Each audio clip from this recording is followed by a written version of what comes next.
Hey there, want to make your voice heard at a Board of Supervisors meeting? We're all ears. Here's how you can get involved. First, hop online and look at the agendas. This will give you the scoop on what's coming up before the board. Each agenda item includes a brief description of the issue, the recommendations, and potential impacts. If you need more detail, check out the detailed reports online. Those are called board letters. Then, decide if you want to speak at Tuesday's general legislative session or Wednesday's land use session. You'll have 3 opportunities to have your say. Let's start with non-agenda public comment. This is your chance to talk about things that aren't on the agenda, but try and keep your topic related to county government. For non-agenda public comments, you can speak at either the Tuesday or Wednesday session, but not both. So pick your day accordingly. And keep in mind, the board can't act on the spot. They'll refer your comments to the Chief Administrative Officer, who will look into the issue. Last thing, the board will hear from the first 10 speakers, 5 in person and 5 by phone at the beginning of the session. Then all the remaining speakers will get their chance to speak after the discussion items. During the consent agenda, the board handles a bunch of routine items with 1 vote. If you want to comment on an item, keep it simple. For example, I'm John Doe speaking on item 5, and I agree with approving the contract. Discussion items are the main event where the board debates before making a decision. Want to speak at one of the meetings? It's really easy. Just hop online and fill out a quick request form at publiccomment.sandiegocounty.gov. Pick the meeting you're interested in, hit the register button, then fill in your details. Make sure to include a phone number if you plan on speaking by phone. Prefer speaking at the podium in the board chamber? No problem. Just pick the in-person option. After that, just check off the agenda items you want to talk about and let them know you're for, against, or neutral on them. Hit register and you're good to go. A confirmation email will land in your inbox to wrap it up. If you're speaking by phone, the email will include the instructions for how to dial in. Be sure to submit your request early. Once public comment begins on the agenda item, we can't take any more requests to speak. And if you have documents, hand them to the deputy clerk when it's your turn to speak at the podium. Now, you get 2 minutes to speak, but if lots of people want to talk, it might get cut to 1 minute. So, you might want to consider writing 2 sets of comments, one for 2 minutes, another one for 1. That way, if time's cut, you won't be scrambling. There's also a countdown clock at the podium to keep you on track. Once you're at the podium, stay on topic. Stick to the current agenda item. If you stray off topic, you might get a gentle nudge to get back to the point. Keep your comments related to the agenda item's recommendations because that's what the board is relying on to make a decision. Also, speak directly to the board. They're the ones making the decision. When your time's up, it's up. Overstaying might mean getting muted or even asked to leave. Now for some ground rules. For safety, keep aisles and doorways clear. If there isn't a seat, head across the hall to room 302 or the 4th floor balcony to watch the meeting. Respect is huge. Everyone should feel heard. That means you, other speakers, and the Board of Supervisors. Disruptive behavior gets 1 warning, and after that, a deputy sheriff might show you the door. So let's keep it respectful. Your voice matters, and we want to hear from you. Remember, we're all here to make a difference.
Okay, good morning. Good to see everyone here this morning. I now call the September 10th, 2025 San Diego County Board of Supervisors Land Use Legislative Session to order. Ryan, please call the roll. Thank you, Chair Lawson-Remer. Supervisor Anderson. Here. Supervisor Desmond. Here. Chair Pro Tem Aguirre. Here. Vice Chair Montgomery Stepp. Here. And Chair Lawson-Remer. Here. Before we begin this morning, I would like to take a moment to address some House rules. Public engagement is the cornerstone of transparent and accountable government. And these Board of Supervisors meetings are one of the primary venues where all San Diegans can make their voices heard. The county is committed to a work environment free from unlawful discrimination and harassment, including sexual, racial, religious, age, disability, or any other form of discrimination or harassment. Under the board's rules, speakers are not allowed to use loud, shouting, threatening, impertinent, slanderous, profane, or abusive language to any member of the board staff or the general public. Additionally, all remarks and questions must remain on topic during the duration of your speaking time and must be addressed to the board and not to county staff. Any speaker who engages in comments that break these rules will be issued a warning. After one warning, you will be asked to leave the chambers for the rest of the meeting. Finally, speakers threatening violence may be reported to law enforcement and will be removed from the meeting. This is a space for community engagement, deliberation, and progress, not for harassment, violence, and hate. We now proceed with non-agenda public communication. This is an opportunity for the public to address the board on subject matters within the board's jurisdiction, but not an item on the meeting agenda. The only action that the board may take is a referral to the Chief Administrative Officer. Under the board's rules, speakers may speak once per meeting for non-agenda public comment, either at yesterday's general legislative session or today's land use legislative session, but not at both sessions. Speakers may select which session to address the board at their own convenience. To better facilitate the meeting, for non-agenda public comment, we will have 5 speakers in person and 5 speakers by phone. The remainder of non-agenda public communication will be heard at the close of today's session. Additionally, in accordance with board rules, in order to ensure timely completion of today's agenda, for any discussion item with 10 or more speakers, individuals have 1 minute to share their opinion at the chair's discretion. According to Rule 4A, members of the public that are non-English speaking and need interpretation assistance receive twice the allotted time for their comments. And a final reminder, according to the board's rules of procedures, audience members shall not whistle, clap, stomp feet, or do anything that disrupts the proceedings. Again, if you disrupt the meeting, you'll be given 1 warning, and after that 1 warning, if you disrupt the meeting again, you'll be directed to leave the chamber for the remainder of the meeting. Ryan, please call the speakers. Thank you, Chair Lawson-Remer. We have 16 total requests to speak on matters not listed on the agenda, 5 individuals in person, and 11 requesting to speak by phone. Again, for those that requested to speak by phone, please dial into the conference line now using those instructions that were provided to you. We'll go ahead and begin with the in-person speakers. As your name is called, if you could please come forward and stand on the arrows until it is your turn to speak at the podium. You'll then have 2 minutes to address the board. If you could please begin by stating your name for the audio record. I'd like to invite forward the first 3 individuals: Gerald Flanagan Sr., Dorothea Flanagan, and Robert Gurman.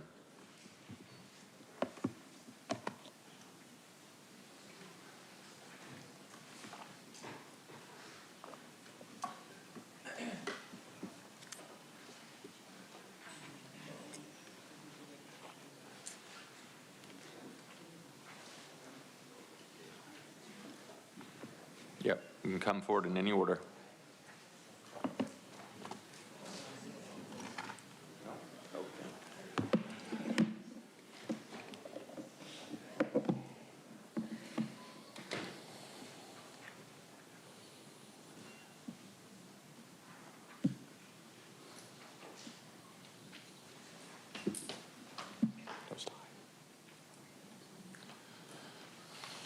Okay. I'm going to step back because it's not working. I'll go with number 3. Jason, can you help?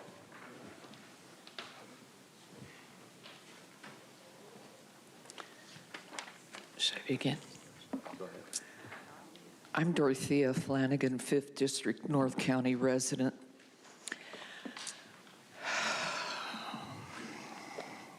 What are the signs of community economic decay as per real estate appraisers and brokers? Is it just weed covered and unpainted houses? Is it graffiti, trash dumping, mattresses, signs nailed to telephone poles, and billboards that Public Works is selling encroachment permits to go up there in teeny tiny towns and put billboards such as in Fallbrook. There are already 7 there, 9 billboards on Old Highway 395. We don't have to be another Los Angeles. I could have cried when I saw all this mess. We drove all over the county. It's everywhere. Route 78, the ugly things are coming in. I'm here because of the tragedy of the billboard installations happening that we never had before with different supervisors. I've been around 47 years in this county, so I know the difference. Unincorporated areas where they don't have a mayor to say no to Public Works, Fallbrook, Alpine, Ramona, Bonsall. We don't want it happening to Route 76 through Bonsall next. This is not Los Angeles nor Las Vegas. I know you are very aware that the San Diego County has been a major tourist destination because of its pristine beauty, both ocean and boulder, the mountain ranges, but now we have visual pollution of commercial advertising obstruction, like plumbing and roofing replacement. Somewhere along the line, you've sold yourselves out to Lamar and out front billboards. Thank you. Next speaker.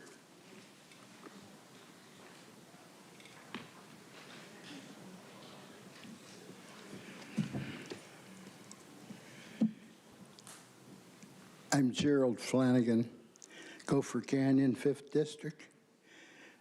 And I want to thank you, board members. I know your job is tough. So the first thing I want to do is call a blessing on the board. In the name of the Lord. My wife and I took a drive around North County, and we were appalled to see all the shocking billboards that San Diego Public Works is authorizing, the billboard companies to destroy San Diego County. Lacking any appropriate knowledge about aesthetics, compatibility, or quaint unincorporated towns, building structures, they have been issuing encroachment permits to Lamar billboard and other obnoxious billboards up alongside businesses or above them. Unbelievable environmental compatibility, pushing the concept of passive income to people that really only care about what's going in their pocket. Billboard companies boast that politicians will have ready big exposure when they run for office again.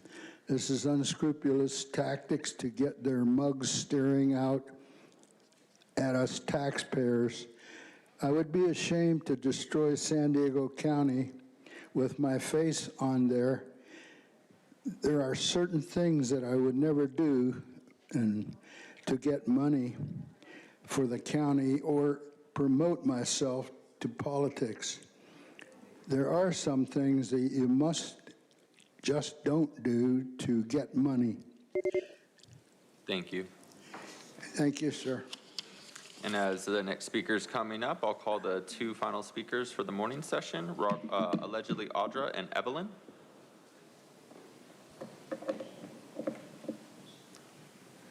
Still not working.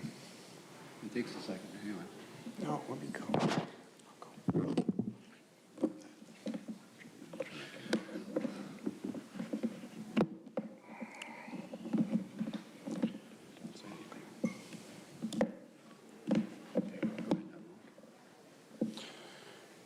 Nope. In 1994, a countywide ballot measure said, shall the airport authority and government officials work to obtain approximately 3,000 of 23,000 acres at MCAS Miramar by 2020 for a commercial airport? This measure passed 52 to 48%, What happened? Politics happened. Pam Slater, Diane Jacobs, and the rest of the airport elitists got scared. What would happen to their campaign donor base and free grant money that their airports produce? The convention center advocates and downtown power brokers mobilized. They were prepared for the next vote on Miramar Airport in 2006. We can't kick out the Marines. What about national defense was the battle cry. What BS? No report was there any mention of just swapping airports. Marines staying in San Diego. San Diego gets a multiple runway world airport. Only in one report was it discussed of a joint use airport, and it definitely did not mention the co-joint Marine base at Yuma, which sits on 3,000 acres. The Marines are very proud of MCAS Yuma. In 2006, the citizens were denied a fair vote. The San Diego County Regional Airport Authority and the Register of Voters misled the citizens on Prop A, a commercial airport at MCAS. Both of these government agencies did not inform the voters of the consequences of a no vote. The consequences of local airports being expanded for jets because Lindbergh is too small. The lawsuits, the aviation accidents we are seeing almost monthly in and out in our county, and a $4 billion cost, which didn't add 1 foot to a mediocre one-runway airport. Half of the $4 billion we're building a dam under to hold back the seawater, which will corrode all the underground jet fuel lines and have to be replaced in 30 years, if not sooner. At one point, as one pilot put it when we were leaving a meeting, if this was a business, it would be out of business. Thank you, Robert. Sorry. No problem. Allegedly Audra Evelyn? Not seeing any movement in the chamber. We'll go ahead and go to Jennifer, I believe it's Lotero. Jennifer?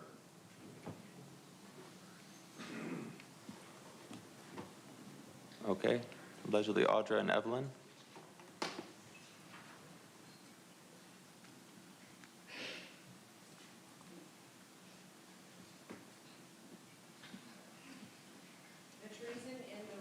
What's going on here? Can you start my time back over because you didn't have the mic on? Thank you. So yeah, I don't know why you guys are doing this. You guys are all engaged in treason because you're sitting here and you're usurping our rights on a daily basis, sitting here telling us what our First Amendment rights are. These attorneys are actually engaged with the bar. All of you attorneys are, which is a treasonous act as well. You also take an oath to the Constitution. These sheriffs do as well. And I've said this since 2001 or before. You guys have a duty under 18 U.S.C. 245. You have a duty and an obligation when you are actively watching people get their rights deprived and different things like that. You have a duty to hold these people accountable, and they're doing it on a regular basis, and you're physically watching it happen. You're telling us what we can and we can't do, that people are threatening you. Monica Montgomery Stepford has told me to be careful, and then last night as she walked by me was like, oh, looky here. So she's the one going around and intimidating people. I've even been beat up by the sheriff. None of you guys give a crap. Monica and Sean sit there last night and talk about resisting, fighting back. And it's like, you only want the people to fight back that agree with you. But we come here and we fight back every time that you're here because the things that we stand for are extremely important. And you walk with darkness. And have you read Ephesians 5:11? We're supposed to reprove it, expose it, not sit here and engage with it like you do and then profess that you're some kind of Christian. It is very sad to see the things that you guys do because you engage in child trafficking as well and the abuse of children, and you bury it. And then you act like you're so offended by some words. Nobody's physically touched you, yet I have been. And you guys think if an immigrant, that happens to them, you'll stand up for them. Yeah, exactly. Okay, Mom. Next speaker. Evelyn here. So I second that. You guys tell us, oh, don't disrespect us, but you guys have the right to disrespect us. And if these sheriffs knew their rights, if you guys did your job, you guys would be arresting them. Not us. You guys wouldn't be hurting us. You would be arresting them. Okay, back to my topic. Give me back my girls that you guys have kidnapped. How about that, Monica? Huh? And yesterday talking about like, oh, we should help people and not traffic them. You're a liar. All right? You're a liar because that's what you do. You traffic children every day. My children, every time I see them, they cry. They tell me, Mommy, when are we going home? My 3-year-old and my 2-year-old. And remember that lady that I told you about yesterday, Gigi? Gigi? Yeah.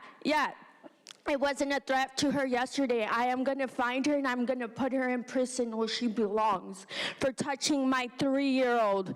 And you guys are allowing that to happen every day, not just to my children, but to everybody's children in the system, and it's not fair to them, okay? They're innocent kids there, and you guys don't care as long as it's not your child, right? Right? You guys want to know something? I was a product of a trafficked child. I was trafficked to the United States, all right, without my parents' consent. What if those were your kids? Huh? Well, oh, you don't care? You can't look at me now, huh, Monica? You can look at her sideways like that, but you can't look at me now? You know what? God will prevail. You hear me? God will prevail. And Malika and Zaya are going to come home. You guys are going to rot in hell. Thank you. All right, we will now hear from those that have requested to speak by phone. Again, in accordance with the board's rules, we'll be hearing from the first 5 callers, then the remaining callers will be heard at the conclusion of today's session. When it is your turn to speak, you'll be unmuted and you'll hear a recording that will tell you to begin your comments. We will go ahead and begin with our first caller.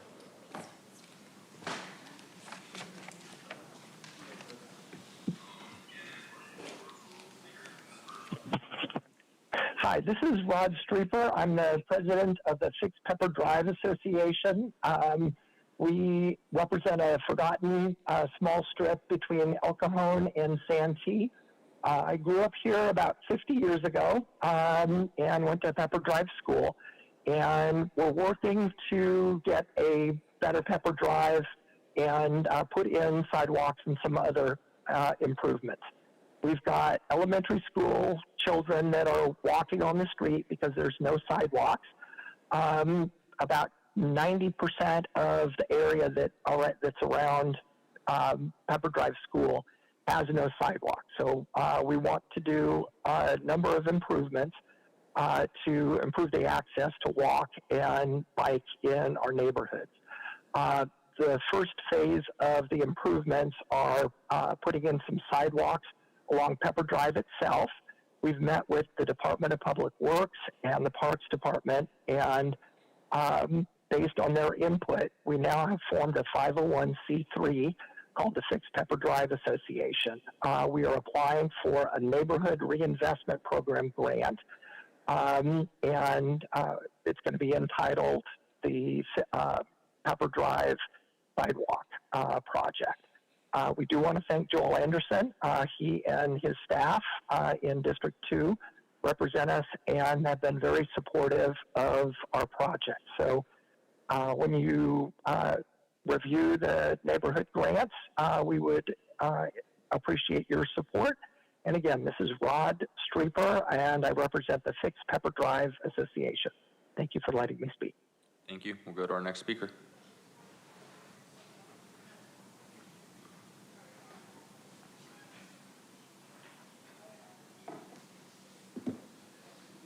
Hi, good morning, Board of Supervisors. My name is Madison, and I work in the field of youth drug prevention and community health. I'm here today to share some public health considerations related to commercial cannabis cultivation in unincorporated areas of the county. As land use decisions move forward, I encourage us to take into account how environmental planning intersects with youth health and safety. Unincorporated areas are home to many families, schools, and youth-serving organizations. And what we allow in these spaces has a direct impact on community norms and risk factors for young people. Research from the National Survey on Drug Use and Health shows a 74% increase in cannabis use disorder among youth ages 12 to 17 over the last decade. We also know that the closer youth live to visible and normalized cannabis activity, whether retail or cultivation, the greater the perception that it's safe or risk-free. The county should be thoughtful about where these activities are permitted and how they are buffered from youth spaces, and to include prevention specialists and public health voices in ongoing planning. We should be focusing more on long-term community health. Thank you for the time. Thank you. We'll go to our next speaker.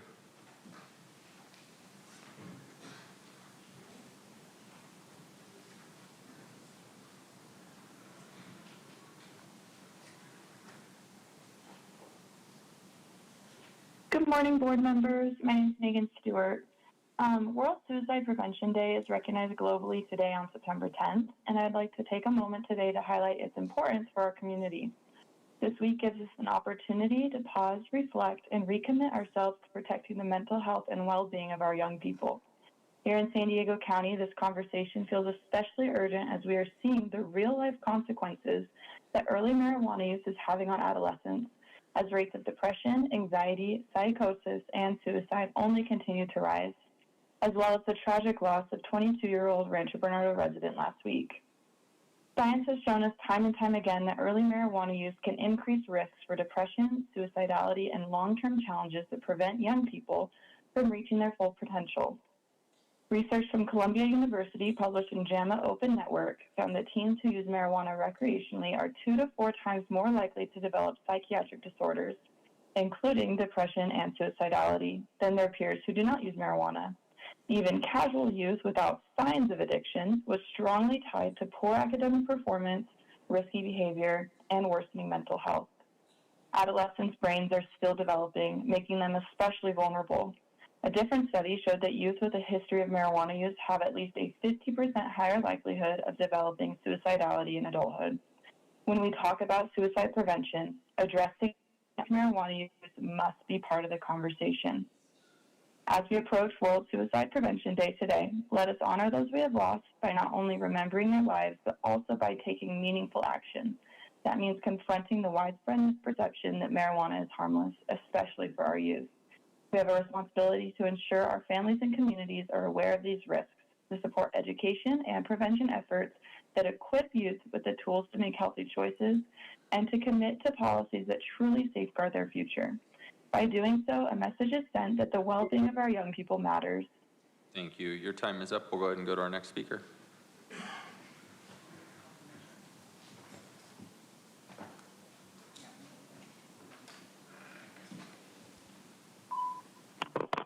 Good morning, Board of Supervisor, Chair Lawson-Remer. My name is Terry Ann Scaly, and I'm here as a county planning group attendee and a community volunteer. One of the youth programs in the county that is important to me is the Start Smart program, provided to high school students and their parents by the sheriff.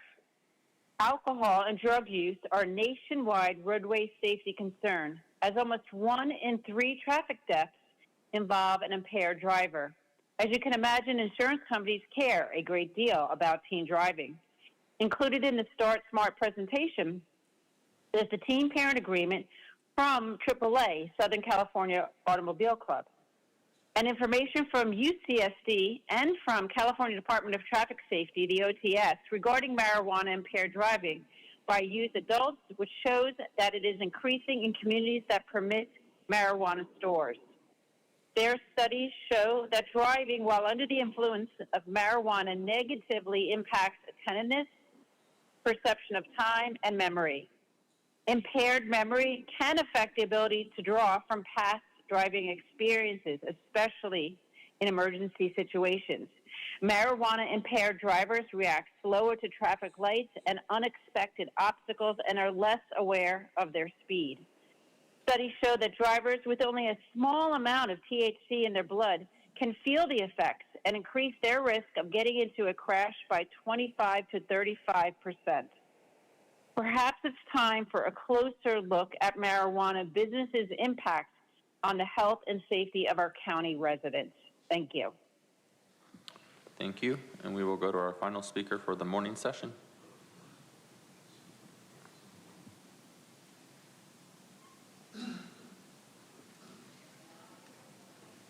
Good morning. My name is Becky Rapp, and today I'd like to draw your attention and acknowledgement today that it is Suicide Prevention and Awareness Day, a time when we recommit ourselves to protecting lives, supporting families, and breaking the silence around mental health struggles.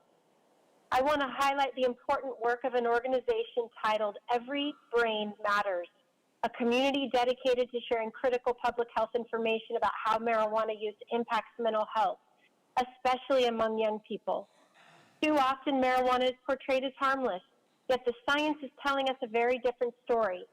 High-potency products are strongly associated with anxiety, depression, psychosis, increased suicide risk among youth and young adults. Suicide is now the second leading cause of death for people ages 16 to 24, and when we ignore the role of substances like marijuana, we miss a vital piece of prevention. Every Brain Matters helps families, educators, and policymakers see the full picture, connecting the dots between brain health, substance use, and suicide. Prevention starts with education. It means ensuring parents know the risks, young people hear the truth, and decision makers prioritize mental health over marijuana profits. Suicide is preventable, but only if we address all contributing factors, including substance use. This month, as we honor lives lost and strengthen our commitment to saving others, I urge us all to recognize groups like Every Brain Matters and to those who speak openly about marijuana's mental health risks. Thank you.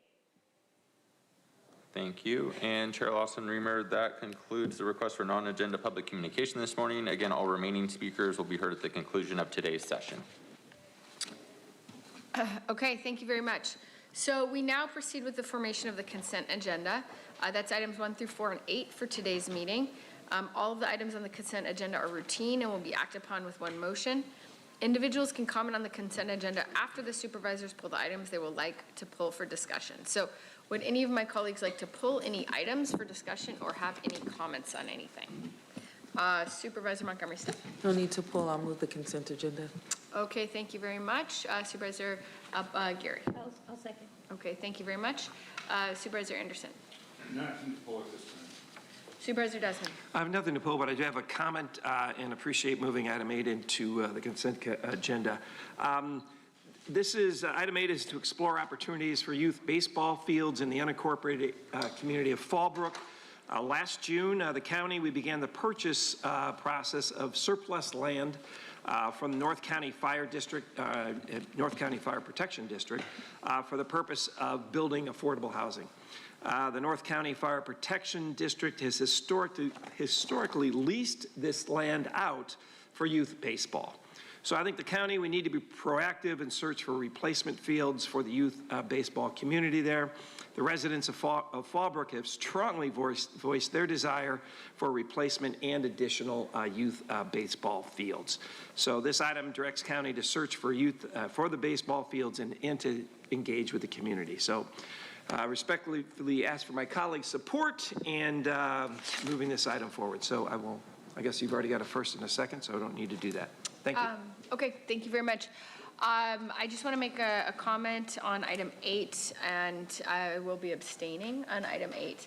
I just want to note, obviously supporting youth sports in general. I actually am now coaching my daughter's soccer team, so very much all about youth sports. But no, we need good fields. I just want to note that given our current budget environment and all of our priorities in terms of the helicopters that we've been discussing for CAL FIRE and our funding of new sheriff substations and some of the major critical behavioral health investments we've been talking about coming up and online, including Rosecrans, for example, all of which would draw on the same pot of CENA funding. I don't want to convey an impression that somehow the baseball fields would get priority over, say, investments in behavioral health that we've been focused on for a long time. So I will be abstaining on that item because we have a lot of really critical items, particularly around public safety and behavioral health, that I want to make sure remain prioritized in the investment situation given our limited resources right now. So With that noted, we do have a motion and a second. We will turn to public comment on the consent agenda. Reminding folks who are here to comment on the consent agenda, please confine your comments to be topically relevant to the actual items on the actual consent agenda. So again, that's items 1 through 4 and items 8. If your comment is not relevant, you will be given one warning. If you continue off topic, you will be directed to leave the meeting. Okay, thank you very much. Please call the speakers. Thank you, Chair Lawson-Remer. We do have 11 total requests to speak on the consent agenda, 5 individuals in person, 6 requesting to speak by phone. Again, for any individual that has requested to speak on the items on the consent agenda by phone, please dial into the conference line now using the instructions that were provided to you. Go ahead and begin with the in-person speakers. Again, as your name is called, please come forward and stand on the arrows until it is your turn to speak. You'll then have 2 minutes to address the board. Please begin by stating your name for the audio record. Also, when speaking, please identify which items on the consent agenda you are speaking about. I'd like to invite forward the first 3 individuals, Robert Gurman, allegedly Audra, and Michael Brando.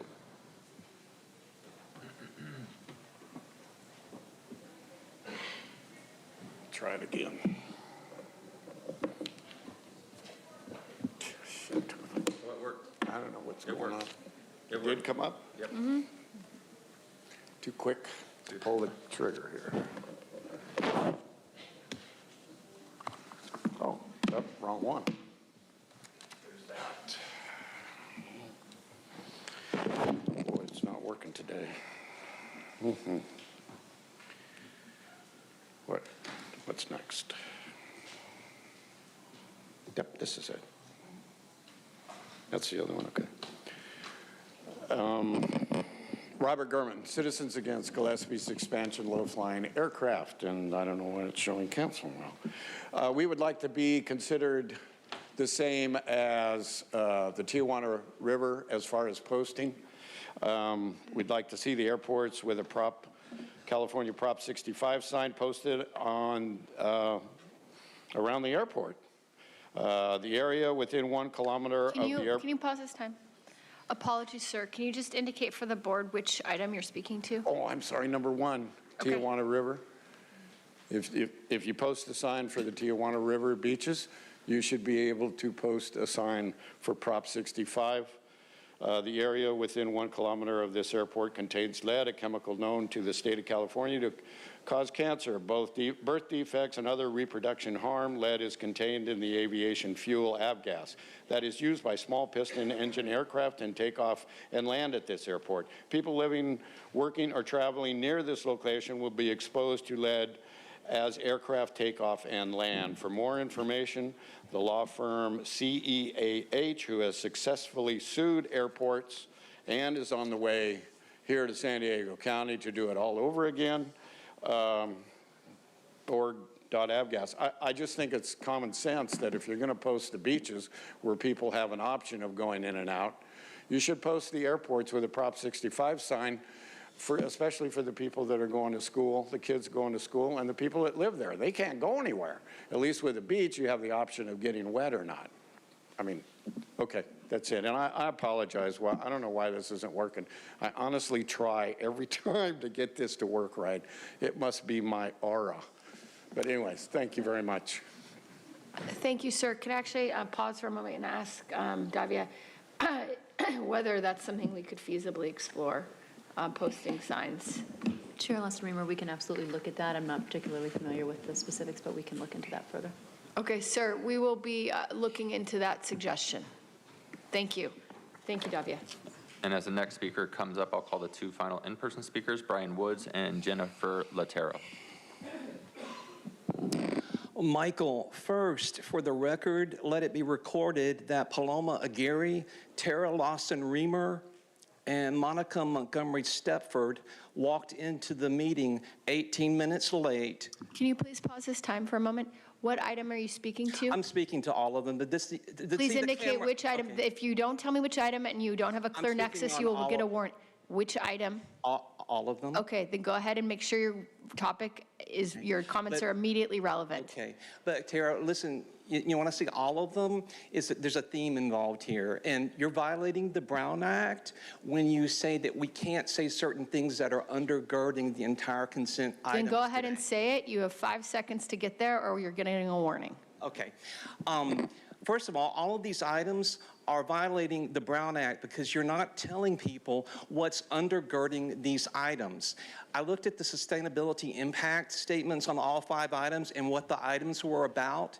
And what you're not doing is you're not sharing with the public the 17 sustainability development goals of the United Nations.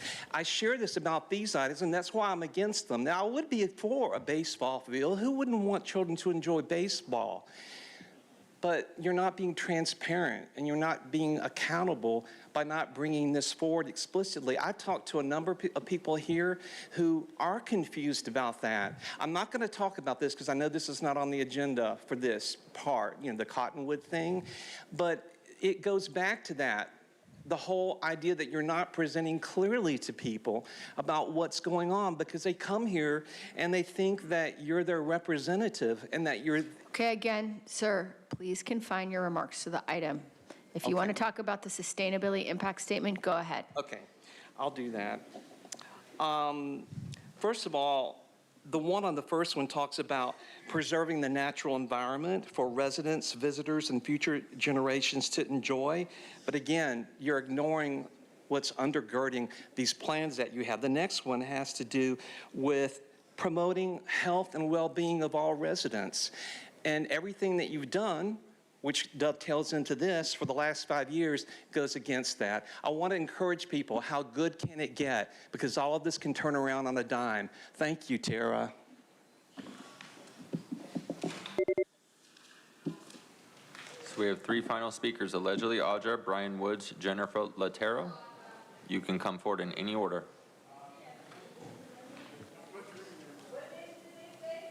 Yes. Good morning. My name is Brian Woods. I'm here simply to answer any questions on item 3 for Bonsall Oaks. If there's testimony that you need explained from our perspective, so I'll be available. Thank you. Thank you, sir, for commenting directly and clearly on item 3. And then again, allegedly Audra and Jennifer Latero. It's great seeing so many people here. You can't even pay attention to the meeting outside because people are talking. How cool is that to see a lot of people that are going to be coming and telling you guys what they don't like, and you're still going to do it anyway. Anywho, so with the proclamation, love how we, really just use people for 30 years to collect data and be like, we just really want to see what these gases do. We're going to put up a sign so that people are aware that the gas is toxic. Not like they didn't know for the past 30 years, breathing it in and having health issues, but good to spend money on that. And then collect data to see that if you just stop the water, the gases go away. That's pretty cool too, right? Who would have thought? It's interesting, but as long as we have the data to know it's really a problem, right, Tara? You love your data. Data, data, data, that's what you say. And then with the culverts, hopefully you're really going to repair them because we already saw what happened in January of last year.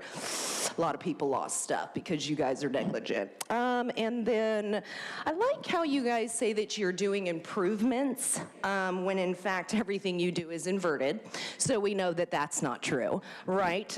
You're actually going to make it harder for people to get around, and probably there'll be a fire they won't be able to exit from. But that's okay, right? It doesn't really matter. It's part of the depopulation agenda, so it's right on track with Soros, right? Tara and Monica, anywho. Please keep your comments. We're talking about There's no mention of Soros in this agenda There item. isn't, but it has to do with what he's pushing. So I'm talking about the 15-minute If you do not get to your point of how this is confined in the next 5 seconds, you will be getting a warning. You're talking about the community plan area. Right, and so what you guys do with these community plans, it doesn't improve it. You actually make it harder for people a lot of times to get out of their community. And if there is a fire, they're gonna have some really hard times because you guys think that you're saving the planet. You actually will sacrifice the people to save a planet that doesn't need saving by you guys. But that's okay. You're doing a good job, Tara.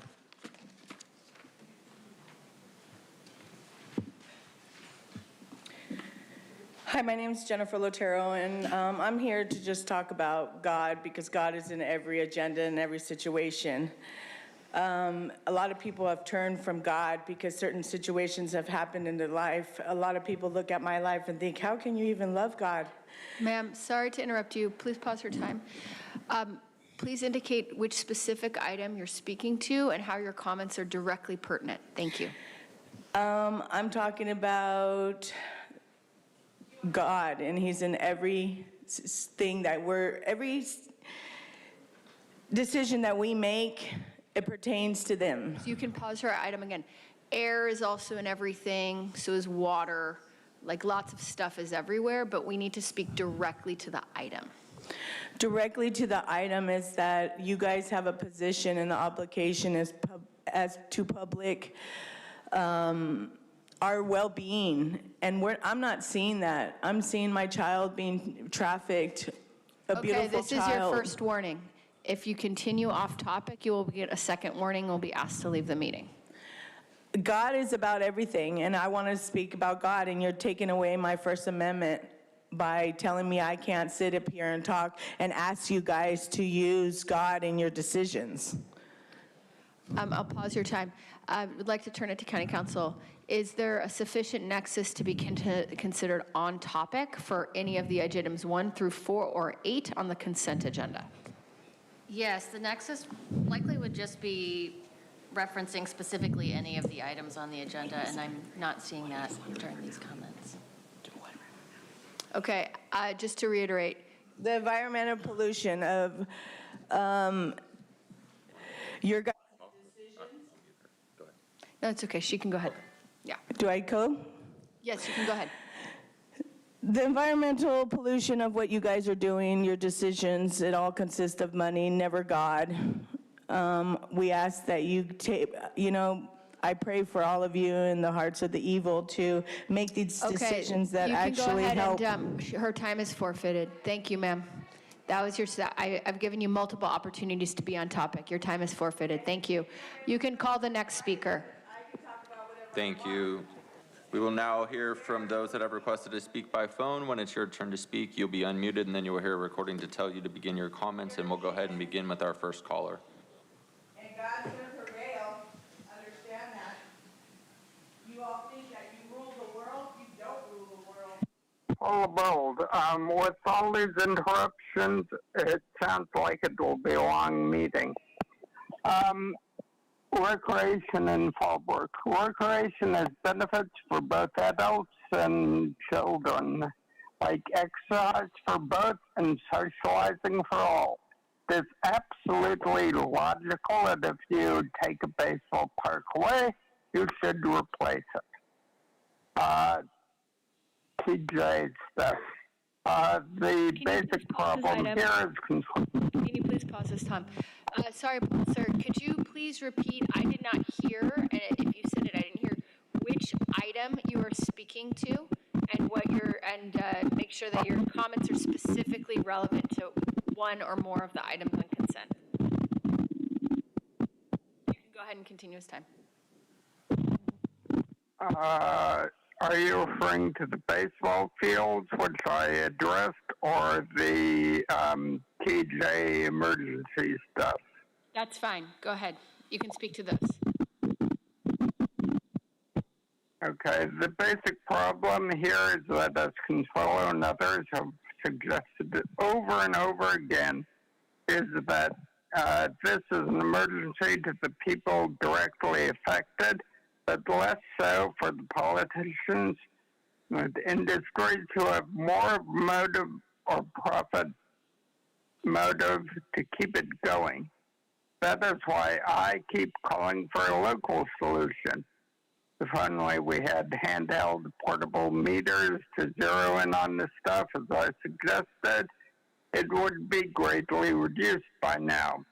Accurate data and monitoring activities would also help, and maybe put a plastic concrete lining on the river banks to speed up the flow out to sea.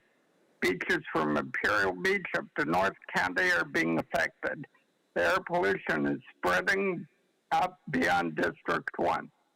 This is rapidly becoming a county problem. You need to call for ideas from the county instead of just continuing this. Thank you. Thank you. Your time is up. We'll go to our next speaker.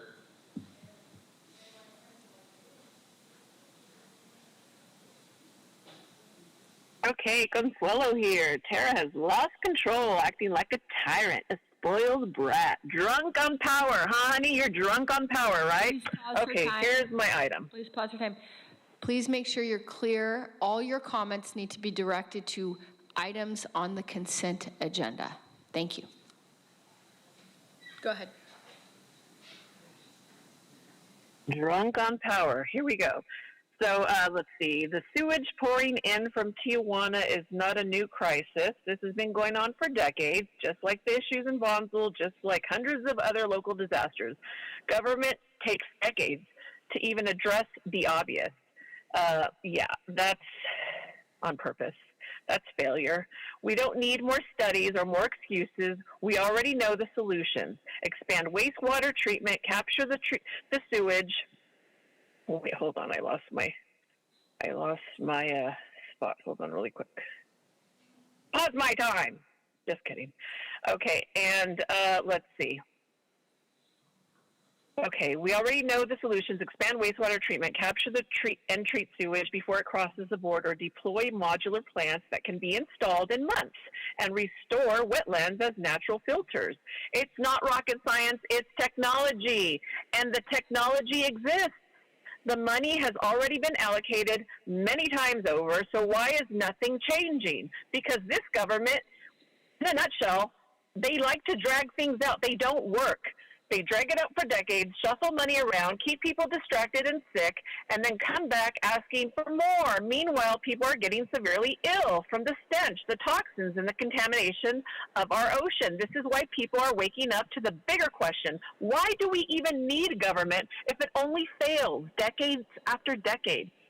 From Bonsall to TJ, the pattern is clear. Decades of neglect, decades of lies, decades of actual proof that this government does not work for the people. And your time is coming, Tara. You are. Thank you. Your time is up. We'll go to our next speaker.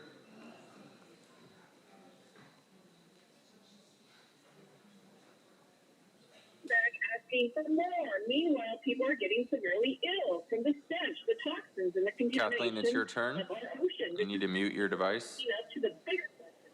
Why do we even need government if it only fails decades after Kathleen, decades? it's your turn.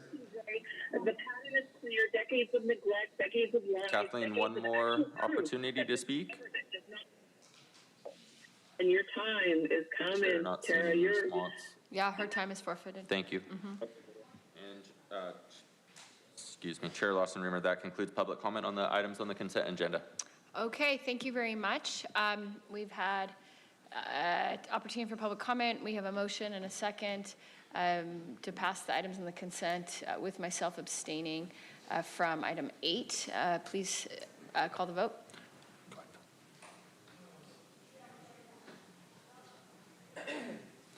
And Chair Lawson-Remer, that motion passes unanimously with all supervisors being present voting aye. And just noting for the record, Chair Lawson-Remer has issued an abstention on item 8. Okay, thank you very much. So we move on to item number 5, first discussion item on our agenda. This item, I think, was previously continued from our last very robust discussion. So I'd like to hand the floor to our county team for a presentation. And again, before moving there, I want to thank all the members of the public who came down to participate last time, and I know some of you are back again to help kind of uplift some of these issues. Also want to acknowledge that we now have a supervisor in the seat that represents this area, which we did not previously. So I think hopefully we'll be in a better position to make a decision. So thank you. Go ahead. Good morning, Chair Lawson-Remer and supervisors. I'm Angelica Trong with Planning Development Services. Today, Ashley Smith and I are returning to you with additional information and analysis on the Paradise Valley Wireless Telecommunication Facility appeal as directed at the June 25th hearing. The project site, identified by the red star, is located within the Spring Valley Community Plan area along Paradise Valley Road. The site, owned by the San Diego County Water Authority, includes an operations building, equipment storage, and a San Diego aqueduct easement along its northeastern edge. The applicant's request is to construct, operate, and maintain a new wireless telecommunication facility consisting of a new 35-foot tall faux monoeucalyptus tree, as well as a new 8-foot tall concrete masonry unit enclosure with landscaping. The applicant is constrained in relocating the facility because the property is actively utilized by the Water Authority for storage purposes, and the San Diego Aqueduct easement further restricts the location of the tower. The proposed wireless telecommunication facility requires the approval of a major use permit. On June 25, 2025, the board voted to continue the item with direction to staff to provide additional environmental analysis and specific direction to return to the board on September 10, 2025. Specifically, the board directed staff to clarify the required setback standards for small cell and non-small cell wireless facilities, which from here on will be referred to as regular wireless facilities, provide permit data for small cell and regular wireless facilities, provide timing and cost estimates to amend the wireless facility zoning ordinance, review the environmental analysis and California Environmental Quality Act, or CEQA exemption, and evaluate alternative locations, including assessing feasibility from AT&T, and return to the Spring Valley Community Planning Group for further discussion and a potential revote. Today's presentation addresses each of these specific requests from the board. Small cell wireless facilities are compact wireless facility installations and antennas and are typically mounted onto public infrastructure such as telephone poles, as shown in this slide.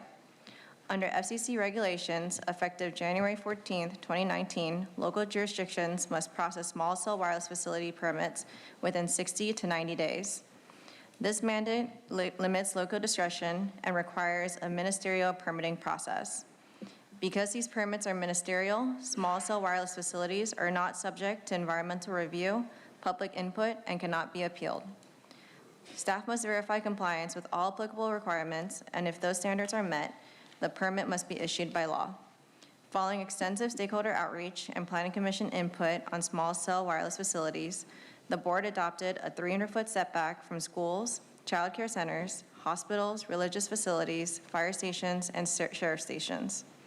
This requirement was put in place since there is no discretion in approval of small cell facilities. On August 7, 2019, these measures were adopted and intended to preserve aesthetic quality, reduce clutter, and maintain the character of surrounding communities.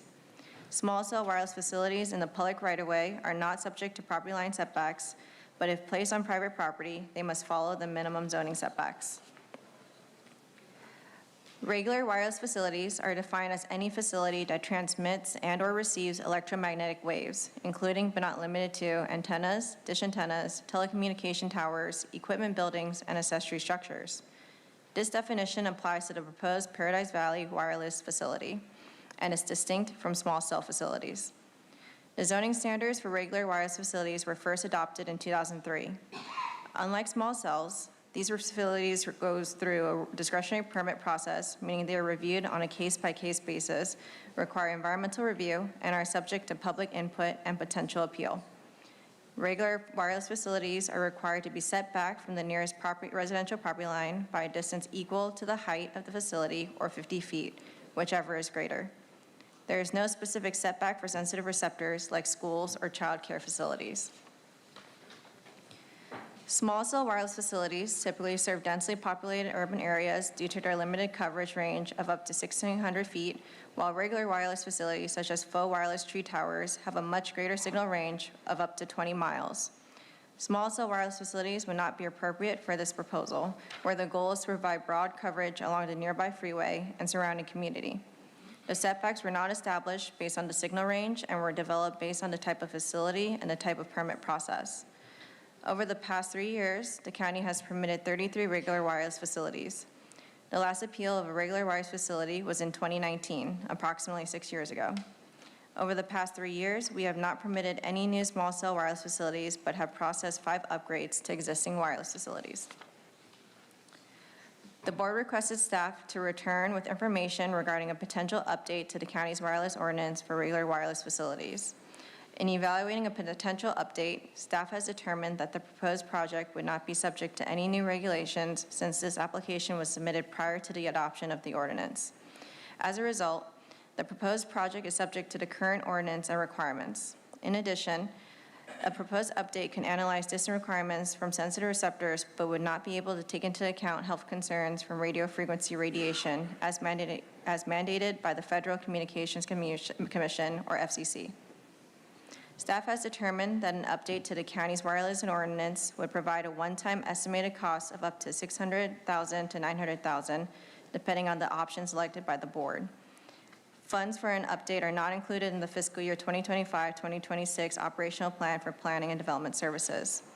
Funding for implementation costs, including sources and potential impacts, would need to be identified prior to program implementation. PDS is also managing several other board-directed and community planning efforts, and work on this project could not begin until 2027 unless priorities are adjusted. Should the board wish to pursue an update to the county's wireless ordinance, the board may first direct staff to engage industry representatives and community stakeholders in discussions on potential approaches. Staff would then provide a memorandum summarizing the findings and outlining options for the board's consideration, allowing direction to be given before committing resources to a full code amendment. Staff evaluated the project and determined that it qualifies for an exemption under CEQA, which applies to small facilities and equipment installations. Because the FCC regulates and enforces radio frequency emission standards, the county cannot consider health concerns related to radio frequency emissions under CEQA. The concerns raised in the appeal regarding proximity to a daycare, fire risk, and potential water contamination were reviewed by county staff and relevant agencies, and no significant environmental impacts were identified. The project site is previously developed, containing an existing San Diego County Water Authority facility with disturbed grading conditions and no sensitive biological resources. All equipment will be enclosed within a concrete masonry unit structure, screened with additional landscaping, and designed as a 35-foot faux eucalyptus consistent with surrounding tree heights. This camouflage treatment, combined with the site's existing topography and vegetation, will ensure compatibility with community character. The San Miguel Fire Protection District confirmed the project meets all fire safety requirements, and county staff found no impacts to the Sweetwater Aqueduct or reservoir. As a result, no additional environmental review is required. As part of the review process, the applicant provided a coverage map showing their existing coverage and whether there is a gap in coverage that needs to be addressed. Staff evaluated the coverage analysis provided by AT&T and determined the analysis meets the requirements of the zoning ordinance. The provided coverage maps demonstrate that the proposed 35-foot faux mono-eucalyptus tower is necessary to address critical network gaps in the Spring Valley community, including along the highly traveled State Route 125 corridor, ensuring reliable communication for residents, motorists, and emergency response services. Staff concluded that AT&T provided adequate technical justification, and the project is necessary to improve service capacity and reliability in the area. Staff reviewed the applicant's alternative site analysis required under county code. The provided document evaluated 5 alternative sites. All were found infeasible due to location outside the coverage area, non-preferred zoning, reduced elevation, property owner refusal, or space constraints. Following the board hearing, staff reviewed an additional location at 8565 Paradise Valley Road that was recommended by the community. While the owner was interested, the site is constrained by a lack of screening, adjacent to 2 public roads that limit setbacks, overhead utilities, and lower elevation, reducing coverage effectiveness. The proposed site remains the most suitable to close the identified coverage gap while meeting preferred zone and camouflaging requirements. As directed by the board, staff returned the application to the Spring Valley Community Planning Group for consideration. At their July 22, 2025 meeting, the Spring Valley Community Planning Group voted 8-1 for a recommendation to grant the appeal and deny the project. Discussion focused heavily on health concerns and radio frequency emissions, despite federal preemption on these issues. Members expressed a strong preference for siting towers away from residential homes, favoring commercial zones along the highway corridors.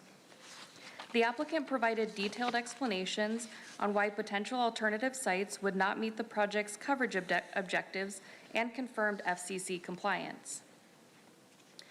The board can take various actions on this appeal of the Planning Commission's decision. The board can deny the appeal and sustain the Planning Commission's decision to approve the project, or if the board determines that the required findings under county code cannot be made, the board may grant the appeal and deny the project. In doing so, the board must state on the record the reasons for denial, such as lack of compatibility with the character of the community and surrounding area, inconsistency with the general plan, and/or noncompliance with CEQA. Or the board may request additional analysis or information and direct staff to return within a specified time frame. Federal law establishes a 150-day review period known as the shot clock for local action on new regular wireless facility applications.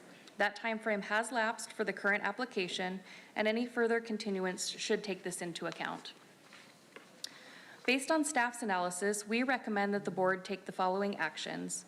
Deny the appeal based on the analysis provided in the board letter, uphold the Planning Commission's decision to approve the project, make the findings and impose the requirements and conditions included in the form of decision, adopt the environmental findings included in Attachment B, and require the applicant to enter into an agreement to defend and indemnify the county in the amount of $500,000 and authorize the Director of PDS to execute the agreement. This concludes staff's presentation, and we're available for questions. Thank you very much. Any questions from anyone? Okay. Before we move to public comment, given that this part of our county, really their only representative is, elected representative is our supervisor from, our new supervisor from District 1. Do you have any comments before we turn to public comment? Okay. Thank you very much. Please call the public speakers. Thank you, Chair Lawson-Remer. We do have 13 total requests to speak, 10 individuals in person and 3 requesting to speak by phone. We also do have 1 group presentation from the applicant. I'd also like to note for the record, we did receive 1 e-comment on this item, which was in opposition. Again, for any individuals that have requested to speak on this item by phone, please dial into the conference line now using those instructions that were provided to you. We'll go ahead and begin with the group presentation. You'll have 10 minutes to address the board. All 3 members of the group must speak during that 10 minutes. Please self-regulate your time with the timer on the podium. I'd like to invite forward the group presentation. That includes the following individuals: John Hefferman, Victor Avina, and Brian McAvey. As a reminder, each person in the group may speak for no more than 4 minutes. As you come forward, if you could please state your name at the podium before you begin your presentation. Well, thank you, and good morning, Chair Lawson-Remer and members of the board. I'm John Heffernan. I'm with AT&T's External Affairs team, and thanks for the opportunity to speak again on this item today, and appreciate the time you've spent reviewing the project, especially to our new seated supervisor. I also want to give a sincere appreciation to the work that the county staff has done through the close to 3 years we've been working on this project, and we're happy to see their ultimate recommendation for approval.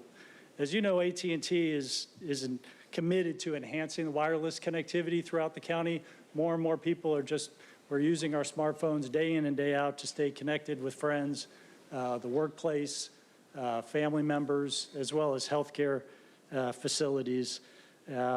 So, this site that we're talking about today is just another example of AT&T's commitment to improve our facilities, to improve our network coverage, and to provide that connectivity that folks use day in and day out. We want to invest in this area because, as you heard from the staff report, there is a definite coverage gap, and we feel like the residents of Spring Valley deserve the same connectivity and the same level of service that other parts of the county receive. You'll see on the slide, this site is going to serve up to close to 9,000 customers. It's going to increase coverage on State Route 125.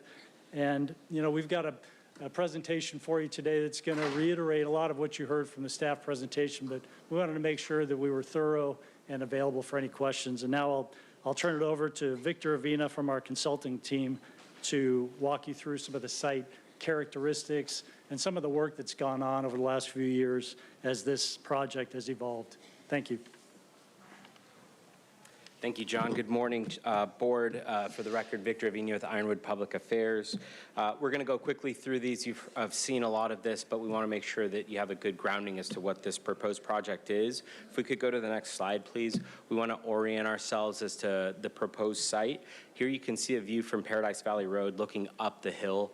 Please note the mature trees that we have here and the upward slope. Next slide, please. This is a vantage point from the nearby townhomes. Notice the elevation difference in the existing vegetation that provides natural screening. Next slide, please. And this is the view as you turn off of the freeway looking southwest. Our site is in between the mountain of aggregate you'll see in the foreground and the townhomes you'll see in the background. Interestingly, that big mountain of aggregate was not there when we started this process 3 years ago, but here we are. You know, this illustrates that our mono-eucalyptus design will be contextually appropriate and be largely concealed from public view. And if we go to the next slide, we saw this in staff's presentation, so I won't belabor the point. We had an original location. After some feedback from local residents, we worked with the owner of the parcel, the County Water Authority, to look for the best position siting that we could for this proposed facility. And the result of that is that our facility now sits 80 feet away from the nearest resident. We had the constraints of the County Water Authority aqueduct, as staff mentioned. And the large mound that I spoke to, the aggregate site, is on the right-hand side of that picture. That mound is 30 feet. And so we considered another option, option number 2 in green there. That site is infeasible because of that 30-foot mound. Our proposed site is 35 feet, and it would not meet the coverage objectives. So we tried to listen to the residents and site this facility as best we could within the site constraints. Next slide, please. We're going to turn it over to Mr. Mackey here. Thanks, Victor. Good morning, supervisors. What we're looking at here is coverage maps. The map on the left is showing you the current conditions. You got the red and the white areas indicate poor or unreliable service, especially indoors and in vehicles. The coverage map on the right shows the improved coverage around the site, demonstrating that this proposed facility would close a significant gap in AT&T's network. Next slide, please. We explored 13 alternative sites, including parcels on Sweetwater Road, Quarry Road, and Rancho Elementary School. We're happy to discuss any of these in more detail if desired by the board. Each one was rejected due to critical flaws like insufficient elevation, zoning incompatibility, lack of interest from landowners, or inability to meet county setback or design requirements. One site brought up frequently during outreach is a vacant parcel at 8565 Paradise Valley Road, which is slated to become a gas station. This is number 7 on the list. Our detailed analysis showed it fails to meet county setbacks, has dangerous overhead utilities, and lacks the screening necessary to meet visual standards. Here you can see the setback constraints at the site, highlighted red and yellow, make it infeasible, as the gas station will be going right in the middle. County staff independently reviewed and concurred with our conclusion. Next slide, please. We know renderings can fall short, so we're showing you some real-world examples of similar mono-eucalyptus deployments in San Diego County. These illustrate how these sites integrate visually and support countywide communications without degrading neighborhood character. Next slide, please. As we wrap up this section, I want to briefly walk you through some photo renderings of the proposed facility from various angles around Paradise Valley Road. Next slide, please. These are simulated images to help visualize how the 35-foot mono-eucalyptus will appear in the real world. Next slide, please. While renderings can sometimes lack the depth or realism of in-person examples, they do offer a reliable sense of scale, placement, and sight lines. Next slide, please. And what you'll see across these slides is the topography and existing vegetation provide natural buffering, particularly from public-facing vantage points. Facility was carefully sited to minimize its visibility while still achieving critical coverage objectives. Next slide. We understand visual character is an important consideration, and these slides reflect our effort to make the facility as visually discrete as possible within the limitations of the terrain and network requirements. And with that, I will turn it back over to Victor. Thank you. Thank you, Brian. Board, just to wrap up, the County Planning Commission and staff have recommended approval for this project. We ask that you uphold that recommendation and deny the appeal. Infrastructure isn't always beautiful, but it's essential. Like fire hydrants, we don't necessarily want them outside of our house until we need it. This past Friday, the Lodge Fire burned 75 acres in Spring Valley, less than 10 minutes from this proposed site. CAL FIRE was the responding agency. CAL FIRE is on FirstNet. It's a proprietary public safety network, AT&T public safety network, enabled by facilities just like this one. When every second counts, First responders need this reliable, uninterrupted communication, and that only happens when this type of infrastructure is already in place. The project fully complies with current regulations and guidelines. We recognize that the board in the previous board meeting had conversations about future policy reforms that may be of interest. We respectfully believe that it would be premature to apply these standards to this project that have not been fully adopted, and doing so would set a difficult precedent. We're not asking for a variance or an exemption. We're asking for consistency and the ability to deliver critical communications infrastructure to a community that needs it now. We respectfully request that the board deny the appeal and allow this project to move forward. Thank you. Thank you. Thank you. And it's just made aware the appellant is also going to present a group presentation, so I'd like to invite forward those 3 individuals. I'd like to thank presenters for being so clearly on topic and relevant with your presentation. Thank you. Maggie Winterton, I believe it's Gerardo. My apologies if I mispronounced that, and Tanisha. Again, you'll have 10 minutes. Please self-regulate your time, and no one in the group can speak more than 4 minutes. Thank you. All right. Good morning, supervisors. Thank you for having us again today. My name is Maggie Winterton. I'm president of Sweetwater Hills Townhomes HOA, and I'm speaking today on behalf of our entire community, because we are the ones that will be just 72, or maybe it's 80 now. I don't know.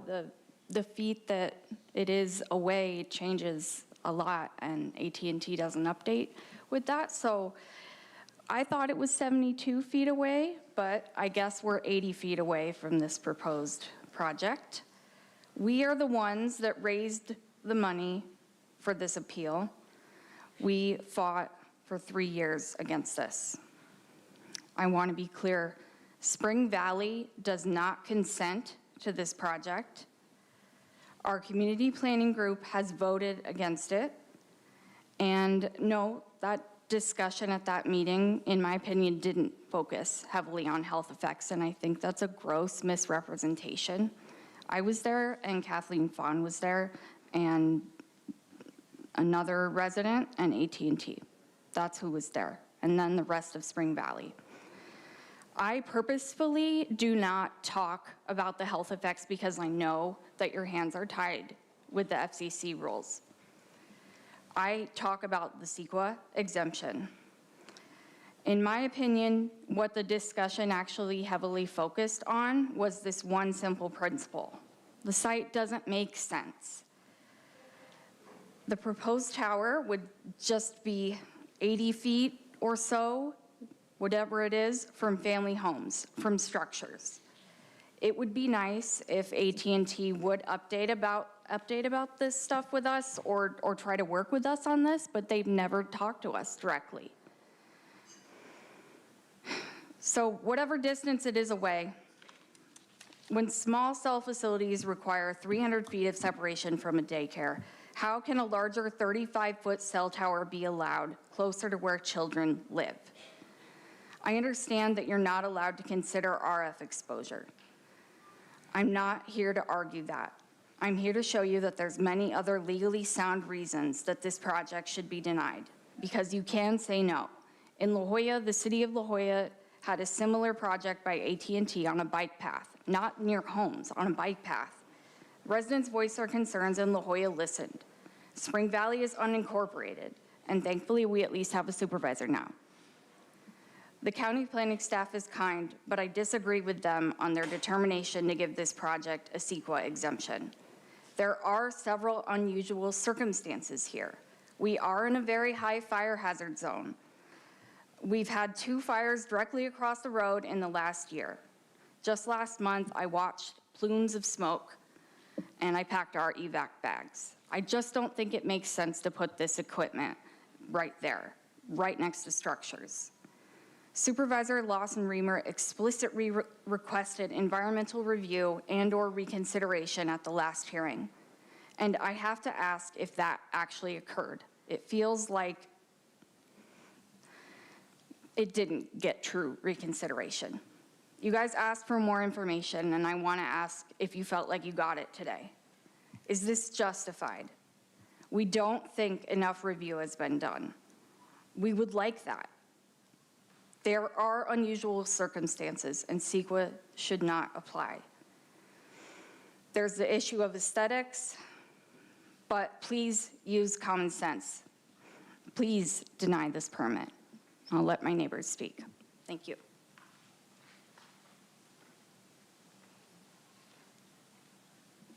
Hello, everybody. Good morning.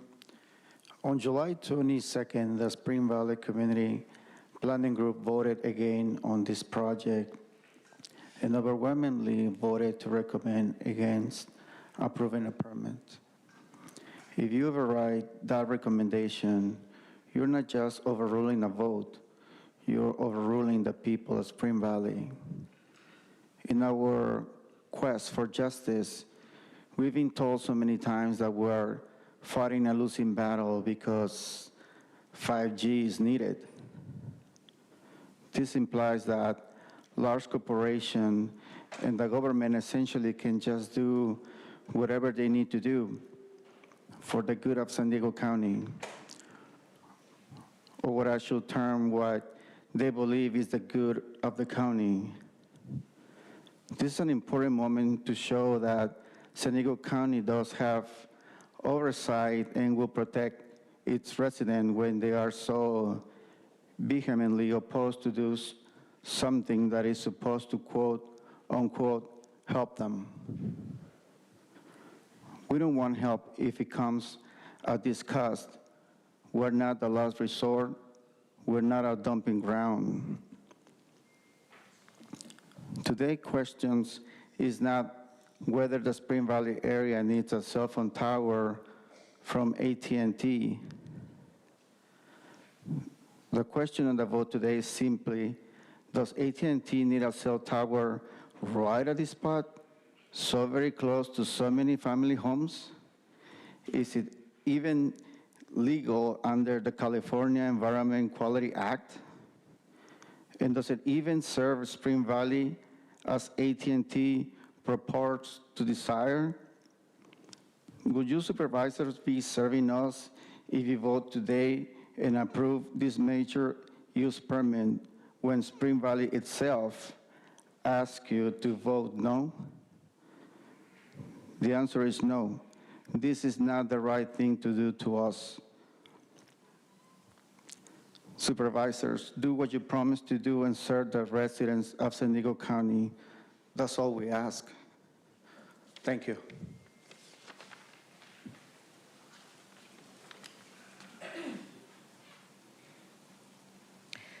Good morning to all, and welcome Supervisor Aguirre. We are happy to finally have representation.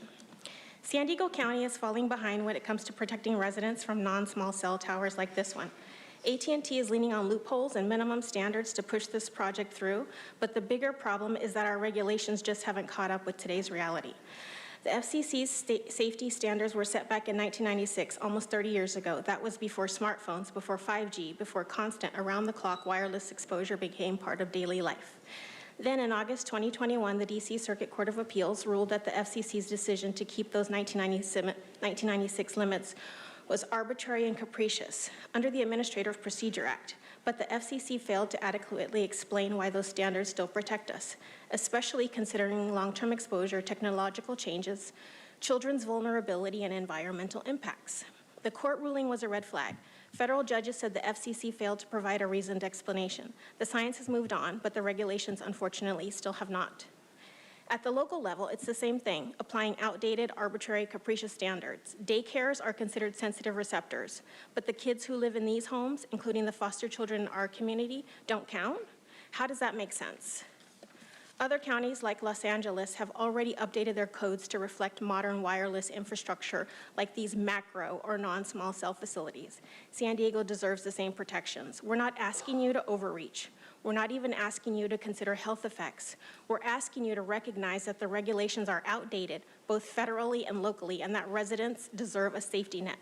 Please don't let AT&T exploit yesterday's rules at our community's expense. Deny this tower at this location and commit to updating San Diego's regulations so they're fair, modern, and protective of all families. Give our homes the same consideration a bike path in La Jolla received. I would be willing to bet that everything that I have, that the board would not approve this in their own backyards. Please use this as an opportunity to make changes so that no other community has to fight for 3 years, crowdfund appeals, and be overwhelmed, and in a David versus Goliath battle of community versus corporation due to nonsensical regulations. Thank you. Thank you, and that completes the group presentations. Now we'll go ahead and begin with the in-person speakers. As your name is called, please come forward and stand on the arrows until it is your turn to speak at the podium. You'll then have 1 minute to address the board. If you could please state your name before you begin your comments for the audio record. I'd like to invite forward allegedly Audra, Michael Brando, Evelyn, and Jennifer Lotero.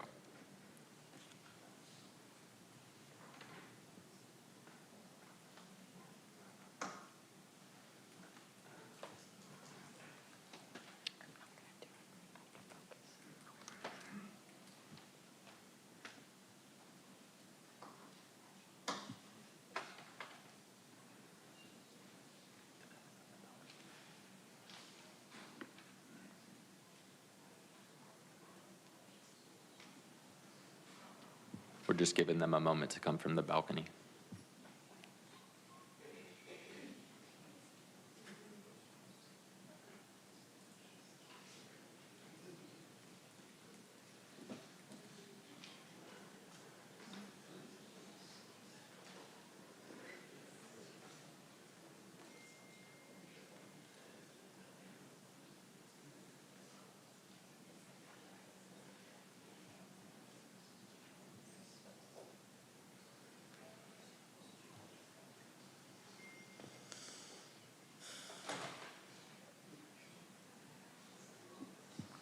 Come forward in any order, and again, we had more than 10 speakers, so it's 1 minute for this item.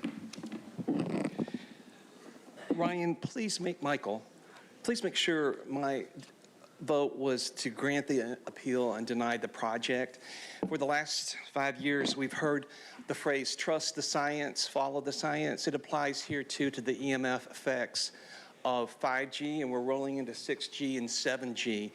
And of course, the corporation was here to push its agenda. I want to encourage people. I heard a lovely speaker earlier say that, I know your hands are tied and something like at the FCC requires this. I want to encourage the board and everyone to know that things can change on a dime, just like that. When we actually become aware of what's going on and take ownership of our health and what is best for the well-being of our family and friends and community, anything can change on a dime. How good can it get?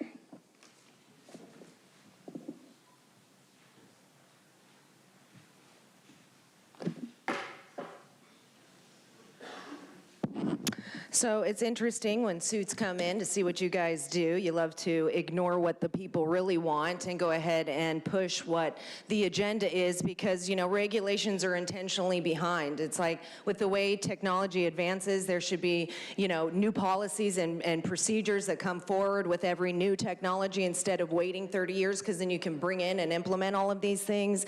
And you can tell when you're trying to hide something behind a faux tree that you're working to poison the people. And that's what's so sad is that you guys sit here and you act like you care about the people, which is proven when you don't care when they come in and you still vote things through, but you're more concerned about the effects on the environment than the effects of radiation in people. And if you guys really cared, then you wouldn't be pushing the vaccines that were, you know, being used because 5G was implemented during that same time and there were outbreaks of COVID. So until you guys are ready to actually do your research on it, you're going to be poisoning the people and lithium fires are going to be everywhere. Evelyn, I'm against these 5G towers in general. You guys are not just polluting the community, you guys are going to be polluting our children. And you know what? My kids live in that area. My kids are right now in Spring Valley, and absolutely not will you guys be building more things and then saying, oh, it's a new virus. No, it's not. And you guys know it's not. You guys know it's the radiation that is killing people and then blaming it on COVID-19. Yeah, no, it's not. And you guys need to stop building things, stop putting it too close to children and families and then killing them off like that and then blaming it on a virus. It's not the virus' fault, and you guys know this. And you guys can't even look me in the eyes. Once again, God will prevail. You guys are going to hell. All right, not seeing Jennifer in the board chamber, we will go ahead and go to our callers. Again, when it's your turn to speak, you'll be unmuted. You'll hear a recording that will tell you to begin your comments. We'll go ahead and begin with our first caller.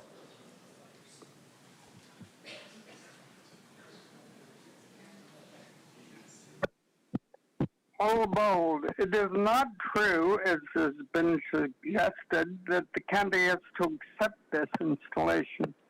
47 U.S. Code 332C7 says that local government may regulate wireless facilities on the basis of the environmental impacts of RF frequency emissions to the extent that such facilities comply with the Commission's regulations concerning such emissions.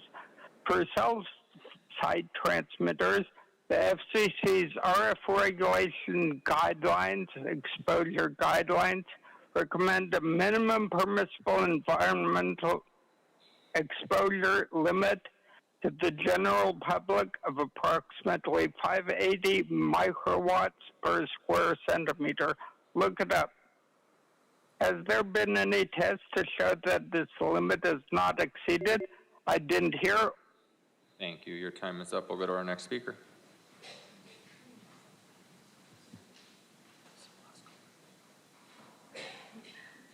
I'm Follow here. The science is there if you dare to look, but instead you hide behind legal language and pretend your hands are tied.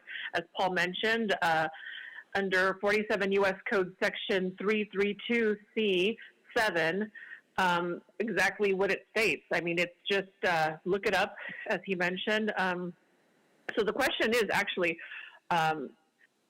this board is here to serve telecom companies, and I'm sorry, spoiler alert, they're going up. They're not going to be in favor of the people. This is not about connectivity. This is about control. This is about compliance, and it's about profit. And the real reality is that our cell phones are controlled by satellites. They're not controlled by wireless towers as they pitched, okay? So get a clue. These are radiation towers. It's not about coverage. It's not about speed. It is about control, radiation, and yeah. Thank you. Your time is up. And Chair Lawson-Remer, that concludes public comment on this item. Okay, thank you very much. I have a couple of comments and thoughts, but if Supervisor Aguirre has any, okay. I think first of all, I just want to voice my appreciation for the work done by the applicant, by AT&T, to kind of continue taking community feedback and to have increased that setback by another 11.5 feet, and the mapping of all the constrained mobile tower options was very, very helpful. I also appreciated the pictures of what the tree / tower would actually look like. I thought that was very useful context. I think very big picture, zooming back, what makes this so challenging is that the project does clearly comply with all existing regulations, but it's very odd and uncomfortable that there would be a project that's giant where the setback is smaller than the projects that are little. Like, I think we can all acknowledge the sort of inherent lack of congruency between those two sets of requirements. And I think that that's the core tension here, that you have a little project with a 300-foot setback and you have a giant project and it's this either 50 feet or whatever's or the height of the tower, whichever's bigger. That's just, I think we all agree, like from a common sense perspective, like not common. So I think that I just want to sort of say all those pieces out there. I also think it's important to acknowledge that it is publicly vital to have mobile service. Like, it is a public good. We're not in an era anymore where everyone has landlines, or where there's a payphone every mile on a road. And if you don't have reliable cell service, you know, it undermines access to really basic abilities to do things like get on the internet, in addition to like make phone calls in times of emergencies. So that's a really vitally important public good that we do need. And again, like the pictures of the increased coverage, I thought were very helpful to understand, you know, what this offers. So I just wanted to say, I think that it feels quite compelling to me that the applicant has abided by all the rules that set out, and that there's a compelling need for improved public cell service here. It just feels inconsistent that you would have a little project that's 300 feet and a big project that's 50 feet. That makes me uncomfortable. So I have a question. So those are sort of all my thoughts as I listen to everyone. I had a question, and maybe this is not something you can answer, but hopefully our applicants who've done such a diligent amount of work over the last 3 years putting this project together could do so, or else our appellants might be able to answer it if county staff can't. How many homes are within that 300 square foot radius? Or 300 foot radius? It's not a square foot radius, 300 foot radius. Chair, we don't have the answer to how many homes are within 300 feet of the proposed tower. I could walk through a little bit of the setback discussion if it would be helpful. I mean, I don't think that's my question, right? I think I'm pretty clear. 50 foot or higher, or the tower size, whichever's bigger, it's at 80 feet, and that's not the same requirements as on the little projects, which was the 300 foot setback. So I'm just wondering, does anyone here know how many? Does our applicants or appellants know how many homes are within 300? Yeah.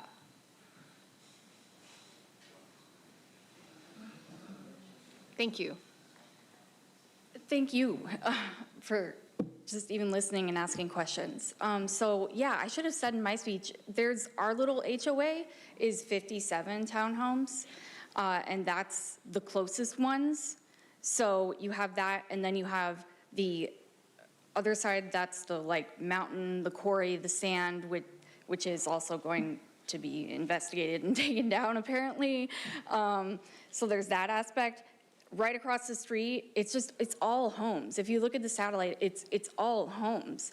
Then, so like our HOA, 57 townhomes. On the other side, where you can see they stood and took the pictures from, is apartments.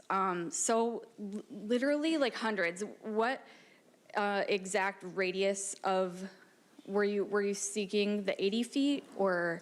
What would be, if it was a little project, there'd be 300 square foot. So it's just 300 feet. So 300 square feet? Yeah, so the exact, I mean, over 100. Probably closer to 150, but again, like that hasn't been looked into, and we really wanted that. We really wanted more of this just work to be done. Your questions are valid. I have the same ones, and I've been asking for 3 years. So, thank you. Thank you.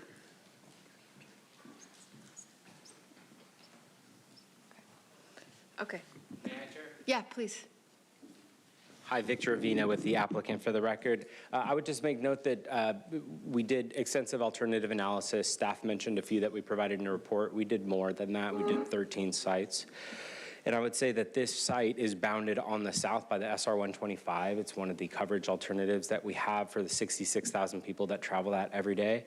And then to the east, there's that large aggregate facility. Homes do bound it to the left and to the north. And to the north, there has, that divider by Paradise Valley Road. So contextually speaking, there are homes to the left, there are homes above the project, but it's the SR 125 and the aggregate sites to the south and the east. Okay, thank you. And did you want to add anything about the permitting requirements, the setbacks? Thank you, Chair. If we pull up slide 6, Madison. So for the regular wireless towers, correct, the setback is 50 feet. On the small cell, there is actually no setback from residential homes. So for the small cell, there is no setback from residential homes or houses, The 300-foot setback is only from sensitive land uses, which would include daycare. In this case, the daycare is in a home across the street from the Water District property. So there's a daycare in a home across the street? That is correct, but the small cell facilities have no setback from houses or residential uses. So the 300 feet is only for the daycare that would be applicable in this situation. Okay, thank you. I think my colleagues in District 4 and District 1 are much closer, so I'm going to be very deferential to them on this item. But I think what I would say, as like where I'm at right now, although I want to hear from them, is I would love to imagine if there is it feels very hard to me, given that this applicant has abided by all the existing regulations, to deny the project. But it also feels very unfair. And so I'm wondering, and again, I think I want to be deferential to my two colleagues, if there's some sort of community benefit that the applicant, that AT&T could make available for the folks who do live near this tower. I guess I think about it the way I would from like a property perspective. If there's some public benefit and you need the public benefit, but there's a disproportionate burden placed on those near the project, there should be some compensation paid to those who are, disproportionately bearing the burden.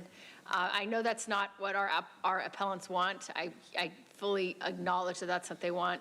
I'm just wondering and putting this out there, like, I don't know what the number is. It $5,000 per house. Maybe that's crazy. I don't know, and I'm not even proposing something concrete, but it feels like the only fair way would be to have some kind of community benefit compensation for the folks that are near this tower, because it seems like we probably need this tower. But I want to hear from my colleagues. Yeah. Yeah, no, thank you for raising those questions, Chair. I think that idea is quite interesting because first I want to thank Maggie, all your work to organize the community. And I know that you guys invested money of your own into organizing this effort. So I think this is a really interesting proposal to see what kind of community benefit this could bring to those who are closest to the tower. Obviously, we heard about the public health concerns. That's not before us. That is a federal matter. We cannot make findings on that. The findings that we can make have to do with community character. Now, very proud to be your representative. I have to consider all the benefits, the greatest amount of good for the greatest amount of people. And in this particular case, I do have in the back of my mind the concerns about coverage. Our communities in District 1 there's a lot of inequity in District 1 in many different ways, but especially around the digital divide. We know that we don't have as much reliable coverage, and having this tower would bring us additional coverage. So I'm interested in exploring if that would be something that the proponent would be open to. Is that a question? Do you want them to come up? Yes. So I think the question is whether the proponent would be open to us kind of thinking right now about a path forward that included a community benefit package of some kind for the impacted HOA and impacted homes.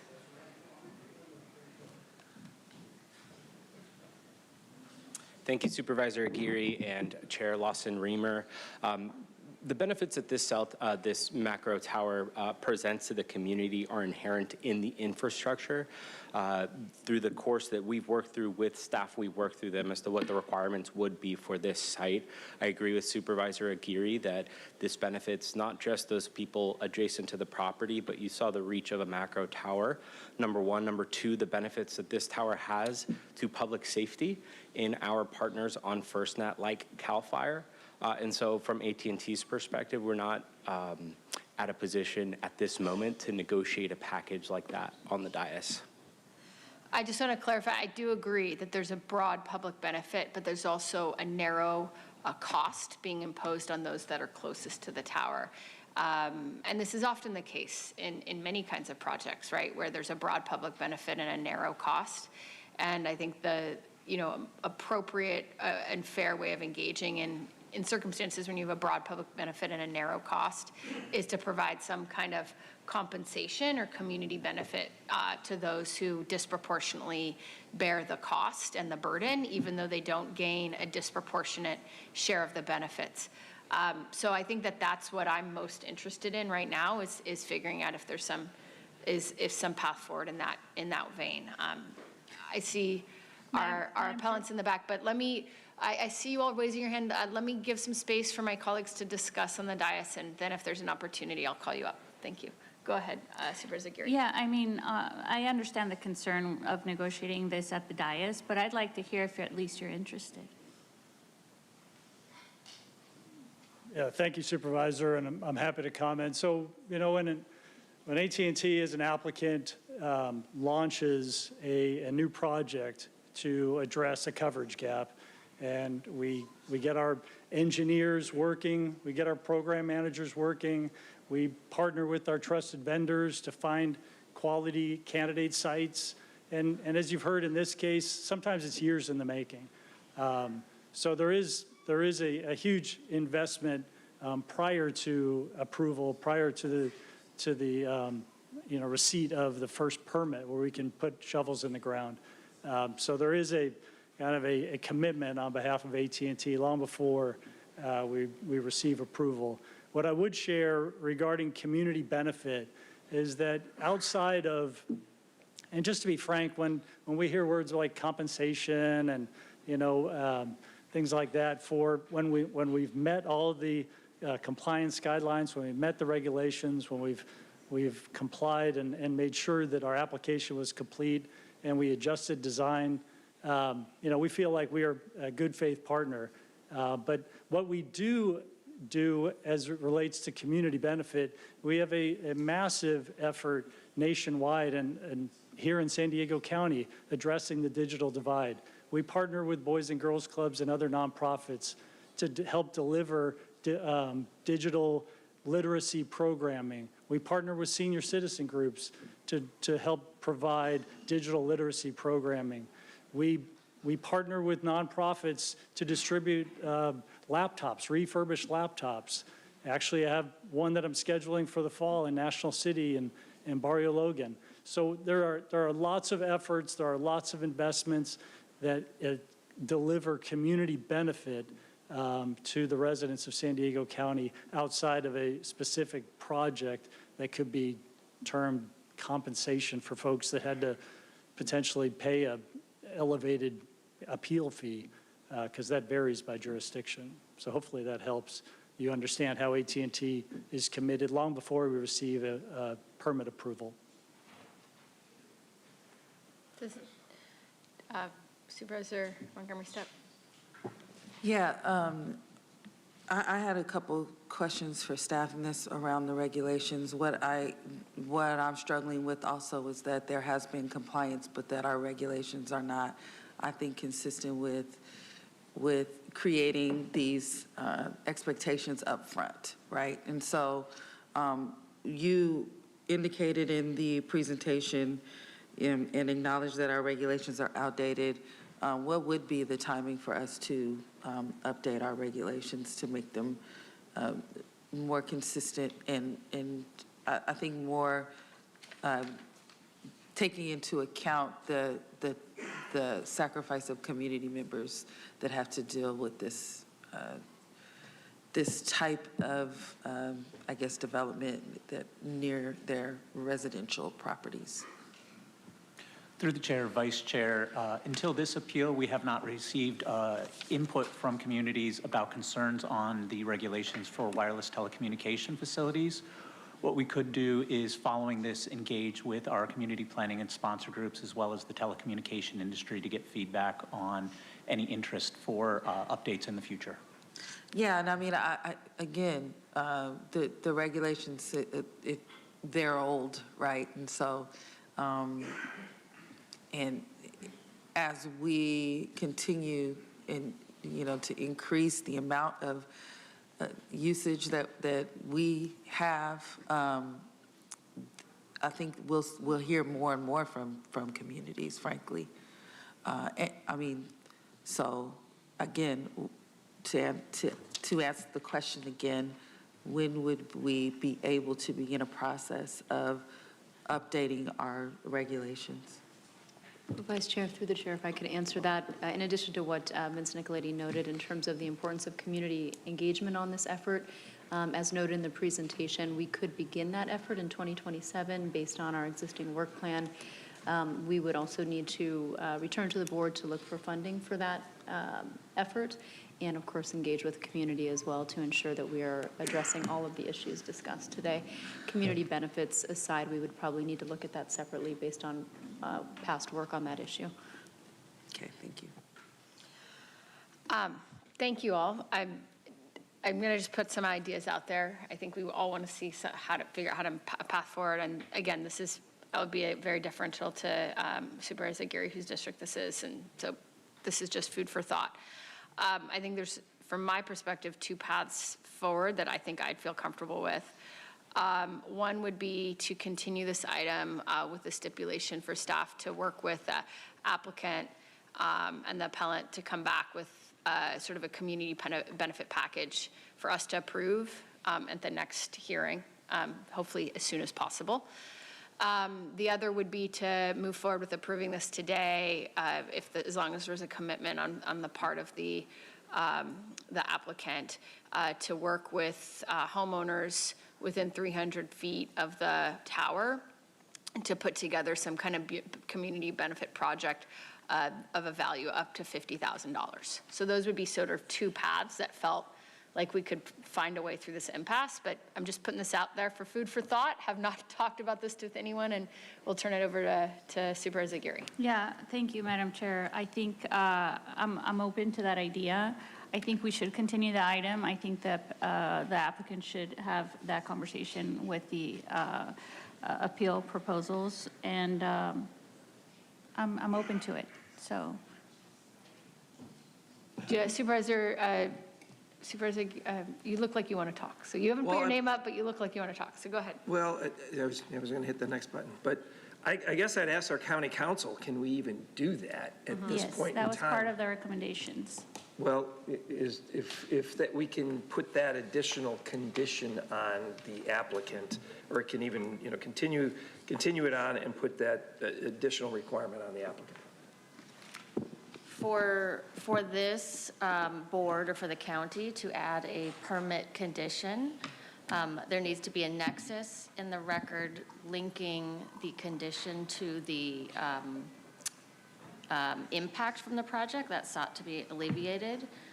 So that would need to be evident in the facts in the record before the board. That would be something that would need to be generated, because I'm not sure it's present at the moment with the record before the board, and there's probably a reason that staff didn't impose that, but that could be something that was worked on. Ultimately, AT&T we would need to look at it, but if AT&T decided not to, we'd need to decide whether the county had the record to be able to impose it. Thank you. That's very helpful. I mean, again, I think ultimately we really need to figure out a way to move this project forward. But I want to figure out a way to do it in a way that's as fair as possible, and I am going to be deferential to my colleague whose district this is.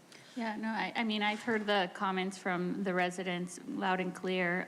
There is a discrepancy on the size of the tower and the size of the setbacks. I share their concerns, so I would like to find a path forward, engaging the residents within the 300-foot buffer and making sure that we can come back and have an alternative to decide on.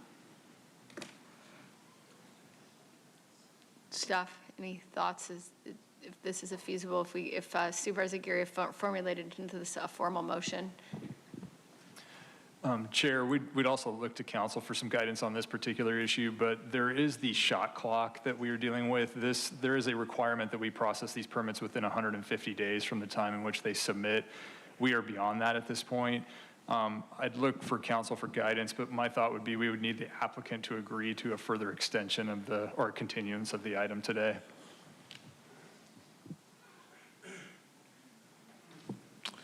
I agree with staff. I think at this point in time, there needs to be a decision made or an agreement with the applicant to move forward with the types of discussions that you presented to talk about as possible continuance.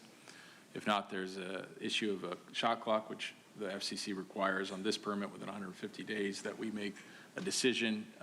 The remedy for a telecommunications applicant, if we do not make a decision within that time frame, is to sue the county, and the court would most likely determine that we have exceeded that shot clock and approve, remand it to the board to mandate that we approve the project. Okay. So then to just clarify, and again, this is for Supervisor Geary, it sounds like the choices are either we approve today, we deny it today, or we ask the applicant to agree to continue and come back. So do you have a preference of those three? I'd like to see, like to hear from the applicant if that's something that they're open to before.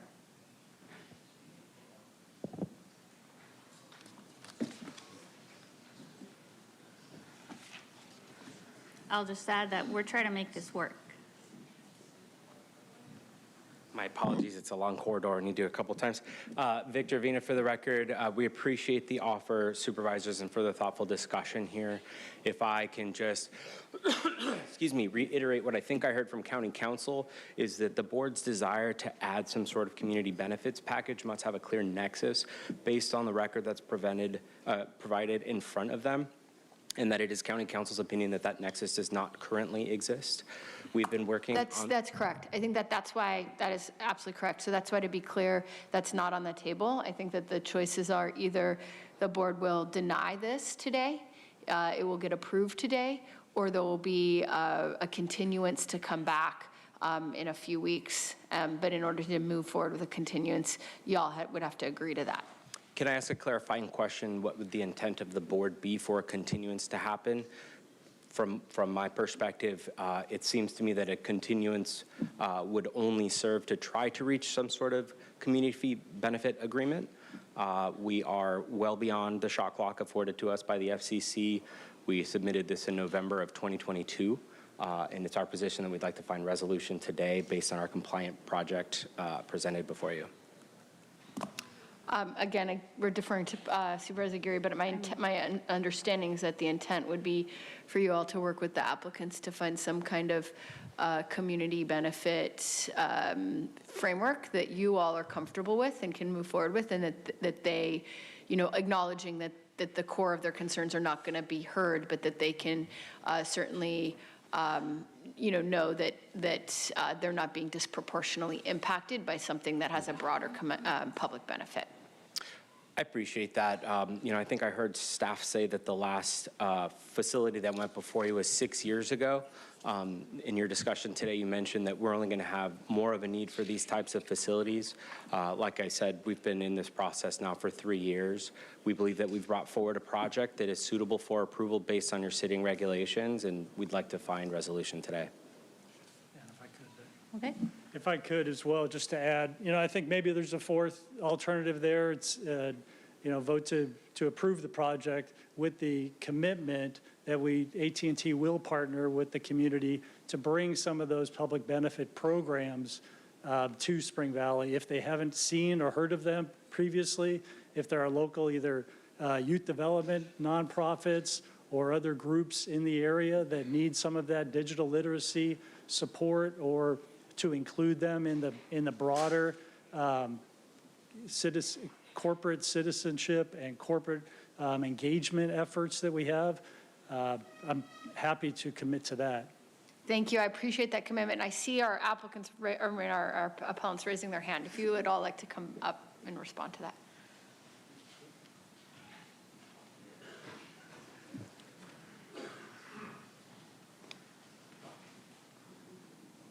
Thank you again. Really, we sincerely appreciate this, that you're taking our concerns seriously. We, from the beginning, have thought that AT&T would actually talk to us and try to work out some sort of community benefit, because we do have a burden. We do. This is going to be so close and affect property values, the disturbance of the land increases, costs for pest control, we've already seen that with the quarry. There's a lot of financial risks for us that we do think about in addition to everything else. There's a lot of problems here, and we have wanted to work with AT&T from the beginning, and they don't engage with us except just a smile at the presentations. So we're really open to that, and I really hope that you see that we are willing to compromise and understand that coverage is needed as well. We do understand that, and we're not against this technology. We just don't want to have that unfair burden. So please, in your votes, take that seriously. Thank you.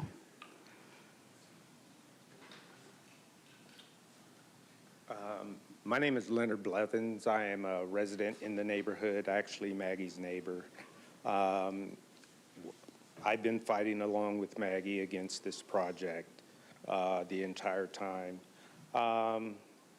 As far as, I call it the industrialization of a residential area is concerned, and the county, and I know you guys do your best, but we have other projects that seem to grow. They start out small and they grow.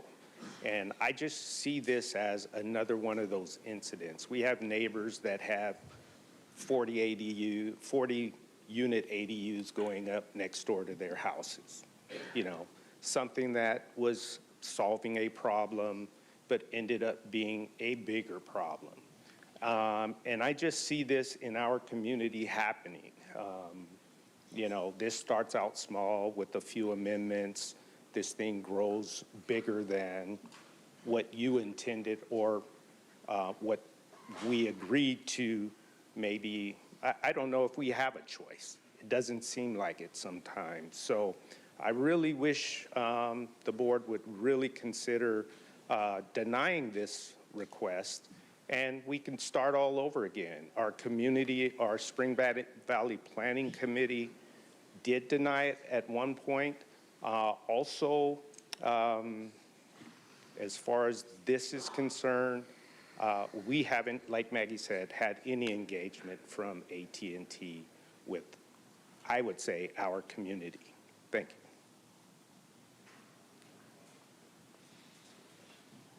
Do you have any comments or recommendations on how you'd like to proceed? I appreciate the applicant's response to our concerns regarding the community benefit.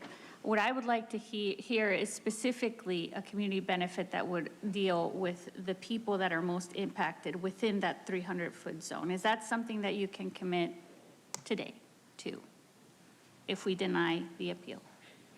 Yeah, Supervisor, again, you know, I don't create on my own the public benefit programming, but we have initiatives that we launch and carry out nationwide. Typically, we partner with 501c3s.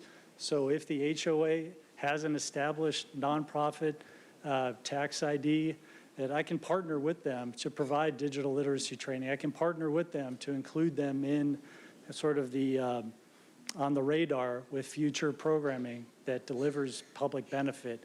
We don't typically target, you know, corporate contributions and public benefit programming to individuals. But like I said, if there is a local nonprofit that these folks are a part of, I could definitely include those in our programming going forward. Okay. Well, I am inclined to side with the appellants. I think that they've expressed concerns regarding the community character and how their area is going to be impacted. So I am going to support the appeal. So you want to deny the project to move forward? Correct. Just to clarify, deny the appeal or deny the project? Uphold the appeal. So deny the project. Okay, so not deny the appeal, so vote in favor of the appeal. I think what I'm hearing from Paloma over and over, sorry, Chair Pro Tem Aguirre, It seems to me what she's saying is that if she can't get some kind of commitment today, that there's going to be some kind of community benefit to the folks that are impacted locally. She's going to vote against this project moving forward. Is that a correct summary? Okay. I believe it's number 2, grant the appeal and deny the MUP. Sure. Yep. Just one more. Victor Vina, for the record, thank you for the conversation today. I just want to reiterate, perhaps in a different way, what my colleague John just said. For a corporation whose business is to create a network throughout the country that people can rely on for public safety, for accessing education, medicine, et cetera, it is a tricky precedent to enter into an agreement for a community benefit for a single site with a jurisdiction, particularly at this kind of 11th hour. And just want to reiterate what my colleague was offering was a commitment to partner with a local nonprofit. So we are going through a C3 as a vehicle. And we'll just highlight a couple of programs. He mentioned a laptop giveaway that's happening in Barrio Logan and National City through the Boys and Girls Club.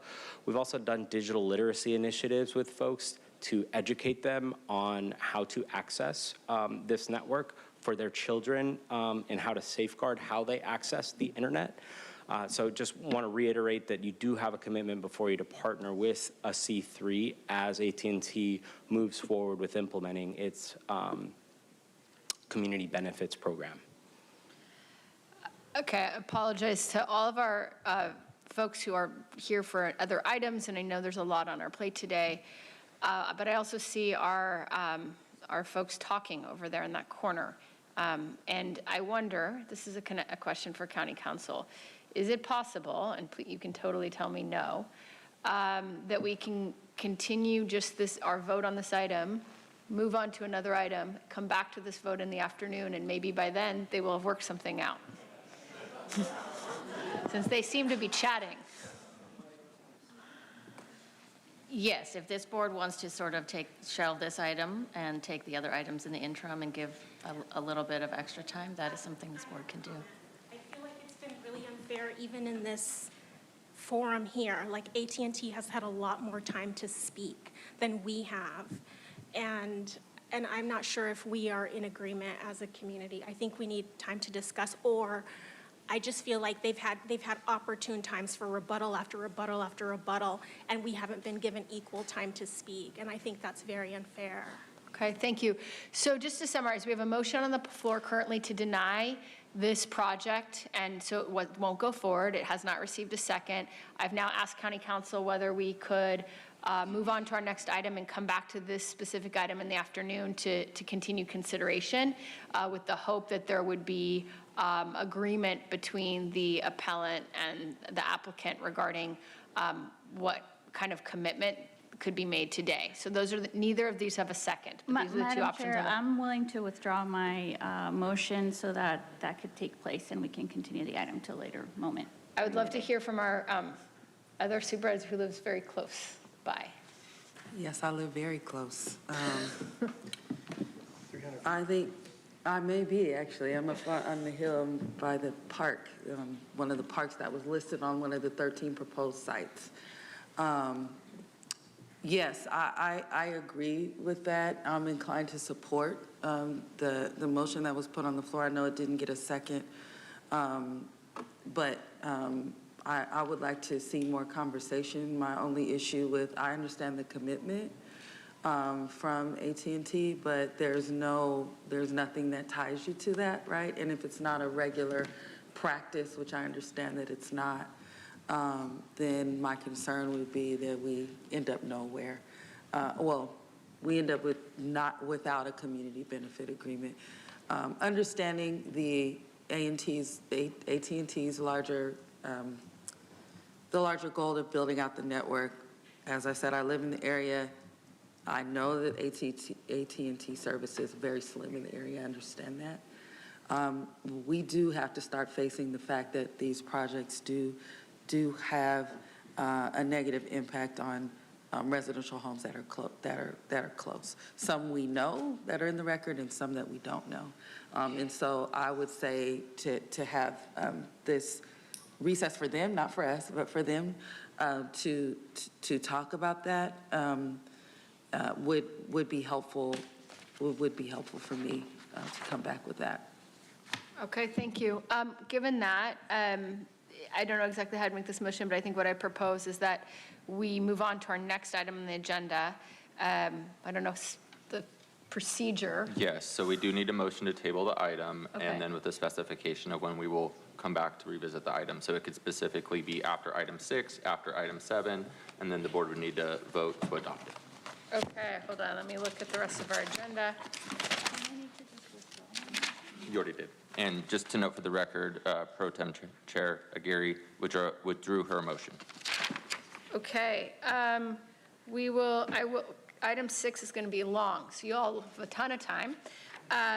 So I will make a motion to table the item and come back after item 6 to hear this, to hopefully get to a decision. And I think my two colleagues, one who lives apparently within 300 feet of the project, have made it clear. It's farther than that for legal purposes. It's farther than that, but it's still close. Have made it clear that the hope is that there's a path forward here that is more binding than a commitment that can't be enforced, but that there is a path forward.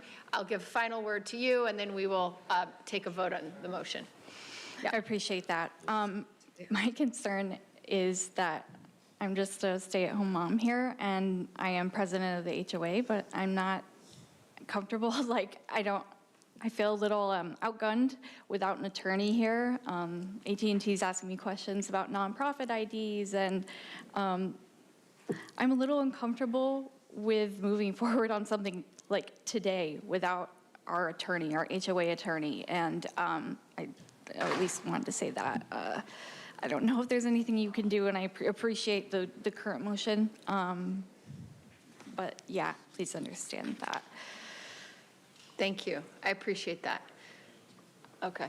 Thank you. We have a motion on the floor, and is there a second? For my tabling, for them to go table the item, come back after 6, and for you guys to go chat. I'll second. We have a motion and a second. Can we please call the vote? Yes. And Chair Lawson-Remer, that motion passes unanimously with all supervisors being present, voting aye. Okay, thank you all. I'd like to take a 5-minute recess, and then we will move on to item 6. Thanks.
Okay, thank you very much. We'll now reconvene for item 6.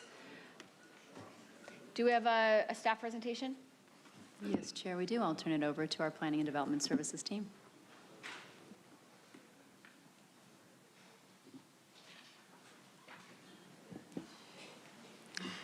Good morning, Chair Lawson Reamer and Supervisors. I am Daniela Hoffreiter, and Chris Jacobs and I will be presenting this item, which is an appeal of the Planning Commission's disapproval of the Cottonwood Sand Mine project. The department is before you today recommending denial of the project, which is a request for a major use permit and reclamation plan. The project site, shown in yellow, is located within the Valle de Oro planning area. Willow Glen Drive parallels the north side of the project site, and Steel Canyon Road bisects the site. The project site is developed with the Cottonwood Golf Course. The subject property totals 280 acres, of which 214 acres is proposed for mining and restoration. The project is a request for a major use permit and reclamation plan to construct and operate a sand mine. Mining would be limited to a maximum production of 380,000 cubic yards or 570,000 tons of construction-grade aggregate per year over a 10-year period, with an additional 2 years for reclamation. Mining would occur in 3 phases.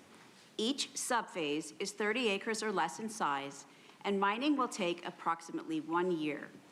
A 2-year final phase is intended for cleanup, equipment removal, and reclamation in accordance with the California Surface Mining and Reclamation Act. Reclamation also includes a 5-year revegetation monitoring program.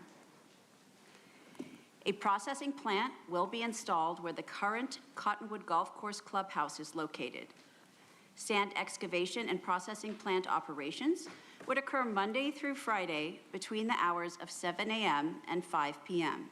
No blasting or rock crushing will occur on the site. When processing a major use permit, the county zoning ordinance requires that findings be made for a project's compatibility with surrounding land uses. The findings are shown on this slide. Staff has determined that findings 3 and 5 cannot be made for the project because the project would have a harmful effect on desirable neighborhood character, and the site would not be suitable for the proposed type of development. These findings are different from the findings required to be made in accordance with the California Environmental Quality Act, or CEQA. For example, impacts to community character are outside of CEQA's scope. A project can be found to comply with CEQA, but not comply with the county zoning ordinance, as is the case for this project. Regarding finding 3, staff has concluded that the proposed mining project will have a harmful effect upon desirable neighborhood character based on the record as a whole. This includes, but is not limited to, evidence that the project will add haul truck trips on surrounding roads, heavy machinery to the site, and change the appearance of the site, which will affect quality of life and community character. The existing condition on the site consists of a golf course, which has a lower intensity of use relative to a sand mine. The project will change the way the site looks to residents and visitors who are driving by or who live near the site. Regarding finding 5, staff have concluded that based on the record as a whole, the site is not suitable for the proposed mining due to its location within a suburban setting. This includes, but is not limited to, evidence that the site is situated in a river valley in close proximity to a variety of existing residences, schools, parks, and open space. The valley is home to several residential subdivisions with over 150 homes. These homes on the north side of Willow Glen Drive and those located to the south of the golf course. On July 9th, 2025, the Planning Commission disapproved the project by way of a split 3-3 vote that failed to secure the required 4 votes needed for approval. At the hearing, the Planning Commission first voted to deny the project, but the vote failed due to a lack of majority vote. Then, the Planning Commission voted to approve the project, and that also failed due to a lack of majority vote. Because the Planning Commission was unable to pass a motion through a majority, the project was deemed disapproved. The Planning Commission's disapproval of the project is being appealed by the applicant. The appeal cites 6 main concerns, which will be addressed in the following slides. The first point of appeal is that the Planning Commission could not come to a majority decision. Staff's response is that the Planning Commission disapproved the project. Both the Administrative Code and the Planning Commission's policy state that a failure to secure 4 votes means the project is disapproved. The second point of appeal is that San Diego County has a critical need for the project. Staff agrees that there is a need for sand to serve the construction industry. However, in order to approve the project, the board must make major use permit findings contained in the zoning ordinance, including findings 3 and 5, without regard to the need for the resource. The third point of appeal is that the grounds cited for voting against the project are inconsistent with the project description and county code. Specifically, the project does not propose an industrial use, nor will restoration be postponed for a decade, as stated by planning commissioners during the hearing. Staff's response is that the zoning ordinance classifies mining as an extractive use. The project utilizes an extensive conveyor system and other heavy equipment, and the project features muck ponds and pits, which are industrial in nature. In addition, although the site will be restored in phases, ultimate restoration of the site will not be complete for at least 10 years. The Planning Commissioners properly relied on evidence in the record as a whole to find that the project would not be suitable for the type and intensity of use or development, and that the project would harm community character. The fourth point of appeal is that substantial evidence in the record supports project approval, and the fifth point of appeal is that no substantial evidence in the record supports project denial. Staff's response is that the EIR does conclude that the project will have a less than significant impact with mitigation for all CEQA subject areas other than aesthetics. However, there's more to the record as a whole than just CEQA. Community character impacts are outside the scope of CEQA, and major use permit findings are intended to ensure orderly growth and protect the public health, safety, and welfare. Substantial evidence in the record does support denial of the project due to the inability to make major use permit findings 3 and 5. Evidence includes, but is not limited to, the facts stated in the staff report and the extensive public commentary regarding the harm to community character and the suitability of the site. The sixth point of appeal is that the project's benefits significantly outweigh its impact. Staff's response is that project impacts are not findings required by the MUP. Staff recommends denial of the project because the required MUP findings 3 and 5 cannot be made.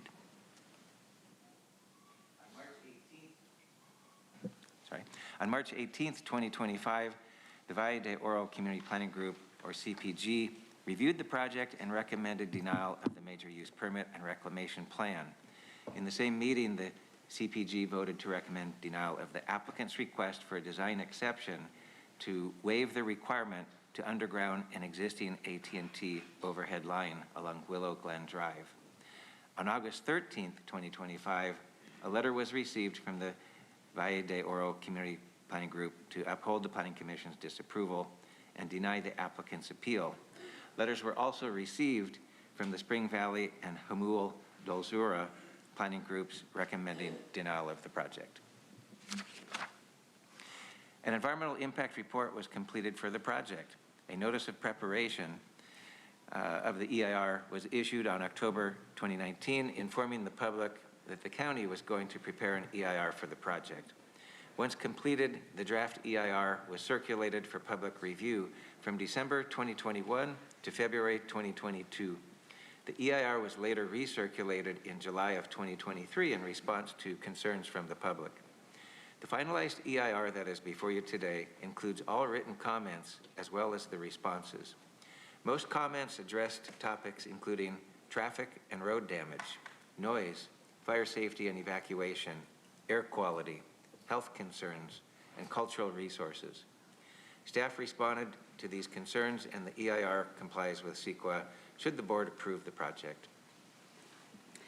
In addition to what is required by CEQA, staff provided many opportunities for community engagement. Throughout the process, staff held meetings with numerous public agencies, organizations, and tribal governments to discuss the project. A public scoping meeting was held at Hillsdale Middle School in November 2019.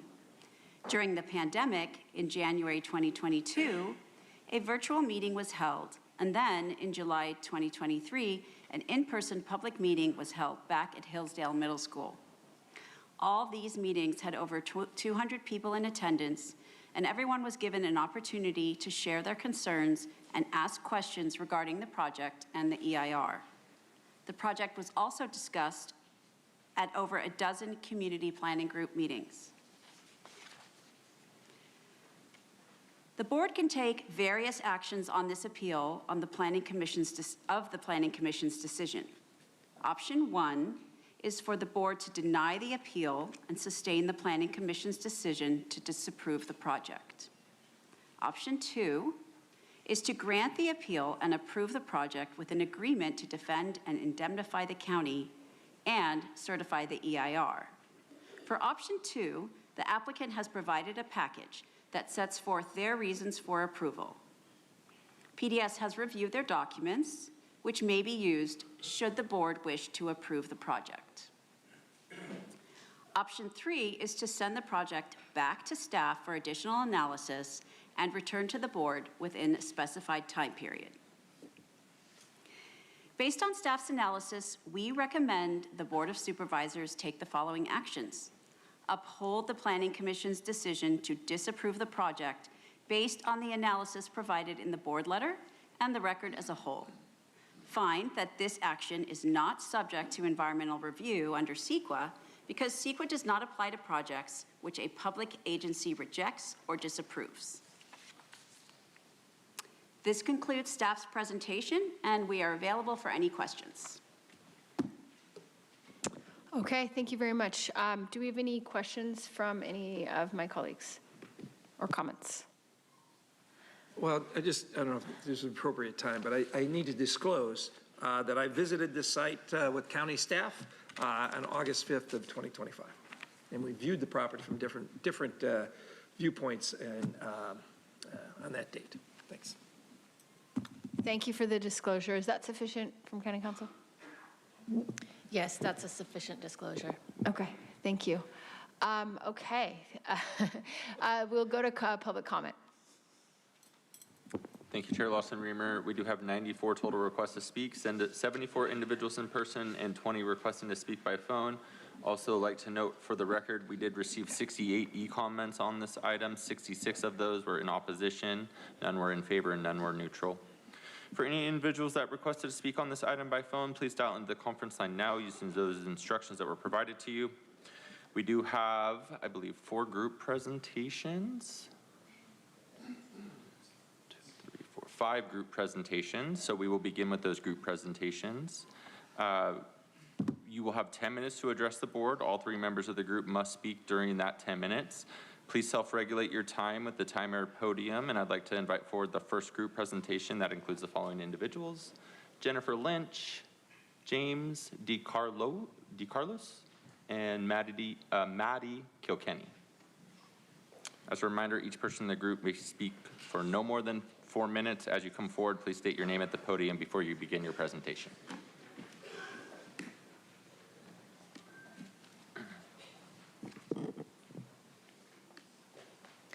Good morning, Chair Lawson-Remer and Supervisors. I'm Jennifer Lynch on behalf of the applicant. We are requesting that the board grant our appeal today and take 4 actions. There is ample evidence in the record supporting these actions. Some context. Sand and construction aggregate mining activities on this site began in the early 1950s. In other words, mining on this site dates back 75 years.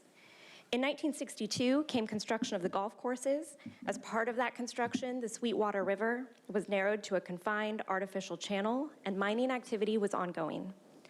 Even after the courses were completed, sand mining continued through the 1970s and beyond. 1970s topographic maps even show a gravel mining pit on the site. In other words, mining was occurring when the surrounding residential neighborhoods were constructed in the 1970s. Later mining episodes occurred between 2007 and 2009, and as recently as 2016. 3 key facts. 1, the project's extensive planning and environmental review was completed over a 10-year period and is based on scientific modeling and evidence. Those reports concluded there will be no significant noise, air quality, dust, water quality, or traffic impact. 2, extraction is allowed on this site, planned for in the General Plan and Zoning Code, and those documents expressly state how important aggregate mining is to the county's economy. 3, there is no other suitable and available location for sand mining within the county. Many comments at Planning Commission were not based on what is actually being proposed. To be clear, this is a sand mine and not a rock quarry. There is no blasting, there is no rock crushing.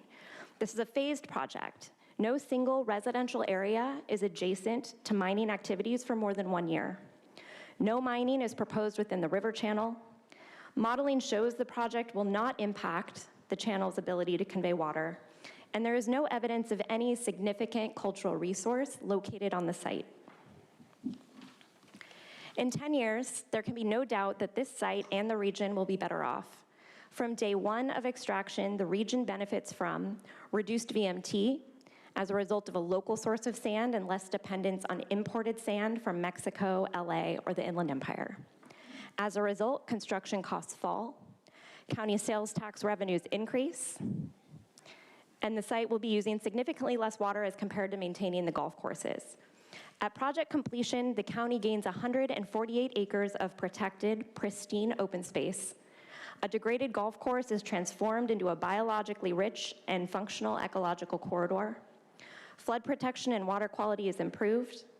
The county has received at least $2.5 million in sales tax revenue, and water consumption on the site will have been reduced to 0. The EIR's mitigation measures and the project's 160 individual conditions of approval ensure there will be no air quality, dust, noise, water quality, or traffic impact, and also ensures the project's real benefits.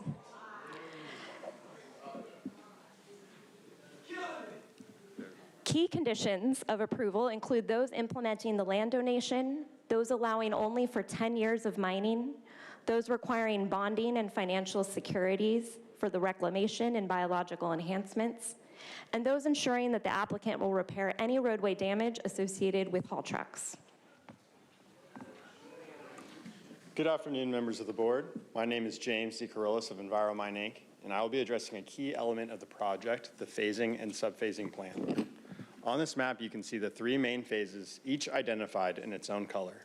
And within those phases are subphases of 30 acres or less, with only 1 subphase being mined at a time. Next slide. There have been comments that the project would cause noise, visual changes, or other disruptions for 10 years or more, and this animation demonstrates why that isn't the case. Each subphase first turns sand color during the extraction phase, and then brown, indicating the replacement of topsoil and the start of revegetation, followed by green as the subphase's vegetation takes hold. By the time extraction begins in phase 2, the revegetated areas of phase 1 are well on their way to establishment. This cycle continues east into phases 2 and 3 of the project and their individual subphases. Unlike a traditional mine, this project is designed for incremental extraction, 1 subphase at a time. Because of this design, no single location or nearby resident will experience active mining for more than 1 year before that area is reclaimed and revegetated.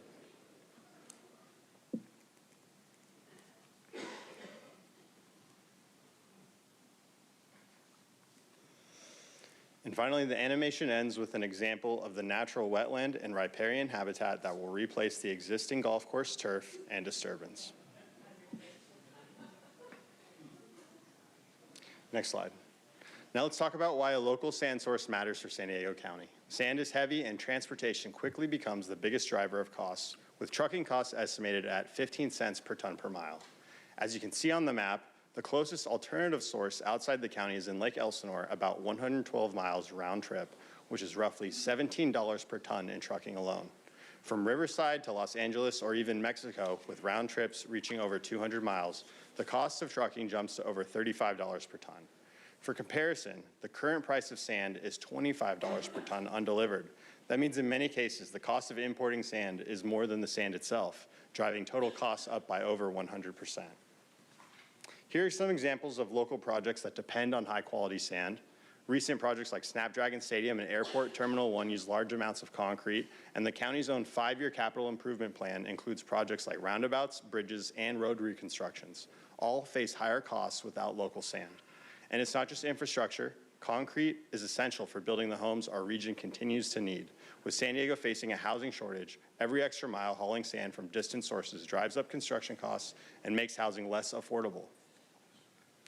Even from the nearest source, transportation costs are 4 times higher than they would be with Cottonwood. And that added cost affects everything from stadiums and airports to road improvements to new apartments and homes. And approving Cottonwood means those projects can be built more affordably with the benefits staying here in San Diego County. Good morning, Chair Lawson-Remer and Supervisors, and thank you, James. My name is Maddie Kilkenny. I want to close with our vision and commitment for the future of the Cottonwood project. But first, a brief summary of some technicalities. According to the county's EIR, every environmental impact has been addressed and reduced to less than significant, except temporary visual changes, as unavoidable during mining. A few other highlights. Regarding VMT, by sourcing sand locally, the project will dramatically cut truck travel, eliminating more than 6,000 miles a day of hauling compared to current conditions. That's over 1.5 million miles per year on the road. It will reduce air traffic, pollution, and greenhouse gas emissions across the region. By eliminating the golf course, the project cuts water use by 80% during mining and 100% once mining is complete, and eliminates fertilizer and pesticide runoff into the Sweetwater River. Regarding dust and air quality and overall health effects, the project poses no meaningful health risk. With strict dust and emission controls and clean equipment standards, this project ensures that community health remains fully protected. Now I want to address perhaps the biggest issue, developing a mine in San Diego County. We know this region we need the sand, we know that Cottonwood is the only place where we can get it, and we know that the general plan highlights mining as essential to the economic health of the region. We also know that this is what half of Cottonwood looks like. These images, however, show what we envision the site to look like after mining operations are complete. This is how we want to leave the region. Okay, please pause time. We really need to maintain decorum in this room. We have very strict rules about speaking, outbursts of any kind while other people are talking. So while I understand that people have very strong opinions about this item, which is why you are all here today, I need to ask that everybody respect the rules that we discussed at the beginning of this meeting. I don't want to have to start asking folks to leave this room. I want you to be able to be here, listen, and participate. So I don't want to hear any more outbursts. Thank you. Thank you. Again, a fully restored site in local government control with wildlife corridors, a healthy Sweetwater River, and a community resource for our kids and grandkids. This offer goes far beyond what is required or what any mine has ever done. As you know, this site is private property, and this offers a rare opportunity to expand the county's open space network at no cost to taxpayers. We understand mining is unpopular, so our plan is to deliver this extraordinary community benefit, the irrevocable offer of dedication of the majority of the project site to the county for free. The offer would be made as the site is reclaimed and revegetated, consistent with the resource management plan, and with an endowment for maintenance of the site, making it a donation of high-quality, ecologically valuable habitat. Lastly, I want to acknowledge a first-of-its-kind program that's coming together in partnership with local nonprofit SBCS and the team that will operate the mine, our Friends of the Carpenters Union. Using the county's own model on EMS, our project will fully fund for 5 years a program to create career pathways into the Carpenters Pre-Apprenticeship Program for youth exiting our juvenile justice system. This is a personal passion of our client, and we're proud to incorporate it into the overall vision for the mine. In closing, we appreciate the time and attention of you all in the community. We're here to answer any questions or have any additional discussions. Thank you. Thank you. Well, we will call forward the next group. That's Elizabeth Urquhart, Diane Jacob, Brian Lorenz, and I believe it's Barry Jantz. Again, you'll have 10 minutes.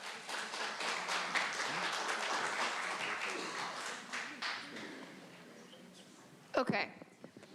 I just issued a statement about how we engage in this venue. I'm going to restate this in case folks have missed it. We are not clapping. We are not booing. We are not cheering. If someone says something that you're very excited about, you can go like this to show support, not laugh. You can twinkle. You can put thumbs up. Okay? You can show your opinion silently, but I really do not want to have to clear this room. So please do not cheer, do not boo, do not make any noise, be respectful of people speaking, and stay on topic. Thank you. And again, you'll have 10 minutes. No speaker can speak longer than 4 minutes. Thank you. We're going to do it a little bit more low-tech. Chair Lawson-Remer and members of the board, my name is Elizabeth Urquhart, president of the Stop Cottonwood Sand Mine organization. We are here this morning representing thousands of people who since 2018 have been fighting against this sand mine, which, if approved, would be right in the middle of an established residential area. To begin, a short history of this property. For over 60 years, this property has been in an outdoor recreational use. For decades, the County General Plan and the Valle de Oro Community Plan have designated this property as open space recreation, a designation that applies to large existing recreational uses such as parks, athletic fields, playgrounds, hiking trails, and biological and wildlife resources, not a sand mine.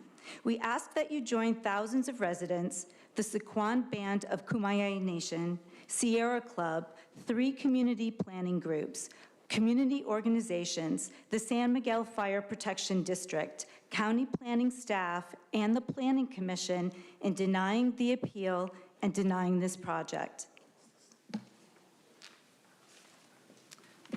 Good afternoon, Chair Lawson-Remer, members of the board. My name is Diane Jacob, and as a former county planning commissioner, member of the Board of Supervisors, I've been a part of many land use hearings. In my decades of experience, I can tell you I have never seen such a destructive project with such negative impacts on the people who live in a community. The applicant wants you to believe that there is now only one active sand mine within the county. That's not true. The fact is, there are currently 6, as you can see, active sand mines within the county that produce sand for concrete.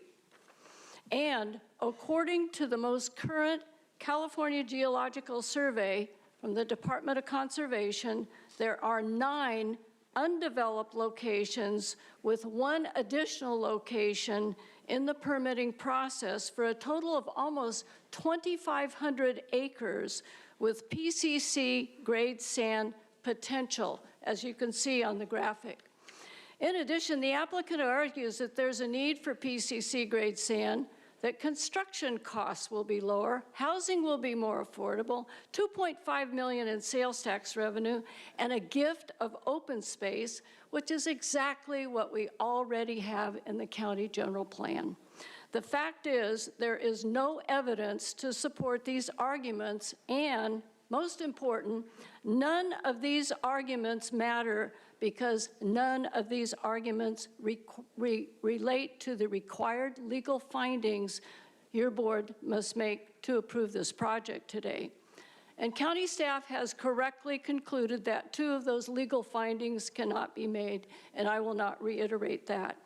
In addition, the zoning ordinance also states, and I quote, "Before any use permit may be granted, it shall be found that the location, size, design, and operating characteristics of the proposed use will be compatible with adjacent uses, residents, buildings, or structures." The key word here is compatible, which refers to the ability of 2 or more things to exist together without problems or conflict. In other words, capable of existing together in harmony. Brian and Barry will now provide evidence why a sand mine is not compatible in any way with the adjacent uses. Brian? Thank you. I'm Brian Lorenz. We agree with county staff that the information included in the final EIR is not relevant to the question of whether appropriate MUP findings can be made. Regarding the required legal findings, finding 1, harmony and scale, bulk coverage and density. The fact is, an open pit sand mine is as disharmonious as two things can possibly be when stuck in a residential neighborhood.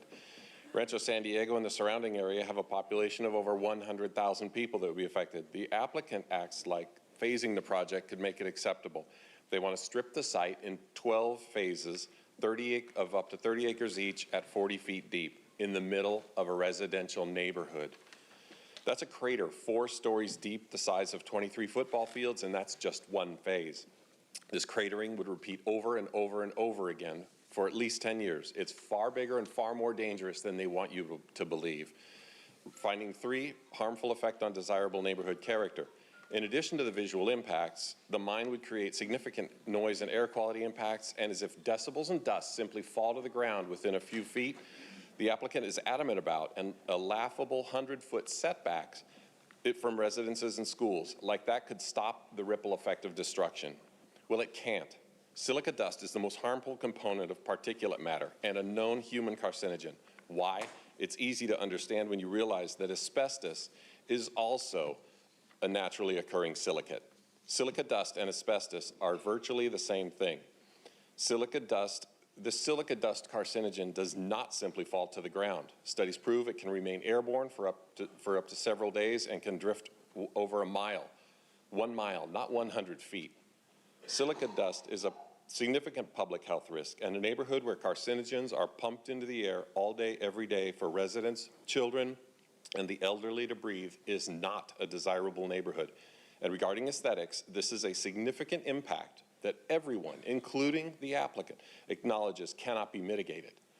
Finding 4, generation of traffic and the capacity and physical character of surrounding streets. According to the California Highway Patrol, in the past 5 years on Willow Glen Drive, over 300 people have been injured or killed in traffic accidents. The scene becomes more deadly when you imagine the current load of semis and cars approaching their 3 new intersections at over 45 miles an hour, intersections with narrowed lanes and no shoulder. In the EIR, the applicant camouflages the true traffic impact. A closer look at their recent average daily traffic count shows 4,353 vehicles between the hours of 9 a.m. and 3 p.m. That's the same time that the applicant plans to lob 296 heavy haul truck trips into the fray, which is the passenger car equivalent of 740 additional vehicles, a staggering jump of almost 20% more traffic, and all of it slow moving. This traffic nightmare would happen every day, slowing traffic and endangering commuters, parents, school children, and cyclists. It will make Willow Glen and adjacent streets far more dangerous. Barry?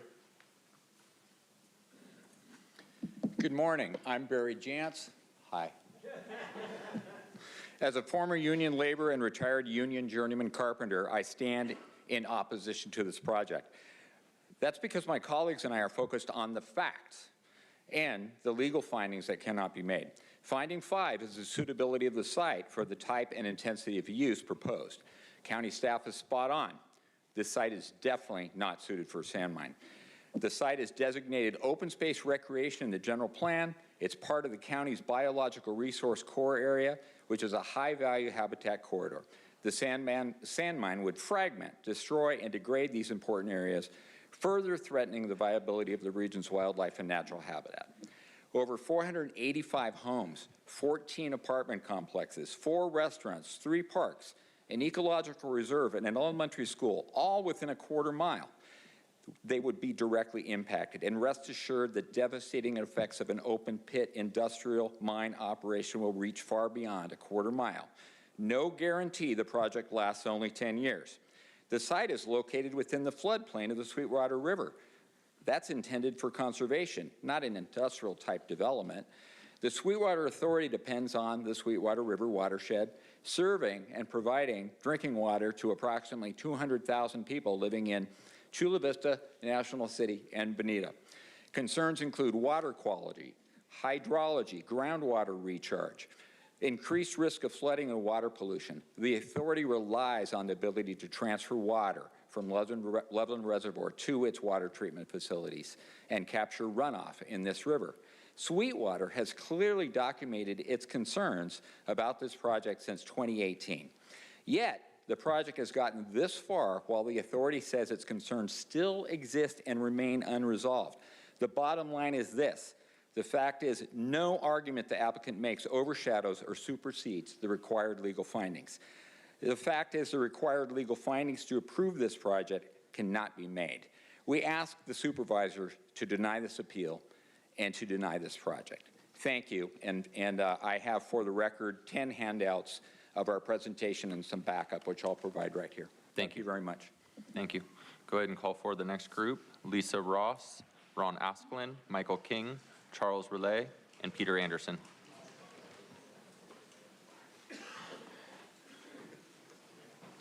Again, 10 minutes, and no one can speak longer than 4 minutes. Good morning, supervisors. My name is Lisa Ross. I'm the chair of Sierra Club San Diego chapter.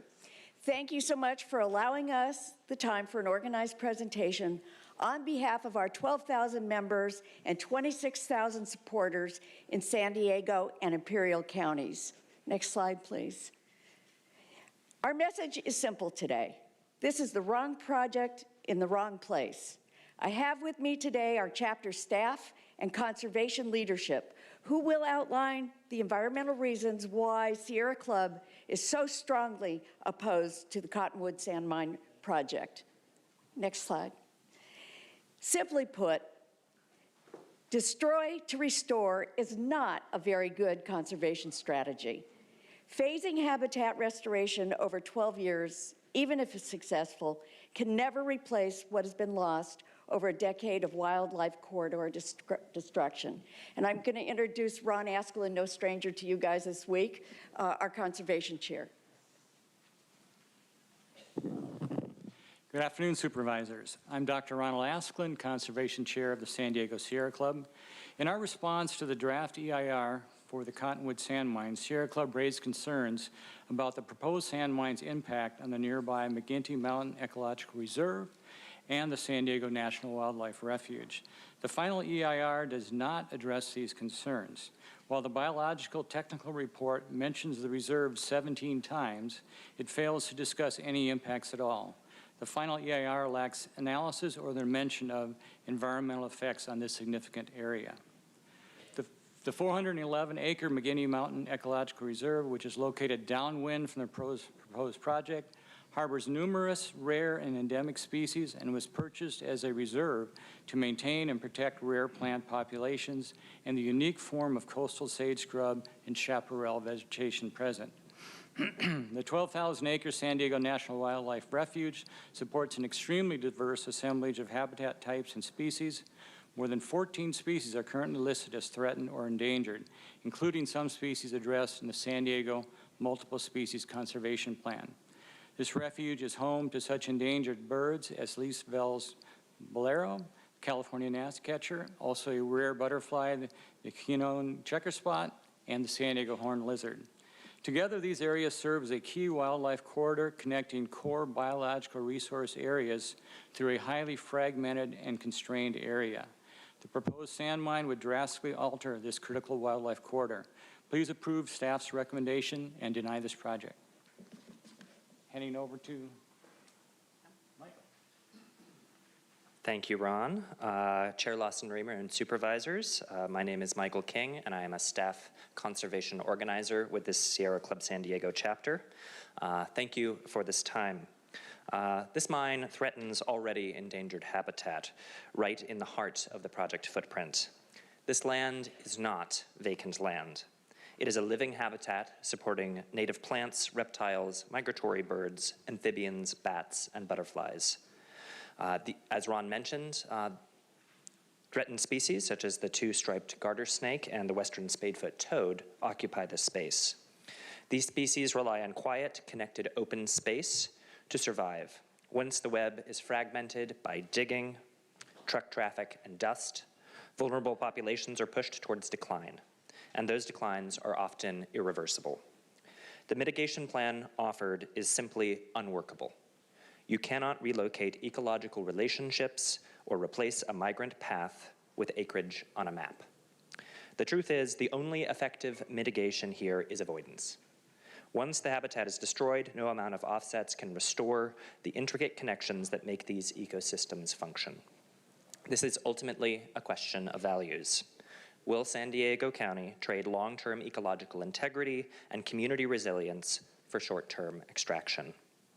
The Sierra Club urges you to stand with the future and with the local community and not the mine. We respectfully ask you to vote no on the Cottonwood Mine project and protect ecological resources that belong not only to wildlife, but to future generations. Thank you. Hello, my name is Charles Hurley, and I am the Conservation Program Manager for the San Diego chapter of the Sierra Club.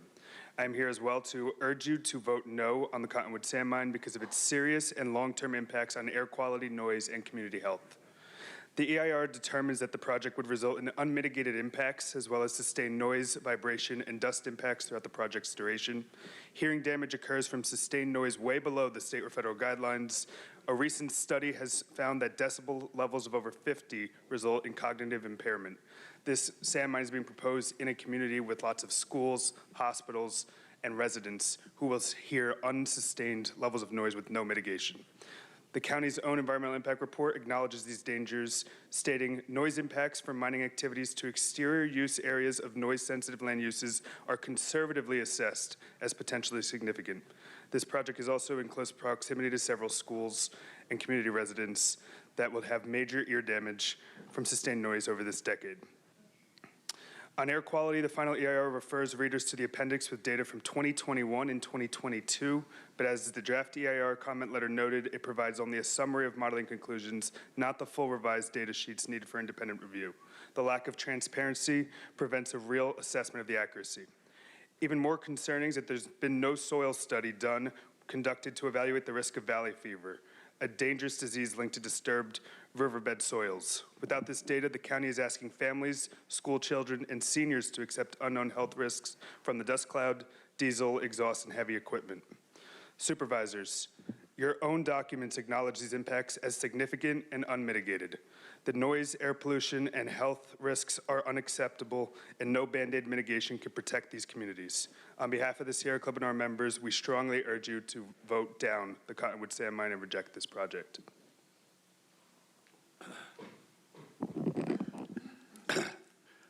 Hi. Can you pause for a second? Thank you for people showing your support silently. Thank you. Greetings, Supervisor. Thanks for hearing this today.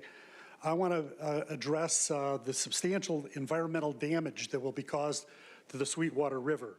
The Sweetwater River flows through Chula Vista, Lemon Grove, National City, and the unincorporated communities of Spring Valley and Rancho San Diego.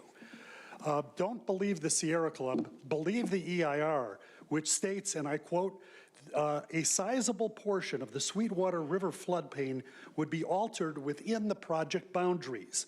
Also from the EIR, inadvertent intrusion into jurisdictional waters and wetlands located adjacent to work areas by construction vehicles, equipment, and personnel during mining and reclamation activities would be considered potentially significant, and that's a direct quote. The sand mine would alter the natural flow of the Sweetwater River.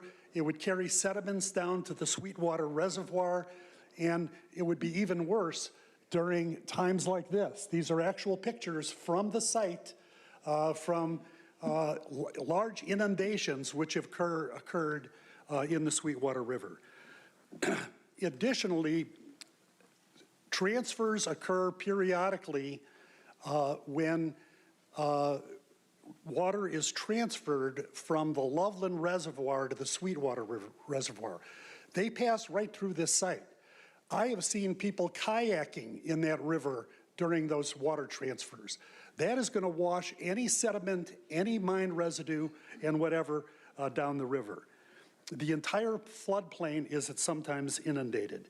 The FEIR also states during the rainy season, the Mining would be located away from the river channel to the extent feasible. That doesn't sound like a great assurance. The Sweetwater River flows through all those areas, all those communities in districts 1, 2, and 4, and has direct impacts on a large portion of San Diego. So mining activities that generate dust, silt, and other pollutions easily can enter the Sweetwater River. The increased sedimentation clouds the water, reducing sunlight penetration and affecting aquatic plants and animals. This has severe impact on the wildlife corridor, the floodplain, and the river itself. So here's our ask. No approval, no continuance, deny the application. Thank you much. Thank you. We'll go to our next group. Doug Hicks, Jessica Garcia, and Jacob Richards. Again, 10 minutes, and no speaker can speak longer than 4 minutes.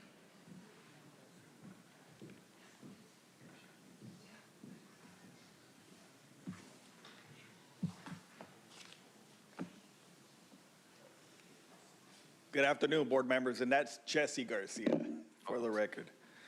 I'm a representative here locally, born and raised in San Diego. My family's been in San Diego since 1904. I want to share on behalf of over 7,700 union carpenters and partnered with over hundreds of local contractors that employ tens of thousands of construction workers throughout the county. We are here today because our region is facing a serious challenge, a shortage of local sand. This shortage has caused the cost of concrete and plaster to skyrocket, putting pressure on construction sites, housing projects, and families waiting for their homes to be built. But this just isn't about the sand, it's about the future of our community. When we fail to invest in the resources we need the most, we fail to invest in the people who live and the people who build this community and work here. We cannot afford to sit back while cost climbs, project stalls, and developers walk away from commitments to use union labor, apprenticeship programs, and provide good jobs, good wages, and benefits. Right now, our county is growing slower than it should. The number of permits being issued tells the story. We are falling behind. We cannot just normalize falling behind. We must choose growth, progress, and the opportunity for everyone, not just a few people, and respectfully, living on a couple streets nearby, but the entire country, but the entire county of San Diego. I urge you and support you to support this appeal, move this project forward. Let's build a future that works for all of us. At this time, I do want to introduce the Division Construction Manager of New Construction, Jake Richards with Hammond Construction. Hi, folks. First, I want to say I grew up in Hummel. I grew up there from the time I was 4 years old till 18. Supervisor Jacob, it's good to see you. When I was in 8th grade, I sat on your picnic table and you used me and a few of my friends to take pictures for your re-election campaign. Do you remember those pictures on the picnic table? Yeah, so it's good to see you. But yes, I'm here as a representative of Hammond Construction. We build a lot of great buildings all over San Diego, but especially in East County. And within I would say within biking distance of this community, we built Skyline Church, McGrath YMCA, a few miles away, Shadow Mountain Church. We build a lot of great community centers that people appreciate in that area. And the way we're able to do that is by saving money. These groups are not able to afford the buildings that we build for them without finding ways to save money. And in the past 3 years, I've seen concrete go from $92 a yard to $187 a yard. The costs are skyrocketing. A lot of that is because we're sourcing materials from out of state, out of country. A lot of concrete components are from out of country, China. And if we can get sand here in San Diego, it greatly reduces the cost. A decision has to be made whether we're going to allow costs to keep going up and groups not be able to build great buildings because we've outpriced them. The people that still will able to build are going to be big corporations, Fortune 500 companies. They'll still be able to build because they have the money, but the community groups won't be able to. So I would urge you to vote to approve this sand mine and help keep costs low. Thanks. I'd like to introduce Doug Hicks. He's the regional organizer for Carpenters. Made it to afternoon, Council. County Board. Let's talk about it. This is a disturbed site. This is not pristine wilderness. This is a golf course. It's been developed for decades. So when you're talking about habitat conservation, this isn't native habitat. This is disturbed. It's been disturbed several times. And if you tried to play golf on it recently, you're really disturbed. That course is in terrible shape. I want to talk about my experience of living next to a sand mine. The last active sand mine in East County was Lakeside Land. I live less than a mile from there. It's directly across the street from Lakeside Elementary School. You know how many complaints there were from the community? Exactly 0, because they were great neighbors. We had the cleanest streets in San Diego County because they continuously ran a street sweeper all day, every day. You know where else you don't hear about complaints? Carroll Canyon. There's a sand mine right now in Carroll Canyon. It's being reclaimed. That was ringed with homes for decades. It provided essential aggregate for our construction industry. How many complaints did you hear coming out of Carroll Canyon? It's now turning into 3 routes development, which will be hundreds of new homes. Lakeside Land has turned into commerce. Hammond Construction has an active job site there now. Pepsi built a building there, and it turned into the nicest youth sports complex in East County. There is a reclamation plan. But at the end of the day, we have to decide who we're going to be as a county. Are we going to grow, or are we going to continue to fall behind?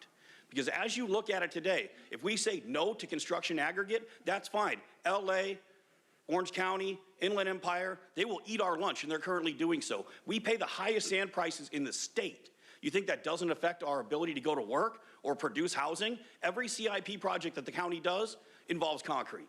The county will pay more, your taxpayers are paying more, and the residents of San Diego, we're paying a premium because we can't produce products here. We used to be a county that did big things.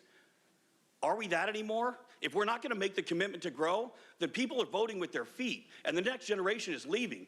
West Phoenix is growing, Riverside County is growing, and it's our residents that are going. At the end of the day, this is an opportunity to stand up and say who we are as a county, but at the end of all of this, this is a sand mine. There is a cost to progress. Nobody likes it when the freeways are under construction. Everybody likes it when they're done. We're the people that do that. You're going to hear a lot today about the different types of aggregate. I have poured more concrete than most people have walked on. The best product you can have is a natural sand. If you want to go to an artificial sand, that involves blasting and grinding. So crushers aren't exactly quiet. This will all come from somewhere. And the last point I have is this. This aggregate that's coming today, you're going to have a choice on who gets to bear the burden of it. If you continue to bring it up from Mexico, all you're doing is shoving it through the port in Barrio Logan.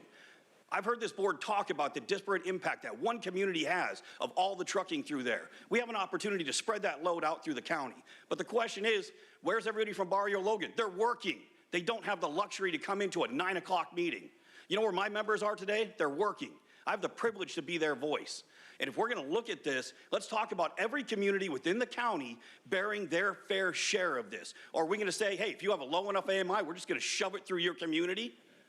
Or are we going to say we're going to do this equally throughout the county and everybody bears the burden of progress in our county? Because everybody's going to benefit from the concrete that creates their freeways and maintains their communities.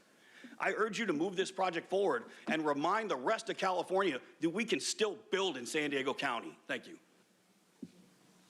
Thank you. And my apologies for misreading your name, Jesse. We'll go to the next group, Jamie LeBrake, Adam Day, and Ted Griswold. Again, you'll have 10 minutes. Please self-regulate your time, and no one person can speak more than 4 minutes. Helka, good afternoon, Madam Chair and Honorable Supervisors. My name is Jamie LeBrake. I'm a Sequan Tribal Elder, Sequan Councilman, and former Director of our Cultural Department. Today's hearing is a critical moment, not just for Sequan, but for all of my fellow Kumeyaay tribes and tribal members. The proposal before you, if allowed to proceed, would be devastating to the Kumeyaay people, our culture, heritage, archaeology, and our ancestral human remains. While I'm appreciative of staff's opposition to this project, I am extremely saddened to see that our well-researched and documented concerns were not addressed in the EIR. If they were, you would never be presented with a draft finding of less than significant as it relates to cultural resources. But also I want to add to, when I hear that less than significant, you're telling my people that we were. I heard 1904, but my people have been living here since time immemorial. Records will indicate my people have existed here for tens and tens of thousands of years. We are significant, we are still here, and those resources are dear to my people. We are adamantly opposed to this project, and none of the alternatives are acceptable. Any one of them will result in a complete disregard for our sacred land and significant cultural artifacts, funerary sites, and our ancestral human remains. I would now like to ask our Chief Administrative Officer, Mr. Adam Day, to share a few comments, followed by our Special Legal Counsel, Mr. Ted Griswold. Thank you. Good afternoon, Madam Chair and honorable supervisors. And Madam Chair, I appreciate and respect your sensitivity that you have for public comments, so thank you for conducting this meeting well. My name is Adam Day, and as you've heard, the Sequan tribe is adamantly opposed to this project. The applicant would have you believe that they've spent 10 years and tens of millions of dollars, and they should be allowed to keep digging. You know, the number one rule when you find yourself in a hole is to stop digging. And I ask you to stop digging. You have in the record evidence and findings that you can make on CEQA grounds to deny this project.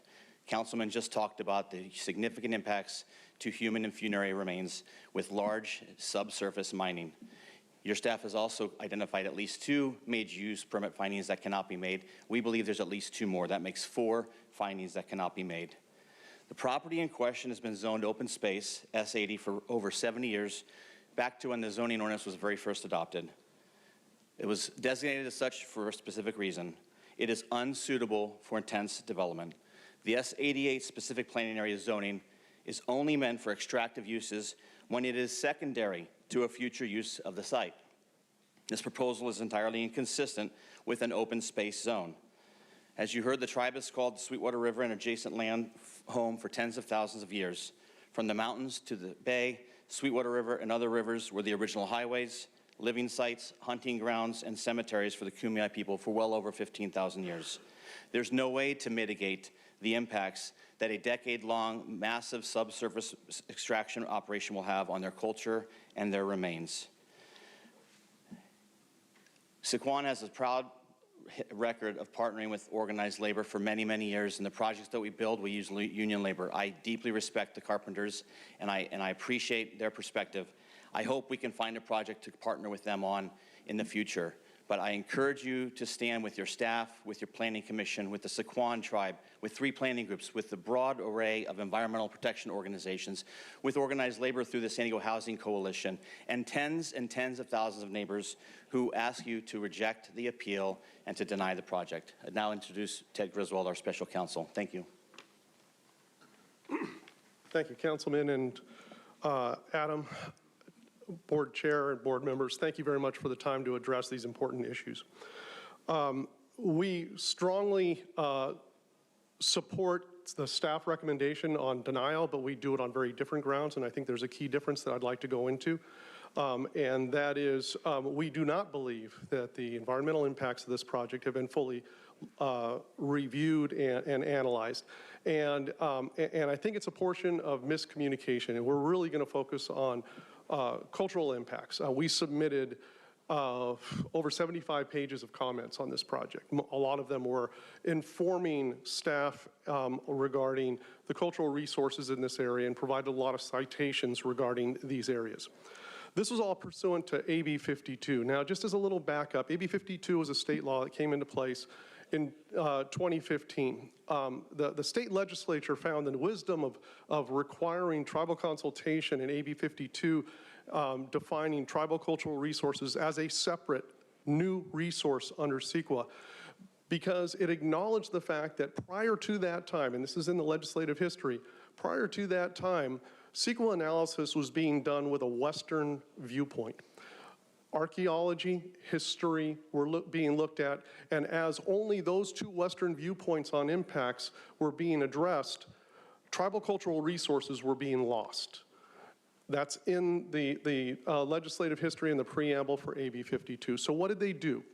They identified the need to have a new type of resource, tribal cultural resources, which can include landforms, items, cultural areas, sacred areas. And the only way to get that information is through consultation. Go talk to the tribes, have consultation with them, and learn about what those resources are. And that's going to be staff's substantial evidence in the record of what a tribal cultural resource is. So we engaged in consultation in this instance, and we advised staff on behalf, in multiple meetings with staff, that the entire area here is a tribal cultural resource at a landform scale. And this is the reason why. These areas, Sweetwater River, the alluvial plain that you have here, is one of just a handful of alluvial areas in San Diego County where heavy residential indigenous life occurred. In this location, you have two finger canyons, Mexican Canyon and an unnamed canyon, that come into the Sweetwater floodplain area. That was identified by Florence Shipek, David Carrico, many, many other studies that we provided to staff that indicate these are areas of high residences. In 2006 and 2007, the county commissioned a report on the Hamacha and Rancho San Diego areas, looking at the residences and the residential areas dating back 3,000 to 7,000 years in the Sweetwater River Plains.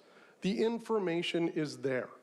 You got the input from the tribes that that information is there and it's important. Please heed it. Well, despite the fact that we put in all this information, I don't know that it was ever really accepted because they came to a conclusion that they didn't see any tribal cultural resources, so there's no cultural impact. They're not looking through the tribal lens. They're looking through a Western lens, and that's problematic. And that's what we want to correct with working with the county in their consultation processes, that we can enlighten, we can help with that information, but you need to be able to accept that information. I do want to address a couple of issues that came up in the previous appeal. One is that the area is developed because it's a golf course. It's not developed. It's been landscaped. When you're looking at cultural resources, they are in the ground with residences. Over thousands of years, they've been buried in aluminum and they're below ground throughout this area. That includes not just artifacts and places where there are middens and that sort of thing, but burials. Kumeyaay people buried their individuals adjacent to their homes. And so there are going to be burials throughout that area. Second point they made was they stated that the area had been mined before. Well, in our previous comments, we pointed out the fact that when they made that statement, we went back and looked at the appendices of this project. And in their appendices, their mineral reports, figure 11, shows about 15% of the entire area has actually been sand mined. We wanted to go a little further, so we did a Public Records Act request to get more information on permits for sand mining at any other locations, and we received none from the county. So 15% of the area has been sand mined, apparently, according to their report. There's no indication of depth or volume on any of that. So it has not been sand mined. Those resources are still there. So when you approve a sand mine in a location here, guess what happens to all of those resources? By definition, all of those cultural resources, the burials, all of the indications of the habitations that were here. Sir, I'm going to cut you. You're well over your 4 minutes. I'm going to finish up right now. Are gone. They are gone. They are taken away forever. There's no way to mitigate those and those tribal cultural resources. I thank you for your time. I look forward to working further with the county to better the consultation process and improve that information. Thank you. All right, thank you. And next, we will call forward the Community Planning Group Chair of Valle de Oro, Ode Yusuf. You'll have 5 minutes to address the board.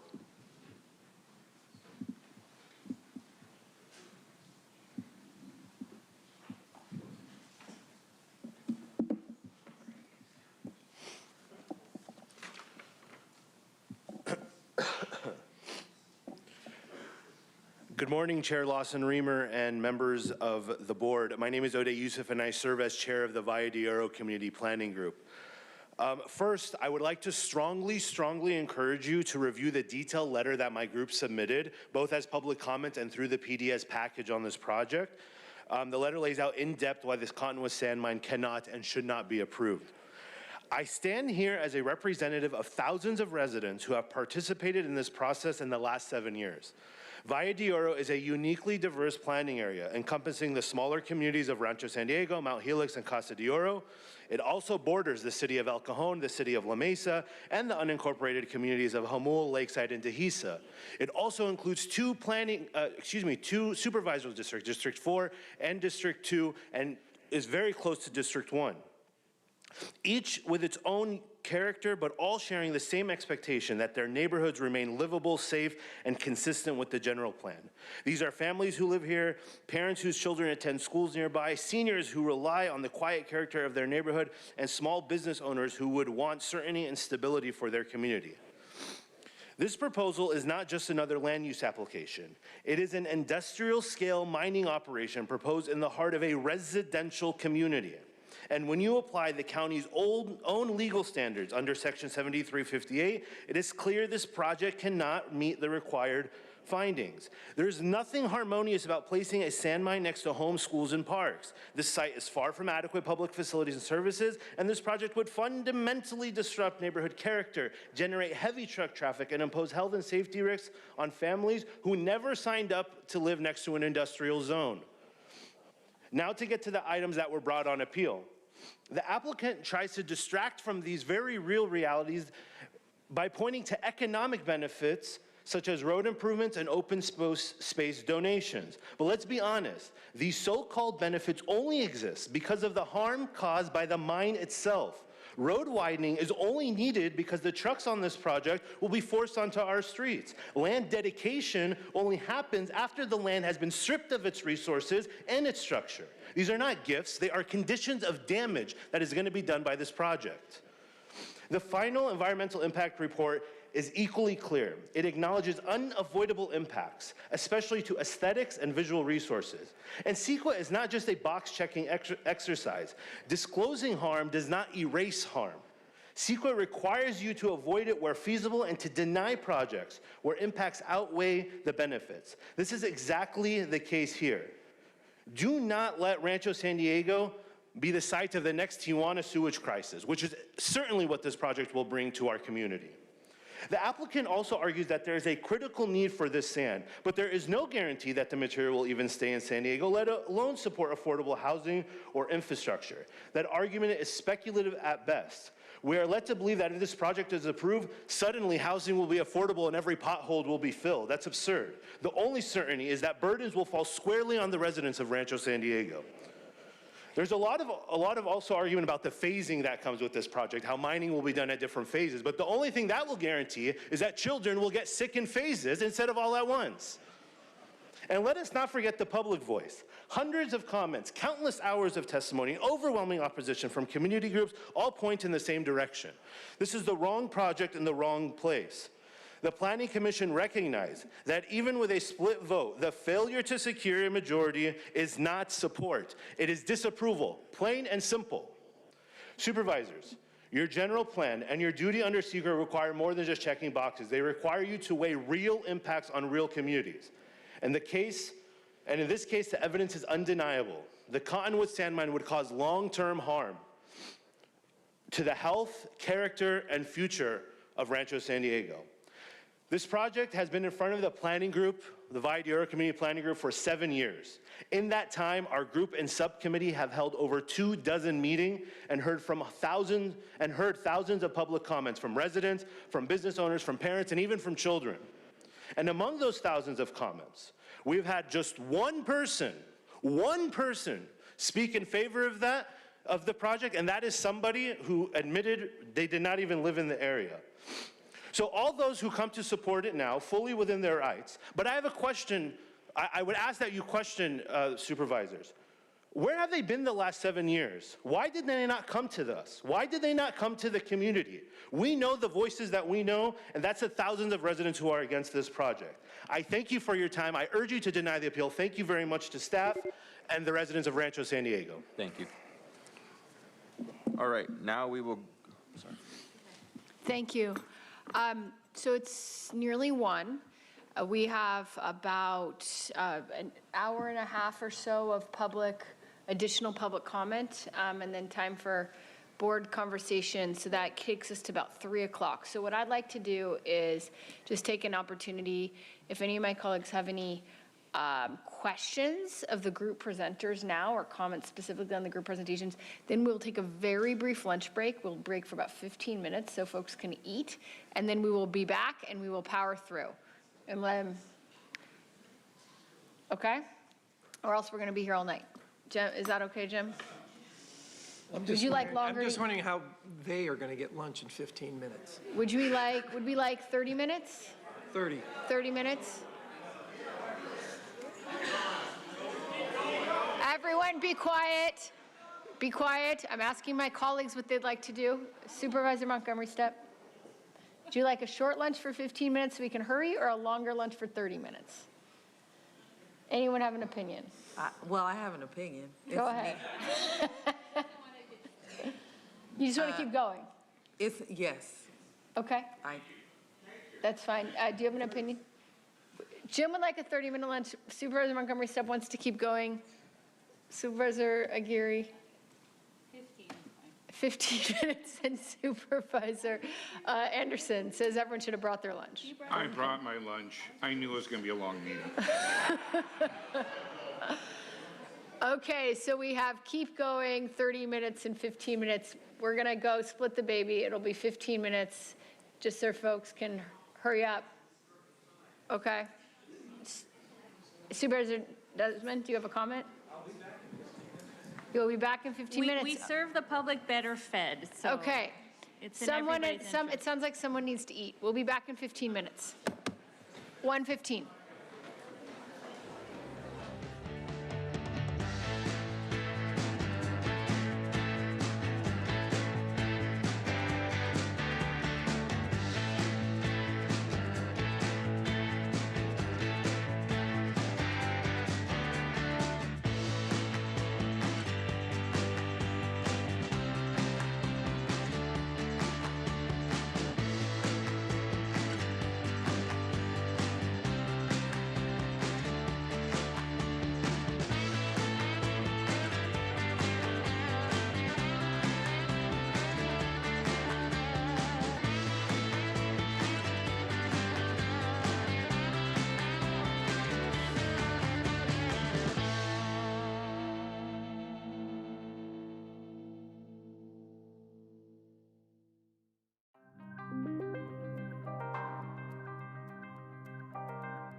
said 1:15 and it's 1:16 and a half. So we are back. Thank you. So we will go ahead and start with public comment. Thank you, Chair Lawson-Remer. We'll begin with the in-person speakers. As your name is called, please come forward and stand on the arrows until it is your turn to speak at the podium. You will have 1 minute to address the board, and we'll ask you to please begin by stating your name for the audio record. Because we have a high volume of speakers, I'll be calling you in groups of 3, so please listen for your name. We'll begin with the first 3 individuals. Teresa McKenna, Brian Davis, and Rick Adams. If I've called your name, please come forward.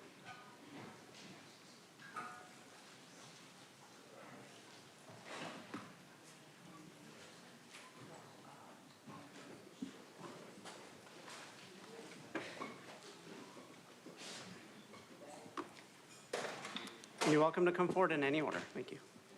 Thank you. My name is Rick Adams, and I am the project manager for Western Golf Properties. We are the manager of Cottonwood Golf Course. I am a PGA golf professional with more than 34 years of experience managing daily fee, public, private, and resort golf courses.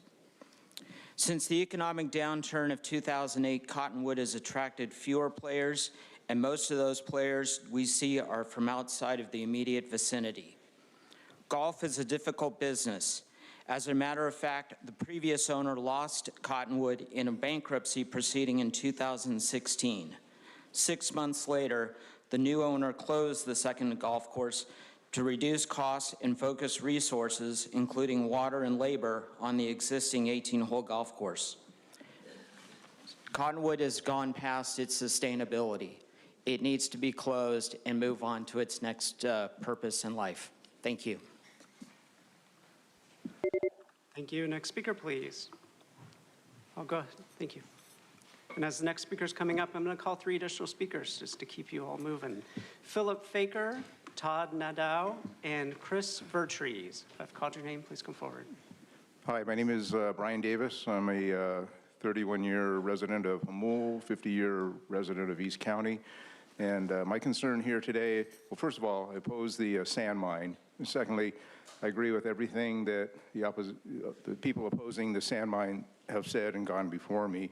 So I'm not here to reiterate that. What I am here to reiterate is my concern for the county, because I'm concerned for the county and potential liability should this sand mine go through. The county has heard many reasons. Health is a big concern. Coccidiosis, valley fever, can spread up to 75 miles, and there unfortunately is no test in the soil that will verify its presence or not, but we know from endemic numbers that it is in the area, and it's like a perfect storm of water coming through periodically, drying out the soil, and now this excavation kicking up the soil that will increase the number of cases in the area. Silicosis, the same thing. We have a large... Thank you. Thank you. Next speaker, please. Madam Chair, members of the board, if approved, the Cottonwood sand mine would reduce sand imports by only 25% at best. Can you please state your name? Philip Faker, I'm sorry. Thank you. And that would not solve the county's sand shortage. Manufactured sand offers a better path forward. It's already authorized under the Caltrans standard specifications and the Green Book, and engineers confirmed that it can replace river sand in most concrete applications. Yet only 2 of the county's 13 quarries produce it. With the proper incentives, they could supply the 2 million tons we now import each year. The main barriers are equipment costs, lengthy and costly permitting, and limited incentive for well-established profitable quarries. But with leadership and planning, those obstacles can be overcome. Natural river deposits are finite. Now is the time to form a task force with Sandag to study manufactured sand, a sustainable alternative. Thank you. Next speaker, please. Good afternoon. My name is Chris Vertrees, and I am a member of District 4. In fact, me and my wife bought a home approximately 200 yards from this proposed sand mine 3 years ago. We have a 3.5-year-old little girl that enjoys Hilton Head Park along with thousands of other families. We bought this home because we know Rancho San Diego is a great community, it's a safe community, and it's a healthy community. And this proposed sand mine would disturb all of that. I'm not going to make the same remarks that have been so eloquently demonstrated by the individuals that have spent countless hours, and I didn't even know this had been going on for as long as it has. And in fact, that it's gotten to this stage is honestly unbelievable. I made the effort to drive out here today to sit here in that chair since 9 a.m. Because, you know, I'm representing not all of these groups, but I'm a father, I'm a husband, and I see the long-term impact it takes. Thank you. Thank you. Next speaker, please. Hi, everyone. I appreciate your time and my chance to be able to speak about this matter. I oppose the Cottonwood sand mine. Can you please state your name? My name is Todd Nadeau, and I also live about 200 yards away from the proposed sand mine. And it really worries me what's going on. And the people that are talking, there was a contractor that shared about Lakeside has have no complaints. I'd like to see that proved. One thing he did mention was there's daily street sweepers that are going by. What do you think they're sweeping up? The dust from the sand mine. But who's sweeping up the pools? Who's sweeping up my backyard? Who's sweeping up your patio? Who's sweeping up or cleaning your car every day? No one's out there doing that for you. Who's taking care of my kids? We're breathing in the silica and whatnot. I ask you to put yourself in our shoes. If you were to live in this area, if you were to live by a sand mine, would you want that by you? Thank you for your time. I appreciate everything y'all do. Have a great day. Thank you. As the next speaker is coming forward, I'll invite 3 additional speakers: Mark West, Gordon Davis, and Robert Horseman. If I've called your name, please come forward. Good afternoon, Madam Chair and Board of Supervisors. My name's Teresa McKenna. I serve on the San Miguel Fire Protection District Board, speaking on behalf of our Board of Directors. This project lies within the very high fire hazard severity zone. On May 14th, 2025, our board adopted Resolution 25-29, formally opposing the proposed project. The findings of our board were that this project has the potential to adversely impact emergency services. First and foremost, the increased industrial traffic is anticipated to negatively impact evacuation routes, potentially delay response times, and create congestion on rural roads that serve as critical ingress and egress points during wildfires. Please know that our fire district opposes the project unless and until it meets or exceeds all public health and life safety concerns. Thank you for your time. Thank you. Next speaker, please.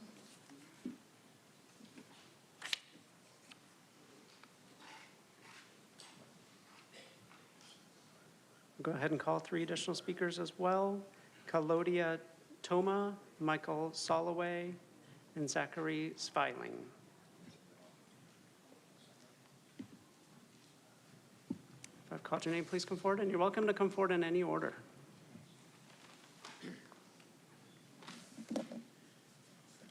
Well, good afternoon. It's been a long morning, and hopefully not too much longer today. Well, thank you, supervisors, for the opportunity to voice my opposition to the Cottonwood sand mine. My name is Robert Horseman. I'm a former community banker over the past 55 years in San Diego County, founding 3 banks in the county. Served on many nonprofits in the community of San Diego. Former chairman of the San Diego Chamber of Commerce years ago when I had black hair. And many years at the San Diego Zoo, past chair there. Spent about 50 years in different involvement there. And additionally served on numerous nonprofits, raising numerous dollars for many, many, many of them. So, as a longtime resident living near Cottonwood Golf Course, forget about it. Next speaker, please. Good afternoon, supervisors. My name is Mike Soloway. For the last 31 years, I have lived across from the second green of the Heaven Ho Golf Course. Before retiring, I traveled extensively throughout the United States When people would find out that I lived in San Diego, they thought I lived in paradise. I would tell them that we had fantastic weather, we had open area, and we also had 117 holes of golf. I want to pose a question to all of you. I want to pose a question to Michael Schlesinger, the developer of this project, and to all the contractors and carpenters. And this is the question. Do you want to live next to a sand mine that would impact the environment, the value of your house, and your health? Thank you for your time. Thank you. As the next speaker is coming forward, I'll invite 3 additional speakers. Preston Brown, Andrea Soloway, and Joe Dunkson. Hello, my name is Claudia Toma. I'm here on behalf of my family, my 2 parents who are senior citizens, and my siblings. We live on Cottonwood View Drive, and if this project goes forward, the core facility will be in our backyard, a backyard that our entire family has spent our life savings to purchase this home, where my parents sit outside and sip a cup of tea, and they're still both not retired and working multiple jobs being senior citizens. My father walks every single day in the neighborhood. Everybody knows him. He's done this for many, many years, and that would really hinder him from doing that. And my sister, who's an MD, PhD, brilliant student, is severely immune compromised. And not to sound dramatic, but this would be pretty much a death sentence for her because she would not be able to breathe air. So please oppose this. Think of us as yourselves, and if you had children, would you want them to go to a school in this environment? Or if you put your life savings in a home, would this be okay? Thank you. Thank you. Next speaker, please. Hello, I'm Andrea Soloway. I would like for you to imagine that your backyard overlooks the second green of the Cottonwood Golf Course across narrow Ivanhoe Ranch Road. What a bucolic setting. There is only 67 feet between our fence and theirs. My husband and I have been cultivating our garden and now our retirement home since 1995. We both garden often. Yes, we occasionally hear noise, exclamations of excitement, and also sometimes the odd curse word when people are golfing over there. But it's nothing compared to what a sand mine operation would bring. We strongly object to this. The noise, the silica dust, all the health hazards, the potential loss in property value, and we ask you please do not approve this project. Thank you for your consideration. Thank you. As the next speaker is coming forward, I'll invite 3 additional speakers. Randall Wheeler, Lori Loisel, and Marilyn Loisel. Did you call Preston Brown? Yeah, you did. Did you receive my email? You did. Thank you. Yes, Preston is representing the Homo Planning Group and will receive 5 minutes. Thank you. Yes. Thank you. Okay, that's much better. Good morning, Board of Supervisors. My name is Preston Brown, and I am a 17-year member of the Hamul-Dulzera Community Planning Group.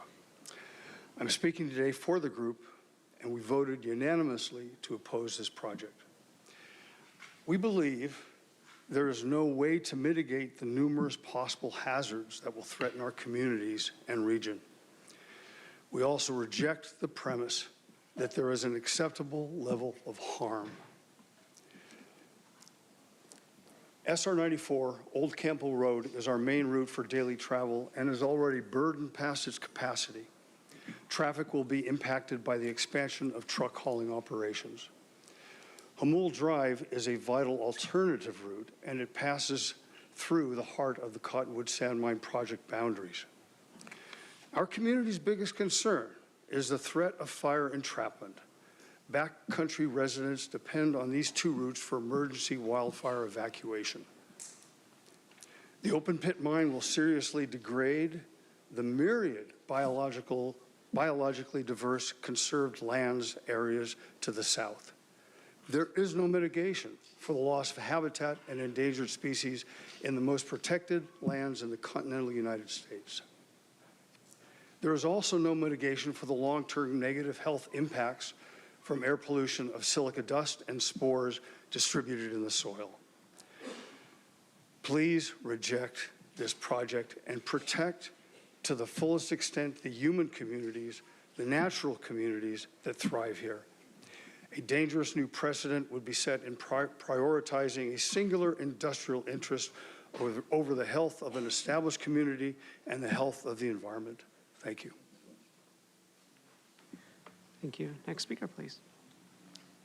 My name is Randall Wheeler. My wife and I live in Rancho San Diego, less than a mile from the Cottonwood Golf Course. We've lived there since 1989. It's a beautiful place to live. It's somewhat rural, yet close to the beautiful city of San Diego. We feel that it is a healthy place to live. However, if the sand mine comes in, it will cease to be a healthy place to live because of silica, the primary component of sand. The chemical name for silica is silicon oxide, chemical symbol SiO2. If you Google harmful effects of inhaling silica, you'll get something like this. Breathing crystal, is that my time? Yes, thank you. Next speaker, please. Hi, I'm Lori Loisel, and my family's resided on Wind River Road above Cottonwood Golf Course for over 40 years. And I am an attorney for 19 years and a former construction defect litigation attorney. I'm quite familiar with environmental reports, and I know firsthand I have never seen an environmental report that's paid by a developer actually come out against the developer. And we all know about cherry picking of boring sites and how reports come out in their favor of the developer who's getting paying for these reports. The main reason we're here is that the health concerns. Senate Bill 1137 has stated that 3,200-foot setback is what should be used for oil mining operations. The same health issues affect us today with the sand mining. Silica, which is 1/25,000th of an inch, you cannot prevent from breathing that in, no matter how much protection you use or a mask. This is going to go into the air, into our children's lungs, into our parents' and grandparents' lungs. Thank you. Next speaker, please. Good afternoon. I'm Marilyn Loisel, and as my daughter said, I've lived on Wind River Road since 1984. I do not have to imagine what it would be like to live above a sand mine, because over 15 years ago, one of the owners that owned Cottonwood at that time illegally sand mined right below me. And I could tell you this for a fact. Every day, from early in the morning until late in the evening, oh my God, the noise was unbearable. Not only that, it is a very filthy operation. It may be sand, but it gets in everywhere. It invades your home. It invades your yard. It sticks to your house. It's everywhere. You cannot even open your windows. The only time I could actually try to air out my house was on a weekend, and that was if it wasn't blowing, because the wind wasn't blowing, because I live 700 feet above Cottonwood. So it is a very, very nasty operation. Thank you. Next You're speaker, welcome. please. I'd like to invite 3 additional speakers: Mark Laska, Ann Kelly, Leonard Villarreal.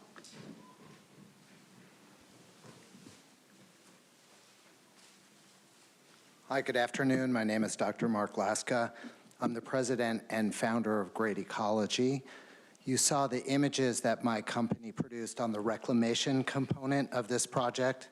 You also heard a number of speakers state ecological restoration was impossible. So I just want to validate, we've done a highly detailed scientific evaluation of the site. We've worked on about a 500,000 acres over 25 years in business. I'm based here in San Diego. This is the perfect site for ecological and habitat restoration. Post-project, the project will look phenomenal, be high ecological quality, extremely valuable wetland habitat. So I am in support of the project, particularly from a reclamation perspective. Thank you. Thank you. Next speaker. My name is Ann Kelly, and I am against the sand mine. I want to share the personal cost of the sand mine by telling you how my family will be affected by it. If it's approved, we will not be able to do the kinds of things we do as a family. We live in Rancho San Diego for the last 36 years. We have 3 grown children and 3 grandchildren under the age of 4. We celebrate birthdays, holidays, achievements, and come together to support each other. We take our 3-year-old grandson to the park across the street and to the library, both of which will be in the silica area. So we won't be able to have him come to our house anymore. He says, "Grandma, can I come to see you and Papa?" And we say, yes. That won't be happening because we will not allow our children to bring their grandchildren to our house. Thank you. Thank you. I'd like to invite 3 additional speakers. Tom Kelly, allegedly Audra, and Dan Weber. Good afternoon. My name is Leonard Villarreal. I've lived in the Jamul region for a little over 30 years. For a geographic president, roads leading out of Jamul pass through Rancho San Diego. The traffic is already unbearable. This is for you guys, for your fortitude. I know you're fading, so we're going to make it very quick. Permission to make an analogy. I changed what I'm going to say because of the attention and detail you paid to the Spring Valley AT&T issue. So my analogy is this. If that's approved, that would be like a golf ball hitting the street. If this sand mine, Boundugal, is approved, it would be like an asteroid hitting our community. You've heard so much, so many details, so I'm going to leave it at that. In my view, an approval would be the Tijuana Sewage Crisis 2.0. Thank you for your time. Thank you. Next speaker, please. Good afternoon, Lady Chairman and Supervisors. My name is Tom Kelly, and I've lived in the Rancho San Diego area for 36 years. And it was an area that we thought we should live here because it's a green belt. There's 2 golf courses, a growing neighborhood with a promise for a school, a county park, and beautiful homes that were being built. This view of things was a very positive view, but then when we heard about this proposed sand mine, it put a damper on everything because we know that this is going to cost possible health concerns for not only young kids that will be in a school that's only a quarter mile from where the sand mine is, to elderly people, to people that want to just use the park facilities, and they won't be able to do that. Thank you very much. Next speaker, please. Honorable members of the Board of Supervisors, years ago, the county zoned applicants' land in the Sweetwater River to be recreational open space. On its western and southern side, the applicant's property abuts wildlife refuge and other environmentally protected sites. Sir, can you please state your name? Dan Weber. Thank you. All the roads in the Hamishaw Valley are 2-lane roads, and the county designated them as scenic drive roads. Do not break the county's promise to Hamel Valley residents by eliminating the promised recreational open space and by turning 2-lane scenic roads into overcrowded industrial truck trails for big rigs hauling semi-truck loads of sand and polluting the environmentally protected areas. Lack of locally mined sand hasn't impeded the real estate development in San Diego, as evidenced by the resort recently completed in Chula Vista on the Bay and the high-rises of condos and apartments here in East Village, Hillcrest, Mission Valley. Development is going great. And so, please. As the next speaker is coming forward, I'll invite 3 additional speakers. Leticia Reese, Juliet Lindholm, and Joan Feathers. Andrew, I'd like to take a moment for Charlie Kirk, who was shot in Utah. It's kind of sad, and the things that Monica and people people are pushing is causing this. Anywho, this is a no-brainer. This is something where you should be listening to the community and not a bunch of suits who come in and want to do business and don't really care about what communities think. And it will be telling as far as what you guys decide and what you do with the information that you've been given by the people that have come here. And it's sad because much of the time, just like with the item before this, you want to pay people off just to put something and implement something in their community instead of really listening to them and not doing it, because that's not what they want. You're supposed to represent the people. And if you're going against what they want, then you are in violation of your oath and your duty sitting up there. So hopefully people will see by your actions where you guys stand, because you guys always draw a line in the sand and it's very evident. Thank you. Next speaker, please. Good afternoon. My name is Leticia Reese. I lived in Rancho San Diego for 40 years. We are here because you will be making the final vote on this sand mine project. The Casa de Oro Planning Commission said no, and I just found out that Jamul Dulzura also said no.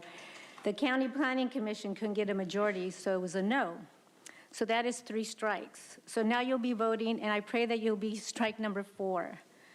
You were voted in for the good of the people. If you give the sand mine group a yes, you are showing that you are not in for the people that you were voted in for. You will not be protecting our community by approving this project. So I hope you can go home with a clean conscience and vote against this project. Don't just think of the money, think of the people you'll be protecting by voting against this, especially the kids at the elementary school. Thank you. Thank you. Next speaker, please. Hello, my name is Juliette Linhoum, and I am speaking to you. I'm not a politician. I'm not a lawyer. I just want to tell you something that everybody has already said, that I am opposing to the mine, the sand mine. As you know, you should know yourself that there is a lot of toxicity in that, and there's a lot of children and senior citizens that are affected by that. You're supposed to be protecting our families. So as your duty, and by the virtue of your kindness, you should be with us and oppose to that, because this is not healthy. We're supposed to be healthy people. We live in a healthy environment. So please, be kind enough and be good to us and vote against that, because we don't need that. We don't need any more toxicity. We don't need any pollution. So please do us a favor and vote for us. Okay? Thank you. I'd like to invite 3 additional speakers: Israel Marquez, John Cloud, and Fred Zhao. Hi, I'm Yosan Feathers. I'm a registered civil engineer, and I know the MUP findings cannot be made. The EIR did not present a feasible alternative like manufactured sand, an authorized sand aggregate in California standard specifications for public works. Fly ash eliminates the need for sand entirely. Recycled concrete can be processed into M-sand. Its use does not preclude the use of construction workers or union members. Excavation 40 feet below grade of 79 acres downstream and 100 acres upstream of Steel Canyon Road Bridge can undermine the abutments and footings of a bridge used to access a nearby elementary school. River sand extraction has caused bridge collapses in Taiwan, Portugal, and India, killing almost 100 people with millions of dollars of infrastructure damage. In 10 years, the county will be forced to maintain the proposed 620-foot-long and 20-foot-high grouted rip. Thank you. Thank you. Thank you. Thank you. Next speaker. Clerk of the board, I would like 2 minutes, if possible. I work for Sewer Authority, and yeah, if possible. I work for a water district that may be affected by the project, and I would like 2 minutes, if that's possible.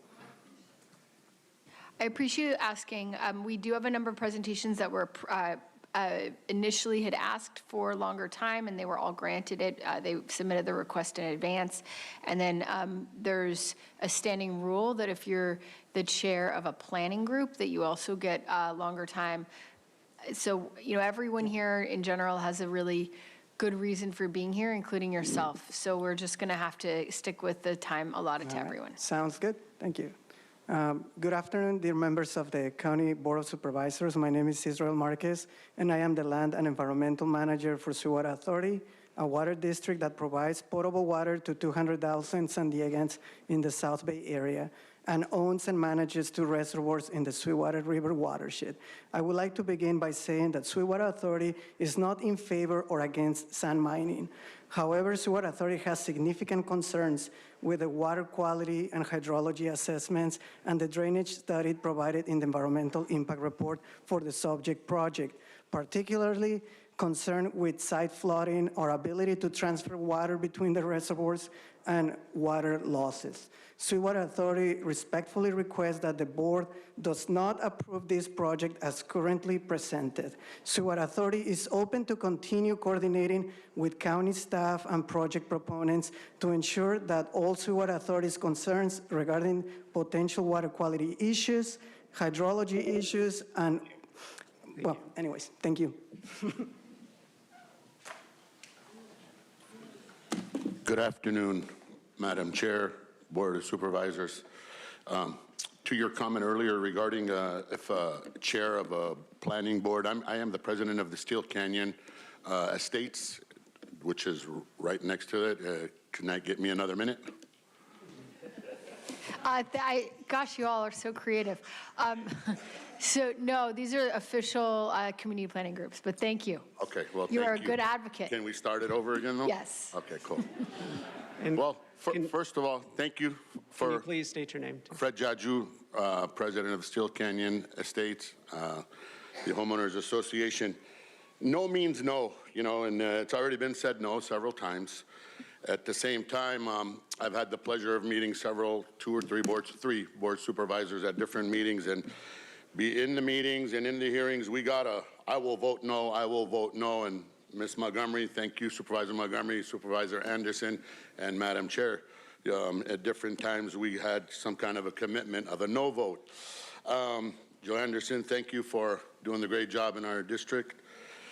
One thing as a businessman I learned early is when you come to get a project approved, money isn't the driving factor. It's the impeding area, who you're hurting, who you're affecting. And here it's no question. I mean, there's homes, there's communities, there's schools, and everybody's being affected. In addition to the great work the staff did in the Planning Commission, they gave the no. So no is no, and tell them if once they're denied and rejected completely, there's... Thank you. Thank you. Thank you.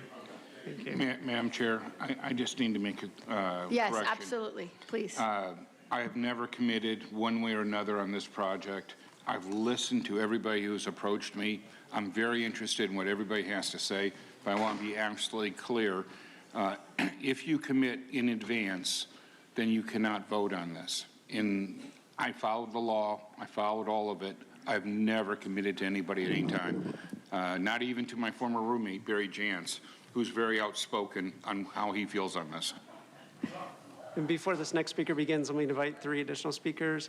Bob Collins, a speaker with first name Bo, and Barbara Odendorfer. Good afternoon, Board. My name is John Cloud. There's been a lot of misinformation in this meeting, and I know you guys are going to vote the way you want to, but I wish, being a part of the aggregate industry for the last 48 years, I wish I had the time to actually correct some of the things. Earlier in this meeting, I heard that there were 6 sand mines in operation in San Diego County. I reached out to the only person I know who actually runs a sand mine in San Diego County, and his response to me was, John, there are no actively permitted sand mines in the county except for mine. And we are not actively mining sand at this time because we are lacking the additional permits we need. There are no operating sand mines in San Diego County. That's either misinformation or a flat-out lie.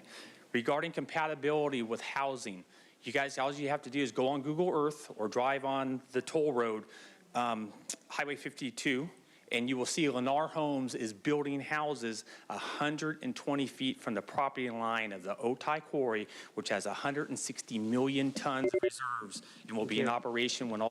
Thank you. Thank you. Thank you, sir. Next speaker, follow you. My name's Bob Collins, Rancho San Diego, 40-year resident. I want to start off by thanking planning staff. Staff never gets the admiration that they should. So Chris and Robert, before you, thank for shepherding this thing for the past 7 or 8 years. I guess I'm just trying to put it in perspective here, guys. Please consider what's best for the long-term interest of our community. The residents have a vested interest and will always be here. The sand miner, on the other hand, will only be here until the sand is gone. Then he goes. Please help us preserve our community for this generation and the next by denying the sand mining use permit. And to your point, Jim, I was just out in the project yesterday. I saw a bunch of school kids, and I want to know who's going to tell them they can't go on the playground because of all the dust. Thank you. As the next speaker is coming forward, I'll invite 3 additional speakers: Larry Olds, Stephanie Berthow, and Michael Brando. Good afternoon. I'm Barbara Oberndorfer. The last time I was before you was exactly July 9th when the watch duty notice came out about the emergency evacuation and brush fire happening in the Steel Canyon, Pasatiempo area, Rancho San Diego. I had a whole thing I was going to say, but since I'm limited to 1 minute, as we were coming home and we were under evacuation orders, for any of you that know that area, or those that know that area, when you come over the bridge, there are 2 ways to come into our neighborhood. It's Campo to Steel Canyon or Willow Glen to Steel Canyon. The bridge over Steel Canyon was already impacted coming both ways with people trying to get out and those like me trying to get in to meet my husband at the evacuation site. To consider adding more traffic, especially large sand trucks and industrial vehicles, to the already strained infrastructure in our areas beyond unreasonable. In the event of another emergency, the consequences could be catastrophic. The added congestion would delay evacuations, block emergency responders, and put lives at even greater risk. We cannot afford to ignore this reality. Our safety and the safety of future generations in our community depends on smart, responsible planning. Thank you. Thank you. Thank you. Your time is up. Thank you. Next speaker, please. Hi, Larry Olds. First, I would like to say that Charlie Kirk has passed of the gunshot wounds today, so please say a prayer for him and his family. There's thousands of reasons why this sand mine shouldn't be allowed, and many are sitting behind me. We live in a constitutional republic. The first 3 words of the Constitution says, "We the people." We are the sovereigns. You folks serve at the pleasure of the people. We would expect you to support the people, not a special interest, not someone from another county that wants to come into our county and destroy our quality of life. I urge you to vote no on the sand mine. Thank you. Next speaker. Thank you. Stephanie Bertu. Hamishaw Elementary, where 604 children spend their days, is just 440 yards from the proposed operation. These include children as young as 3 in the preschool program and children with disabilities and medical needs. All would be facing daily exposure to proven carcinogens. The dangers of the proposed mine are magnified for children. Children breathe 3 times more air than adults, making them more susceptible to toxins. Imagine children running on the playground, deep breathing in poisonous silica. Imagine their outdoor, open-air cafeteria blanketed in toxic dust. On windy days, silica would blanket the school grounds, leaving playground equipment, lunch tables, and lungs coated in toxins. How could the school possibly shield the students and staff from the airborne silica? What protocols would be put in place to protect them from a hazardous material release? If the mine opens, we can't take the dust out of their lungs. We can't undo the lifelong health impact. Once a child gets sick, no apology can make it right. Thank you. The next 3 speakers are Kathleen Hedberg, Jennifer Lotero, and Everett Evlith. Michael, this is a moment of revelation and a litmus test. I imagine that the 3 women on the board will vote for the sand mine and the 2 gentlemen will not.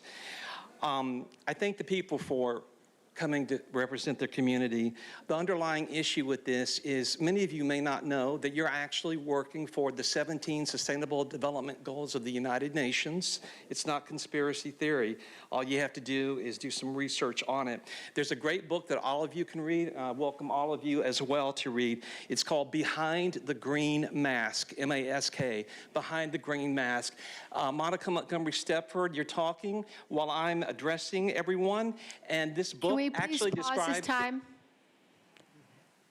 You were doing fairly well for about 30 seconds on topic, and then the last 10 or so you've been off topic. Reminder, we need to talk specifically to the item in front of us. If your comments are not specifically and directly related to the item in front of us, you will forfeit your time. Behind the Green Mask, Rosa Corey supports this redevelopment issue in taking away people's lands. You know that that's what's going on. How good can it get? Next speaker, please. Good afternoon, Chair Lawson, Reamer, and Board Supervisors. My name is Kathleen Hedberg, and I'm a registered civil engineer, and I have my master's in public health. I'm here today on behalf of Grossmont Mount Helix Improvement Association. We have submitted letters of our concerns and we've sent it to you in the docket. We urge you to uphold the Planning Commission's denial of the Cottonwood Sand Mine project. Our community of over thousands of residents will be directly impacted. This project conflicts with the general plan, community plan, and the Rancho San Diego specific plan. It'll bring in nearly over 200 trucks, daily trips, creating congestion on 94 and on our local streets while worsening dust, air quality, and noise. Think about the Tijuana sewage crisis at the border. We do not need to have our own environmental hazard in our community.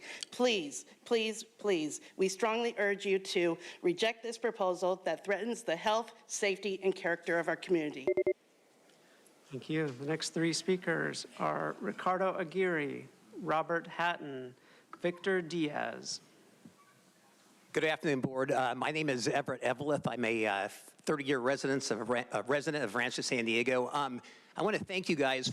There's been a lot of heat today, but thank you for you guys being, one thing, your theme you've always had is you're supporting the benefit of the community. That's been your theme today.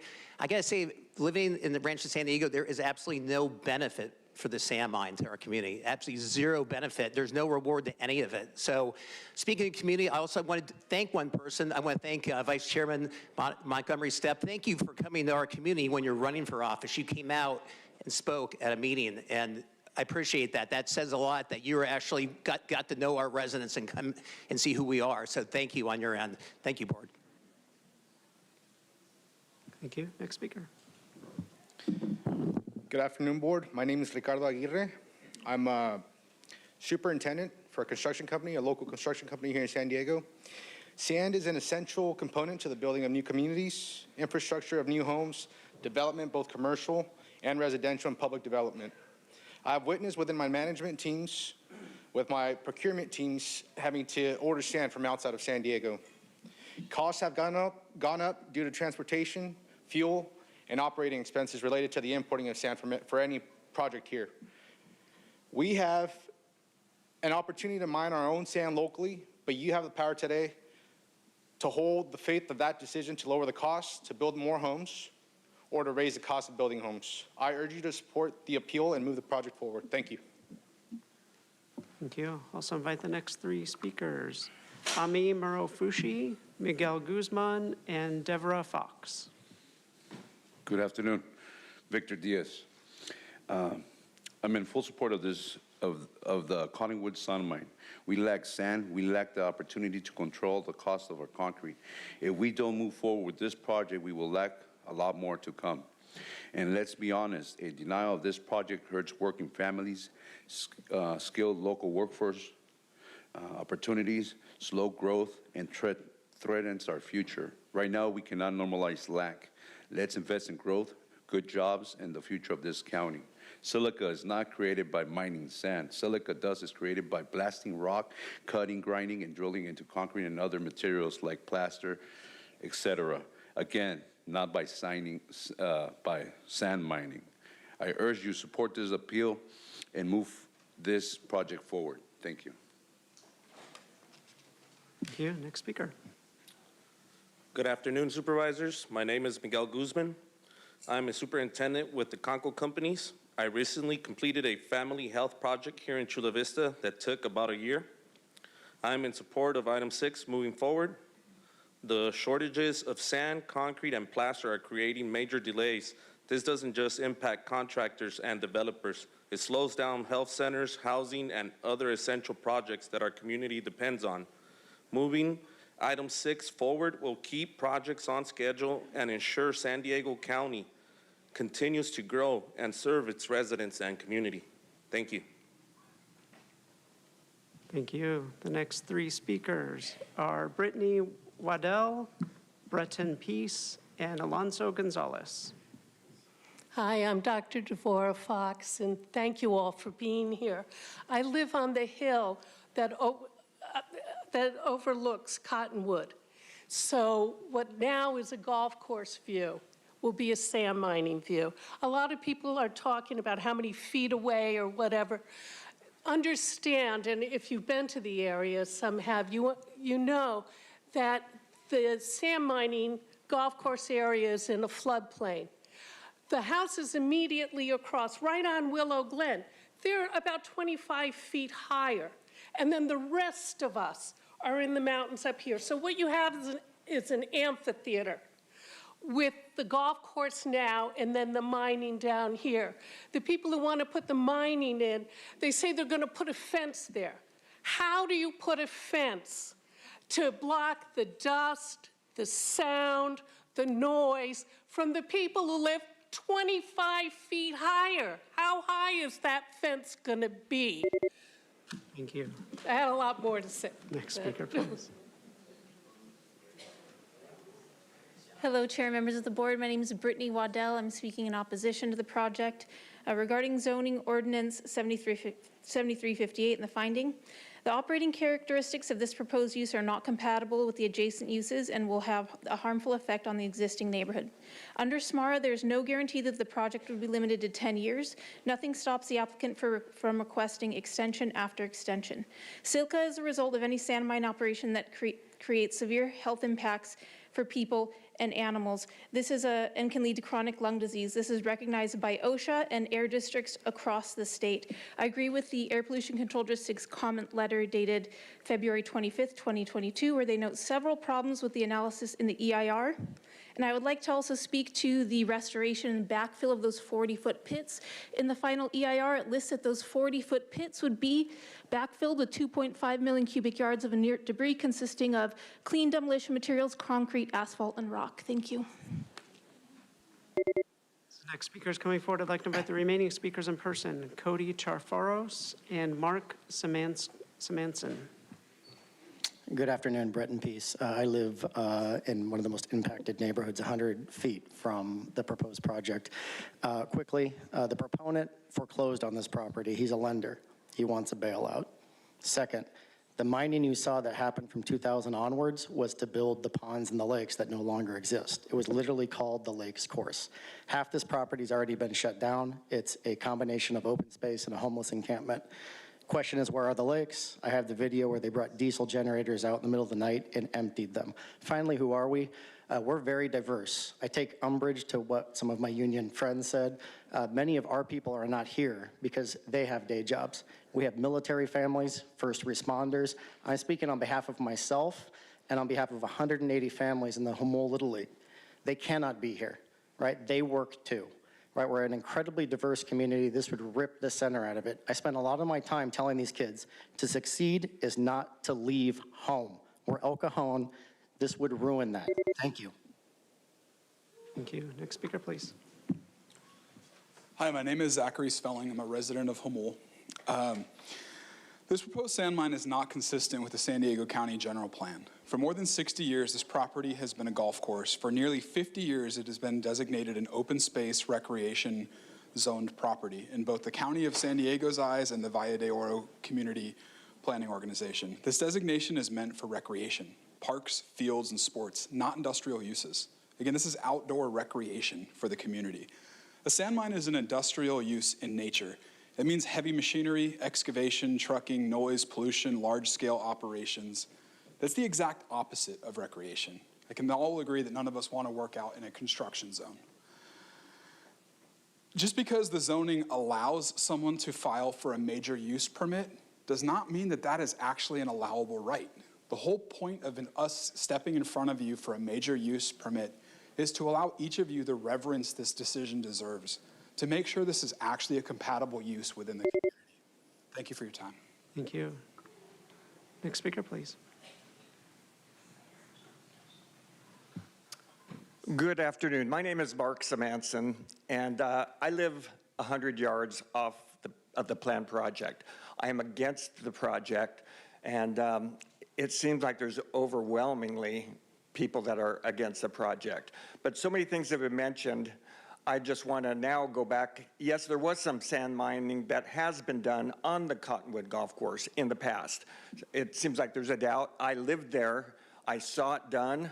They changed the Monte Vista Golf Course at Cottonwood to the Lakes Golf Course. So they excavated the sand to build lakes, and they built about 6 or 7 lakes there to make it the Lakes Golf Course. During that time, traffic was horrible, dust was horrible. Thank God they have a car wash at Rancho San Diego now, so if you guys do approve this, I'll be able to take my car there every other day. But it was a mess during that time when they had it, and it was only for 6 weeks, sometimes for 2-3 months when they were excavating sand. But it just wasn't working. Thank you. Thank you. Next speaker, please. Good afternoon, Madam Chair and Board of Supervisors. Thank you for the time. My name is Cody Shafaris. I sit on the Community Planning Board for this area, the Valle de Oro Community Planning Group. And the reason I sit on that group is because my day job is I'm a developer and a financer for commercial real estate developments. So I have an expertise in land use, and I sat on the Community Planning Board because I recognize the tension between the rights of landowners and the community, and there's always in tension. It's my opinion that due to the development regulations and the zoning ordinance, that it fails not only the 2 that staff pointed out, but all of the guidelines, and therefore it's a really simple calculation. A major use permit requires major justification, and the applicant has not proven that has major justification. I urge you to vote no on the sand mine. Thank you. Thank you. Before moving on, I just want to say how much I appreciate how tight the nexus is between the comments of most of the commenters and this item. That's very, very helpful because we're trying to take your comments into account as we make this decision. So thank you very much. Thank you. Next speaker, please.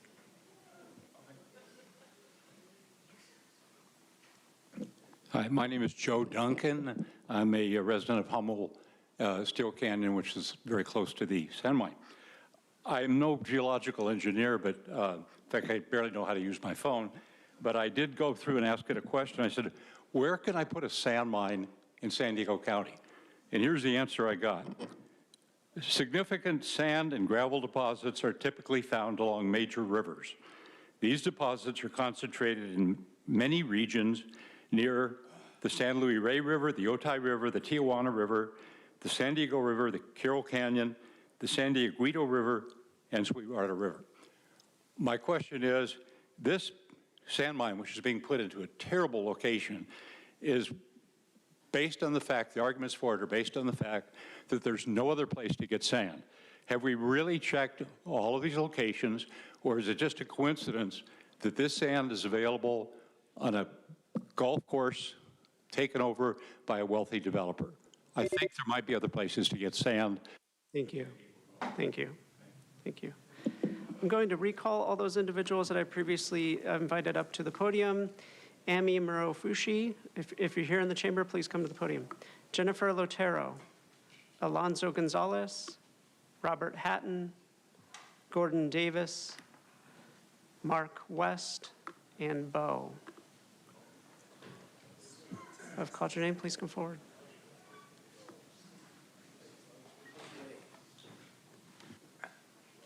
Good afternoon, everybody. How you doing?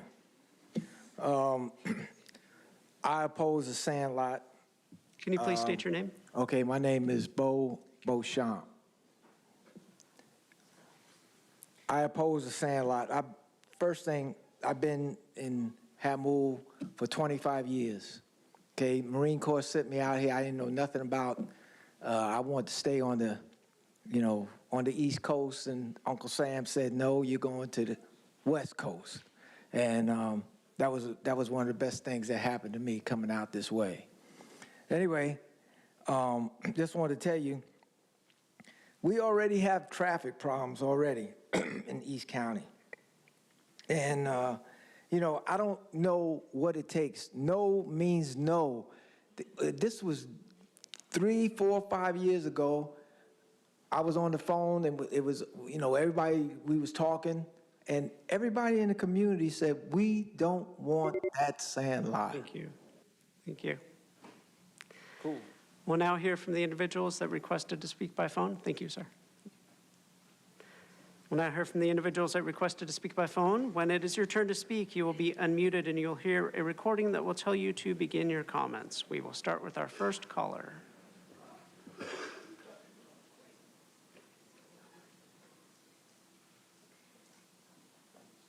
Hello? Can you hear me? Yes, please go ahead. Yes. Hello? What's going on? Sir, we can hear you. You can go ahead with your comments. Hello? Sir, you can go ahead with your comments. We can hear you. Is there a technical issue? Okay, we see no technical issue on our end. Sir, go ahead with your comments. Hello? Okay, he will forfeit his time. Thank you.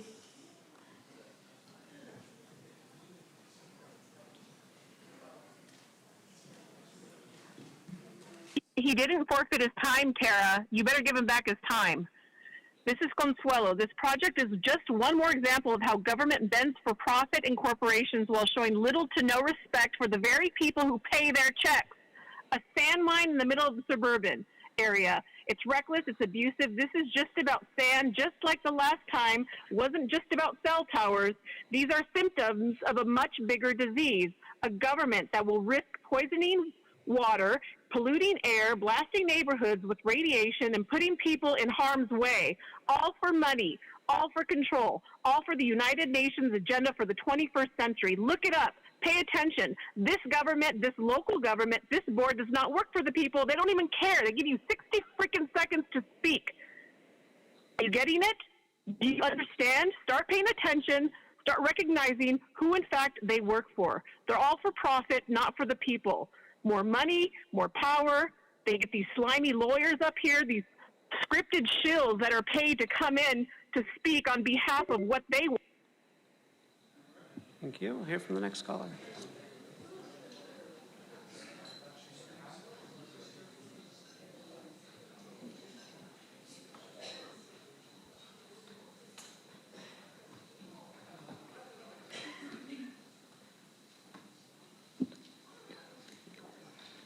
Someone's in the queue? Okay.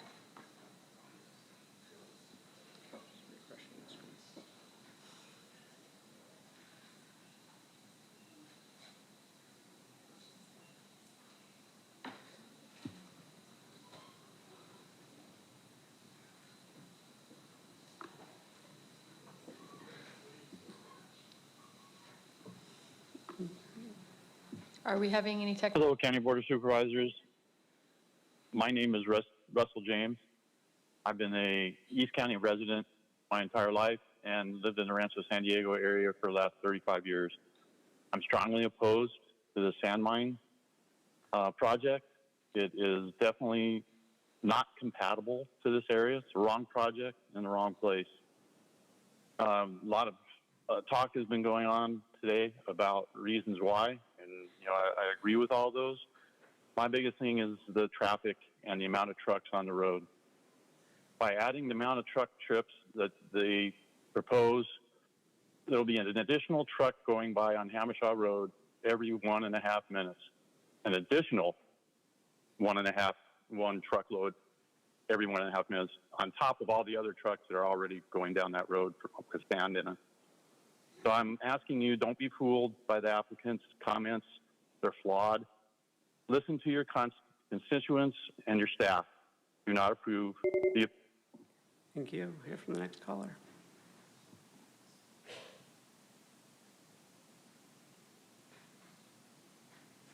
Can you hear me? Yes, please go ahead. Hello. My name is Michael Casanelli. I strongly oppose this project. Respectfully, it's hard to believe that anyone would vote to approve something that would wreak havoc on so many thousands of citizens and their households, causing health and other environmental problems, depressing property values, and tremendously bogging traffic on the surrounding two-lane roads for decades to come, forever devastating the community. These thousands of citizens do not benefit. The only ones who would benefit from this project are a multi-billion-dollar corporation and a handful of local industry companies that make up less than 1% of the county's workforce. Please do not make the same mistake of approving an egregious project for a multi-billion-dollar corporation only to cost taxpayers millions of dollars to fight and lose a court case as it did for a project known as Village 14. Thank you. Hear from the next caller.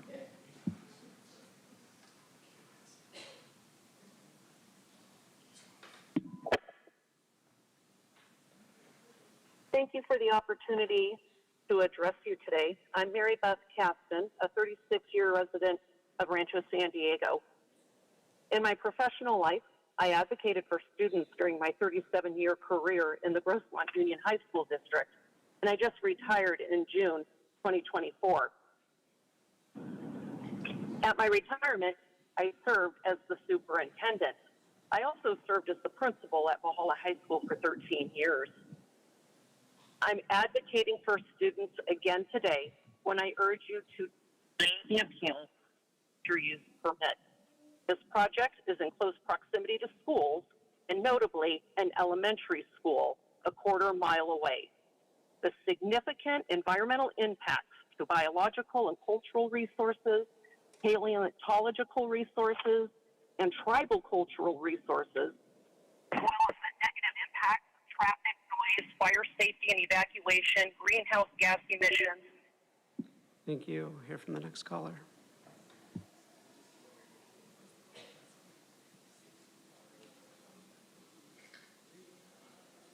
Hello, my name is Ian Ogilvy. I've lived in Rancho San Diego for 35 years, and I'm against the Cottonwood Sand Mine. As previously stated by many people, traffic around here is terrible already. We have casinos, we have mines, major trucks.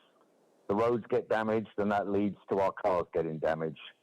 If you approve the sand mine, we'll have poorer air and noise quality, terrible roads, and houses that will be almost worthless. Rancho San Diego would become an area people would want to move from and not to. We voted you into office to protect us, not a Beverly Hills developer. And I urge you to support the rejection of the Cottonwood Sand Mine. Thank you. Thank you. Next speaker.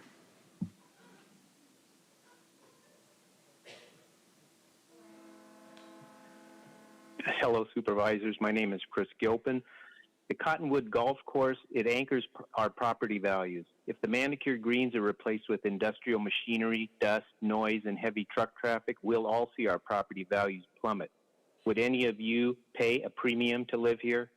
Families who built their lives here will watch their generational wealth erode because of an industrial scar put there by some outside force. That generational wealth is what pays for college, small businesses, and secures retirement. Once it's gone, so are all those futures. Your responsibility is to protect the homeowners and preserve their neighborhoods, not enrich an outside owner at the expense of those families. A decision to approve this will empty the futures of an entire community. It's bad economics and a betrayal of the families who believe in this community and the quality life it provides. Please reject this appeal. Thank you. Thank you. Now hear from the next caller.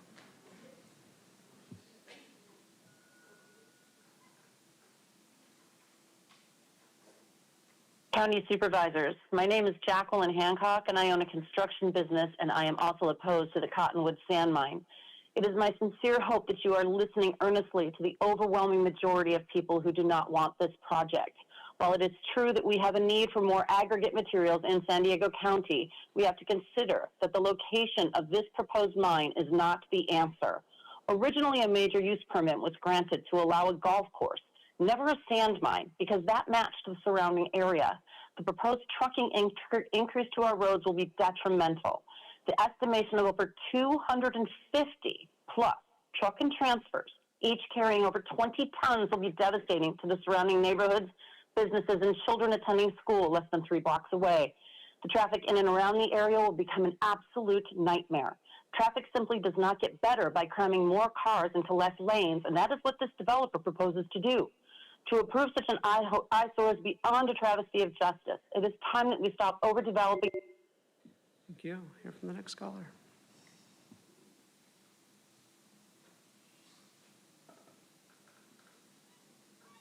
Hi, my name is Janet Mulder, and I've been a duly elected member of the Humboldt-Velcera Community Planning Group since its inception in the 1970s. But today I'm speaking as a concerned individual citizen. We've been residents of Humboldt for more than 50 years, and we want to register our concerns and our adamant opposition regarding the proposed Cottonwood sand mine project, as it would do irreparable harm to our Humboldt-Velcera area, as well as those represented by the other planning groups you've heard from today. My primary concerns deal with traffic and air pollution, as the negative impacts have increased significantly. The narrow, winding roads of Humboldt would be severely negatively impacted. There are 2 schools, remember, located within a close proximity to the proposed project, and research tells us that the silica sand in the air, which is just a natural byproduct to the sand mining proposal, is very detrimental to breathe, especially for young children. This project flies in the face of... Thank you. Hear from the next caller.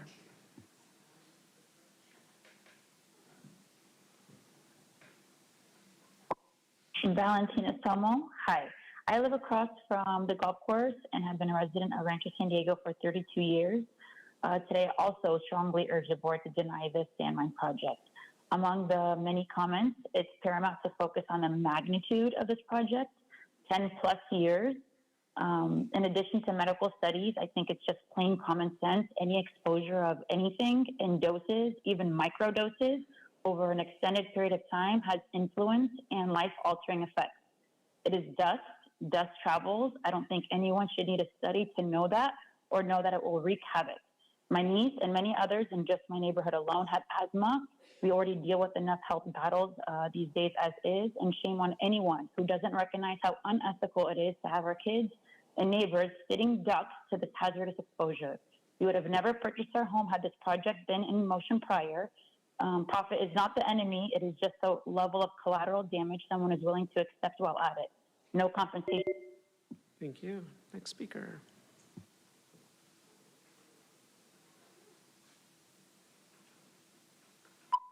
County Supervisors, my name is Susan Walls, and I've owned my home in Rancho San Diego for 29 years. I oppose this project. Willow Glen is already heavily used by folks coming from Alpine, the casino, and our community. The additional impact of the sand mine on the traffic and noise on Willow Glen will be staggering. Willow Glen will become congested and will block one of the few emergency exit routes out of Rancho San Diego. I know well what this is like, having had to evacuate from the horrible fire years ago, and it was a nightmare. Not to be ignored is the radical environmental impact this disastrous sand mine will have on our community. We already endured 2 sand mines on the other direction of Willow Glen and on Hamashaw. Are we now the dumping ground for sand mines as Acumba is for registered sexual predators? Please listen to all who have come before me. Please vote no, protect our community, our home values, and our health. Thank you for your time. Thank you. We'll now hear from the next caller.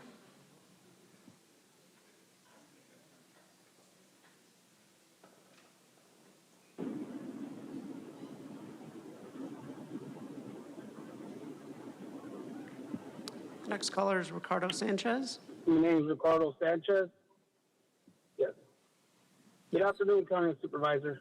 My name is Ricardo Sanchez, representative for Carpenters Local 619.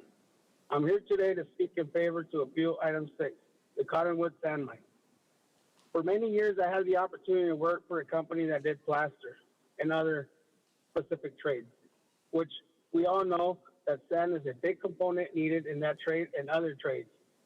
Sand is an essential component of all infrastructure, especially to our own homes. We need any type of work done, just remember that sand is a big component. Please support the appeal, Cottonwood Sand Mine. Thank you. Thank you. Hear from the next caller.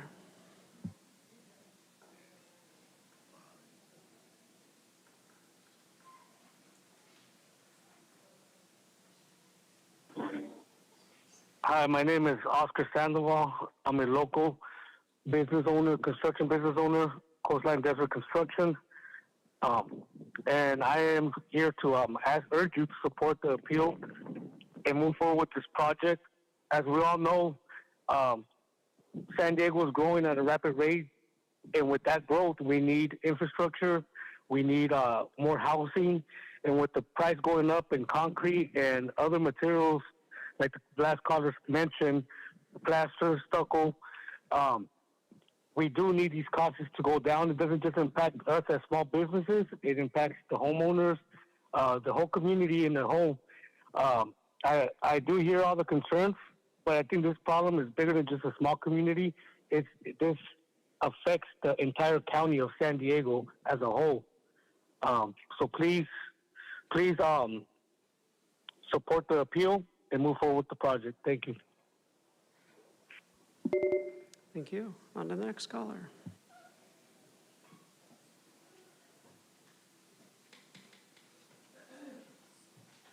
Yes, my name is Christopher Allen, 23-year union carpenter in San Diego. The Cottonwood Sand Mine project presents a critical opportunity to meet San Diego County's long-term need for locally sourced construction-grade sand. It's essential for housing, infrastructure, and public works. By approving the appeal, the county can reduce dependence on out-of-county and out-of-country imports, lower transportation emissions, support local jobs, all while adhering to stringent environmental mitigation measures outlined in the project plan. Like I said, I've been a carpenter building infrastructure for the past 23 years. We need concrete to make sure that we move San Diego safely and reduce congestion. Thank you very much. Thank you. On to the next caller.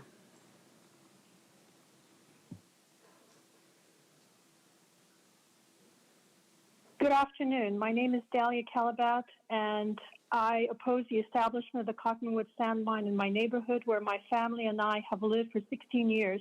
We have been very happy living here because it is quiet and picturesque. We never dreamed of living next to a sand mine where it produces a substantial amounts of crystalline silica, a hazardous substance that damages the lungs, causing silicosis and even cancer.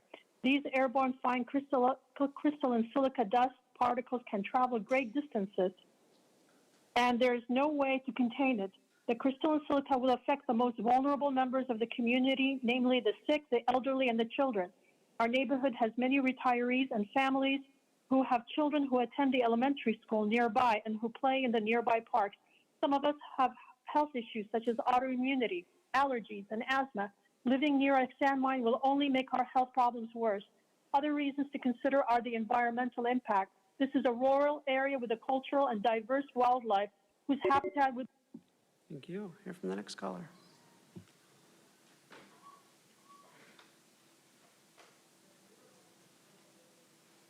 Karen Bowers. Yes, please go ahead. Please go ahead, Karen.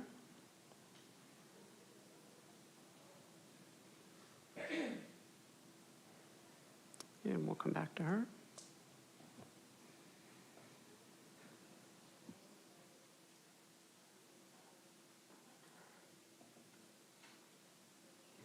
I am Cindy Denny, and I am completely opposed to this project of the sand mine. If you want to see the effects of sand mining, just go to Lakeside. Right now, the Lakeside residents are bailing to keep El Monte Valley from being mined. The environmental impacts is you can't mitigate it. So please vote no on this project. Let somebody else have a sand mine in their backyard, but you take it out of ours. Thank you. Thank you. Hear from the next caller.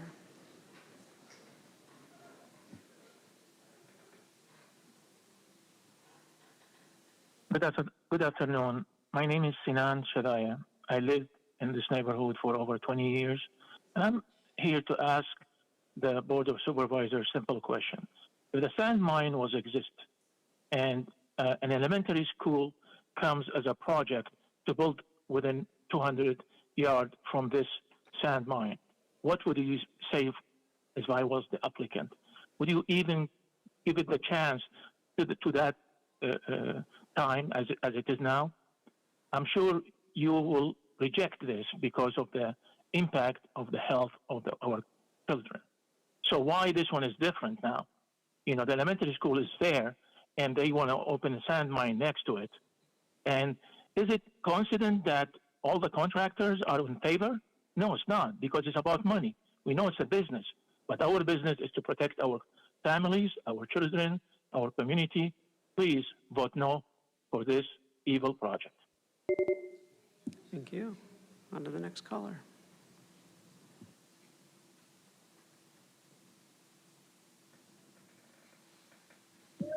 Thank you. Thanks, Sandra, for letting me speak.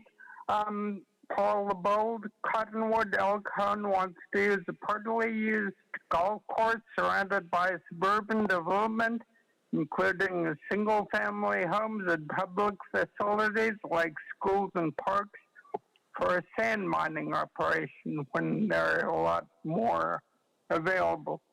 A huge number of people would be affected.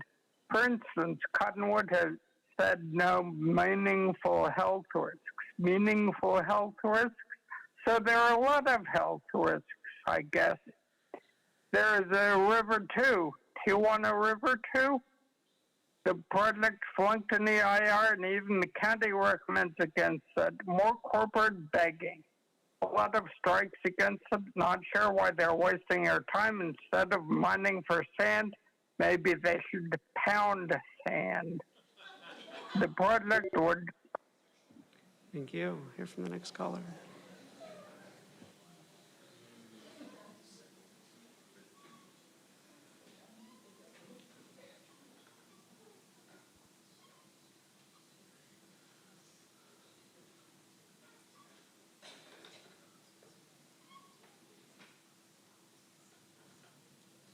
Karen Bowers, retired school teacher of science for 30 years, lived in the community for 40 plus years.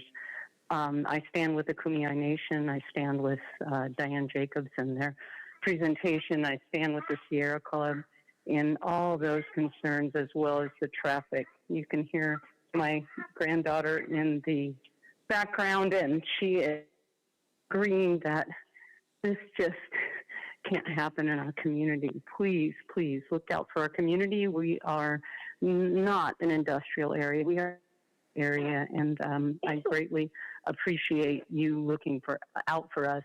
1.5 million trips a year is what they say it'll save. Who's going to get those 1.5 million trips a year? That would be our community, and it's just unsustainable and unacceptable. Thank you. Thank you. And let me just look through the queue to make sure we've got everybody.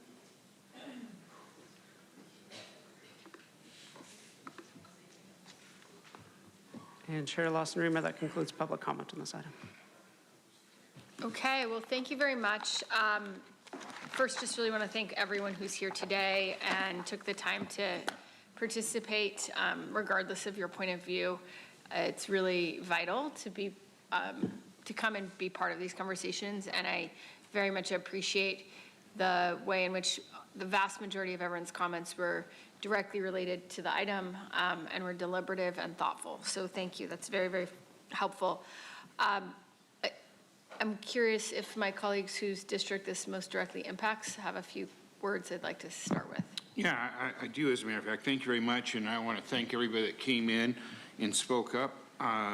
I do have some questions. Are you thinking we're going to start with questions? Yep, absolutely.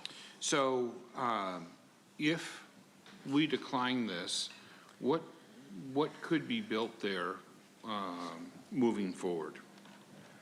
Through the chair, Supervisor Anderson, the vast majority of this particular property is limited by the existing floodplain and floodway. So there are pretty limited opportunities in terms of development on the site. In terms of the zoning, it allows probably around 35 homes approximately that could be developed on the property.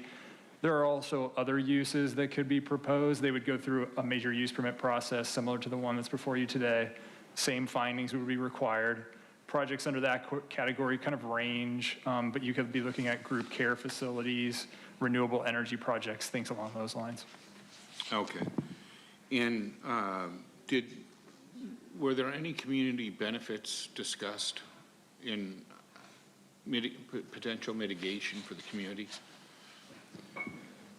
Supervisor Anderson, the one benefit that the developer has proposed is the offering up of the property after reclamation has been completed. That is a condition should the project be approved. It's in the permit. It would require them to offer the property at no cost to the county. At that point, it would be up to the county whether to accept it or not. Okay, thank you. Would it be appropriate to invite the speakers for the sand mine to come back up and just ask what their future plan would be if it passes or doesn't? Clearly, if it passes, we know what they're going to do. But if they don't pass, what do they plan to do?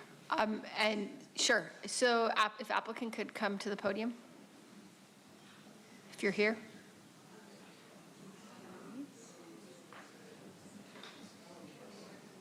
Is the applicant here?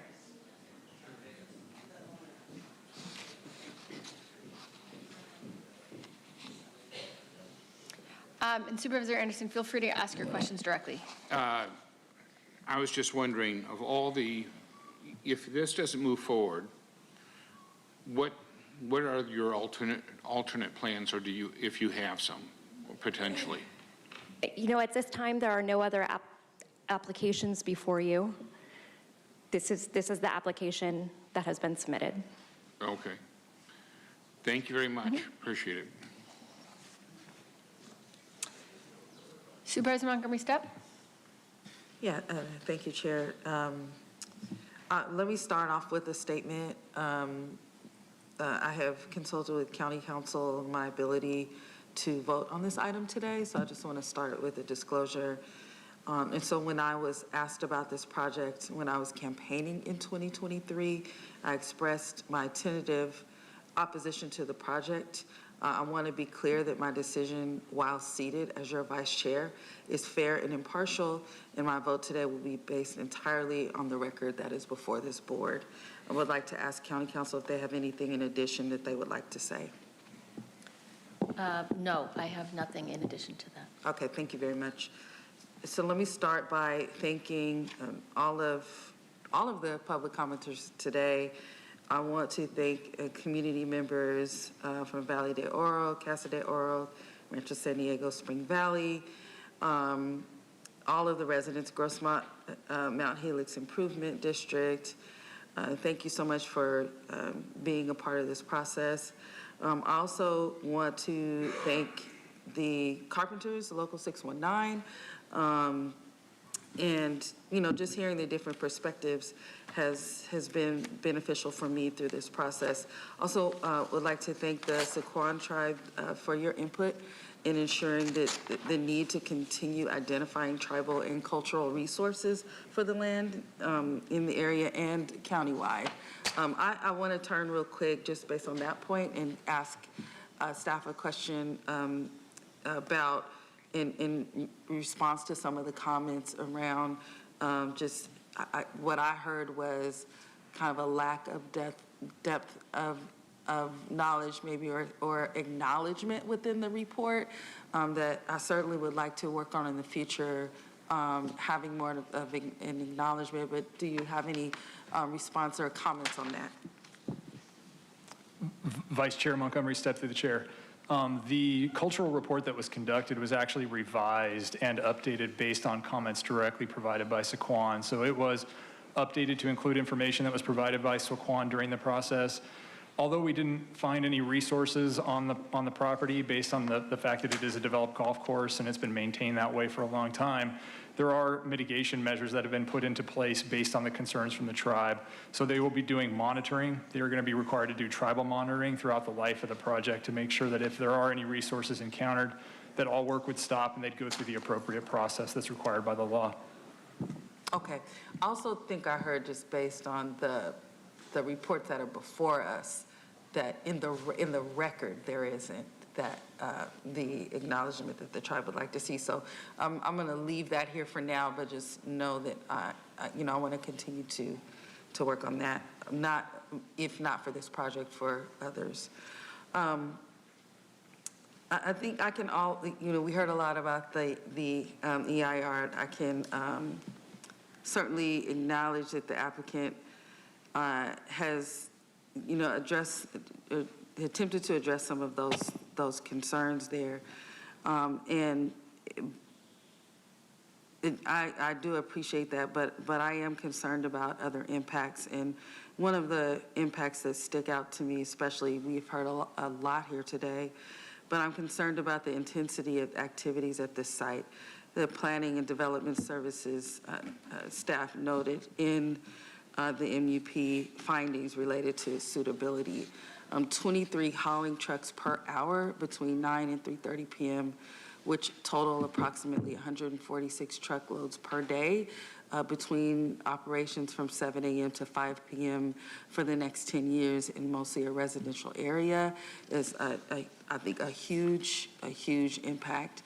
I want to talk about something that I appreciate that the carpenters and the contractors brought up about how this project, I think, it signifies a larger goal that we have to build more. And I'm going to say I'm focused on housing to get the cost down. I want to explore more whether this is a Sandag or Sandag County project together, this idea of the manufactured sand. I don't know that there will be other projects that come before us asking for permitting of sand mines. And I just think that if we are thinking long-term and we're thinking big picture, then we need to do things differently than what we're doing now. Because eventually we're going to run out of places, and we're going to run out of the natural resource, or we're going to want to preserve the natural resource that we have. And so I am interested in having a deeper conversation about that. I don't know much about it other than some, cursory things that I've read and some of the comments here today. But if we're talking about materials and we're talking about cost, there's a lot involved in that conversation. And so I want to kind of look back and have a larger conversation about it. I want to put that on the record. And so with regard to sand, I'm also concerned that there's not as much of a guarantee that all of the material that is produced here, would be produced in this project, is attached to some sort of community benefits agreement that it would stay in the local area. It's concerning to me because we always have to weigh the benefits of a project and put that up against the harm that a project could do. And that benefit, although it will be possible in some cases, I don't see that there's any guarantee attached to that type of benefit. So I understand that all requires a process moving forward, but I would have liked to see more intent to establish some kind of community benefit agreement pertaining to local sand and connecting that back to infrastructure and housing production that I just haven't seen enough to be comfortable enough to support this project today. So for those reasons and some others, I won't be supporting this project moving forward. Thank you. Supervisor Geary. Thank you, Madam Chair. I have a couple questions and then a statement, and I think this is for staff. Can you address some of the concerns that were raised regarding from the Sweetwater Authority regarding the hydrological impacts, the water quality impacts, and the BMPs? Chair Pro Tem Aguirre, through the chair. Through the process, we did evaluate all those different things. There were drainage studies prepared, hydrologic studies prepared. They are also required to obtain approval from FEMA and all the other public agencies that regulate the wetlands that go through the property. Through our analysis, they showed and proved that the project would not result in any sort of impacts or increase in the water coming off of the property. They are also going to be required to put in BMPs to make sure that the water quality leaving the site isn't impacted as well. And just to clarify, the watershed drains down into the Sweetwater Reservoir, which is drinking water, correct?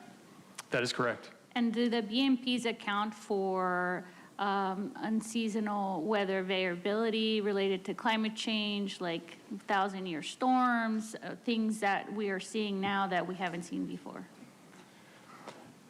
I'd have to double check on the 1,000-year storm. I don't believe that that's something that they look at. I think it's the 100-year event that they primarily focus on, and that's been addressed as part of those studies. So potentially, it could, the BMPs could be impacted by a weather event that's beyond a 100-year storm. They are sized based on the assumptions that are made in those studies, and I think the typical assumption for those reports is the 100-year event. That's right. Got it. Okay, thank you so much for clarifying that. I do want to, with deep respect for my colleagues, constituents in their districts, I want to, thank every single person who came out today, whether you were in support or not of this project. I've taken very careful consideration of the facts before us, of the comments we heard, the letters that were sent, the economic potential that this project would have. I've heard very clearly from our carpenter union members as well. I just want to acknowledge them. But in my opinion, I think that the quality of life impacts that this project would bring are very significant, and from what we've heard from community, especially when it comes to the amount of trucks coming in on a daily basis, the potential for, from noise level to dust particles to safety concerns with all the trucks coming and going, I am going to unfortunately not be able to support this project and will be voting no. Thank you, Chair. Thank you. Supervisor Desmond? Thank you, Madam Chair, and appreciate also everybody who showed up here today. This is a pretty lively Wednesday for us. We usually go pretty quick, but we still got more work to do. I got to tell you, I really struggled with this one. I did. I weigh in the pros and cons back and forth. There's no doubt that we need this resource. We need more housing. I would imagine a lot of the people who got up and spoke are about my age, and everybody owns a house. But we got to think of the next generation, and I got a daughter and a grandchild that are thinking of leaving California because they can't afford to live here. So, we got to weigh both sides. I represent North County. I golf. I've used some of those swear words. But I visited the site. I wasn't familiar with it, so I came down to take a look at it. And I'm concerned the project doesn't fit well there with the community character. The noise from the sand extraction, the processing, the heavy truck traffic, is all going to be a dramatic change from a golf course. And, I'm sensitive to the issues raised by Sequan. We want to work well with our tribal nations within the region. I'm in favor of reducing, though, our reliance on imported aggregate and lowering construction costs. I mean, everything we do, it seems to add more and more and more cost to a house. But even if we approve the project, as my colleague Supervisor Montgomery Stepp said, there's no guarantee or condition that sand's going to stay here. And I'm sure the owner-operator will want to get as much as possible for it, his business person. They'll get as much as they can on the open market, wherever it is. I mean, it's going to go for the market price. So I'm not comfortable with the impacts to the nearby communities. I agree with staff in respect to the major use permits and findings number 3 and 2. I seem to always bring everything back to aviation, but, this is sort of like, you bought a house next to an airport and now you don't like the airport noise. Well, in this case, the housing was there first. And now, before a major mining project has been proposed, it's just not a good fit. I won't be supporting. Everybody, please, thank you. Supervisor Anderson. Thank you, Madam Chair. I'd like to make a motion to confirm what the Planning Commission non-approval of this project. Staff's recommendation. You'd like to make a motion to follow staff recommendation? Thank you, Supervisor Desmond. I'd like to go with the staff's recommendation as the motion. Is there a second? I'll second. I have a motion on the floor from Supervisor Anderson, a second from Supervisor Montgomery Stepp. This, again, for the record, this is a motion to uphold a staff recommendation, which is a denial of appeal.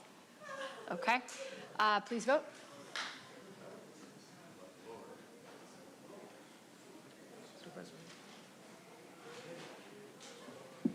Chair Lawson Remer, that motion passes unanimously with all supervisors being present and voting aye.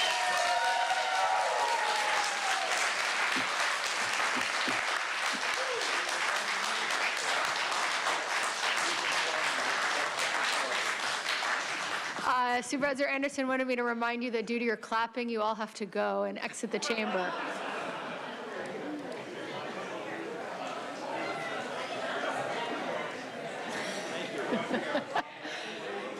Five-minute recess. We'll convene at, actually 7-minute recess. We'll convene at 3 o'clock.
Okay, thank you. We will now reconvene, and we're back to item number 5, correct? Just so to refresh everyone's recollection, we had finished public comment. We had a pretty robust board discussion, and we had asked the community and the applicants to discuss whether there was some path to, offer the community some kind of community benefits in line with AT&T's existing policies, but that would be able to benefit the community directly, given the importance of this project, but also the impact on the community. So I was hoping to hear from the applicants, if you could come up.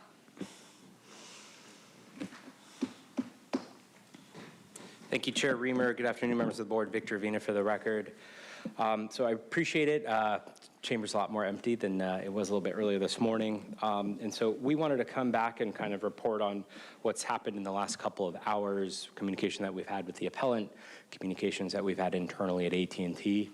So I want to start off from a foundation of recognizing AT&T's desire to further invest in the county. Like we've said throughout this discourse, this is the first piece of infrastructure. We'd like to do many more, bridge that digital divide and provide some of those services that we feel is lacking in some areas of the county. We connected with the applicant, who I just want to say I appreciate her advocacy for her appellant. I heard a whisper. Appreciate her advocacy. She informed us, and don't want to speak for her, but she was advised that she cannot come to an agreement on behalf of her HOA board. So that being said, in furtherance of AT&T's desire to further invest in the community, we wanted to take it upon ourselves to think about what we could offer you all in order to identify a path forward for this project. And so I will start with, from AT&T's policy perspectives, we're not able to write a check or offer monetary compensation for this. But we did want to see what we could do in order to identify that path forward. And so we have two things that we'd like to offer to you today, and hopefully we can be able to find that path forward. And so the first point requires a little bit of understanding of the infrastructure. And so the wireless facility that we're proposing today requires fiber to be pulled to it. Fiber, as you may know, is wireline. It is not wireless, and it has many advantages like faster download speeds, upload speeds, improved reliability, low latency. It is better to plug it in than to have the airwaves being your connector.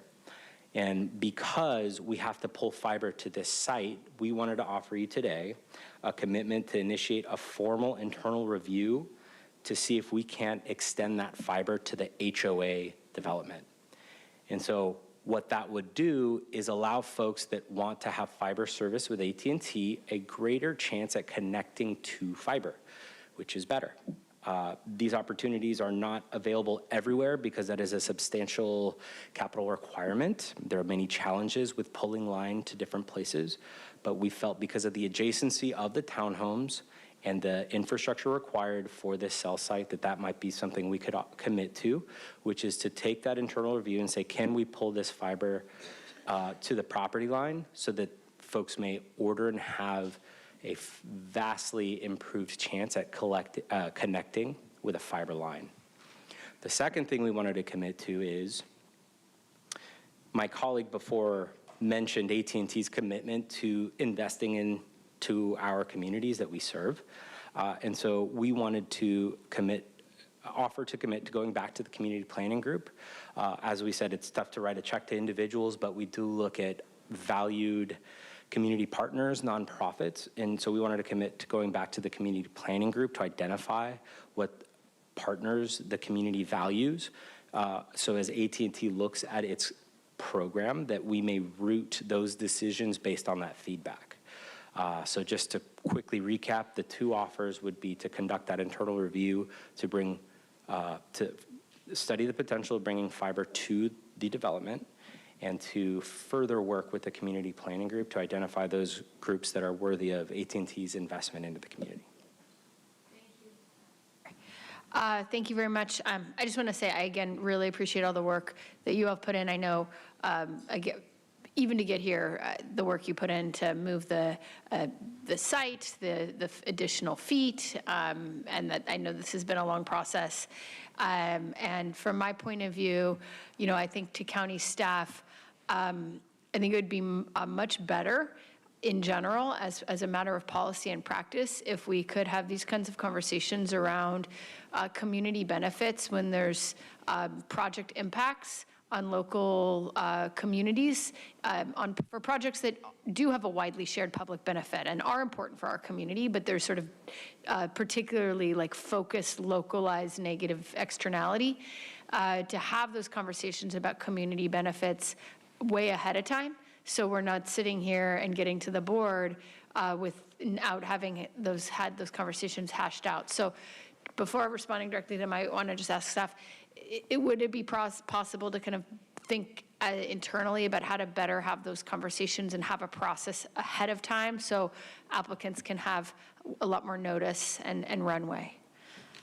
Chair, absolutely. We will sit down and have those conversations to address it earlier in the process. And do you need formal board direction or a formal, anything like that? I'm going to look to County Council to see if there's any need for formal board direction on that, but I understood it to be to look to explore how we can do it earlier in the process in the future. Yeah, I think that type of simple direction to staff is sufficient. And after PDS staff takes a look at it, they can bring back to the board if anything needs board approval. That would be really great. And I think, you know, everyone here today has asked about local impacts and community benefits, and I think it would be really helpful to get board feedback from folks here as you think about that. So that being said, I think I'm inclined to support the project to move forward with those commitments in mind. I know it's probably not where the HOA wanted things to end up, you know, but I understand how difficult it is to figure this out at this time, at this late moment. And I certainly think it's better than nothing. So thank you. But I do want to give the community folks a chance to speak, and then we can have a board conversation. Yeah. Thank you. Thank you.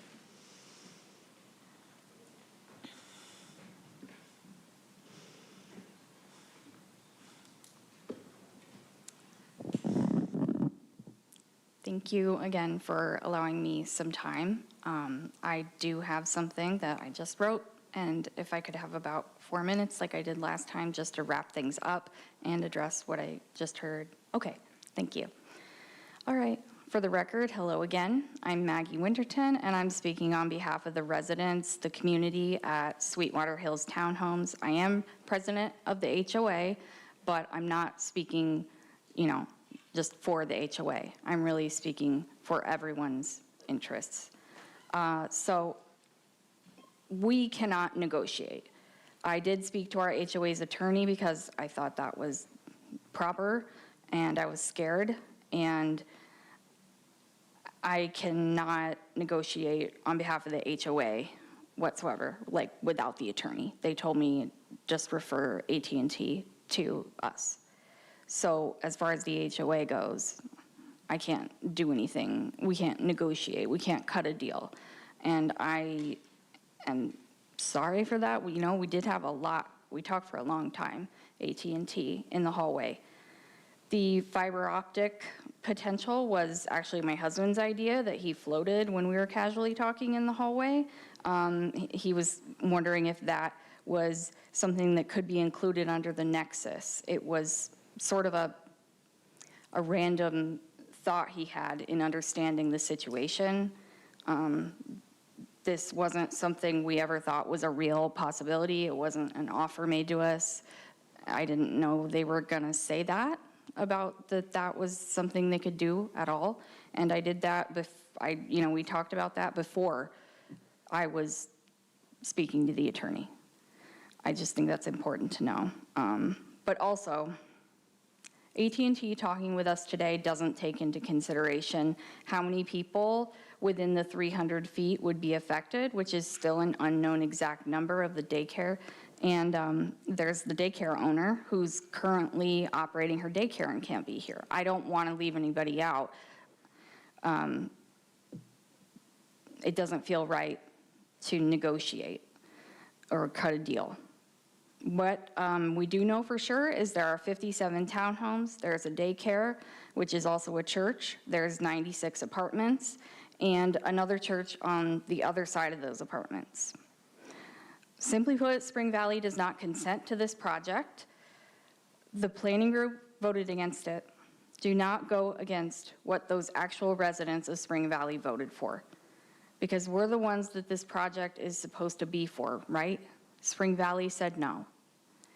In the alternate site analysis, AT&T did have several other spots for the tower. Some of them were good because, or they weren't good enough because of the landscape, but some of them are because a property owner realized how bad it would be to put a tower of that size on their land.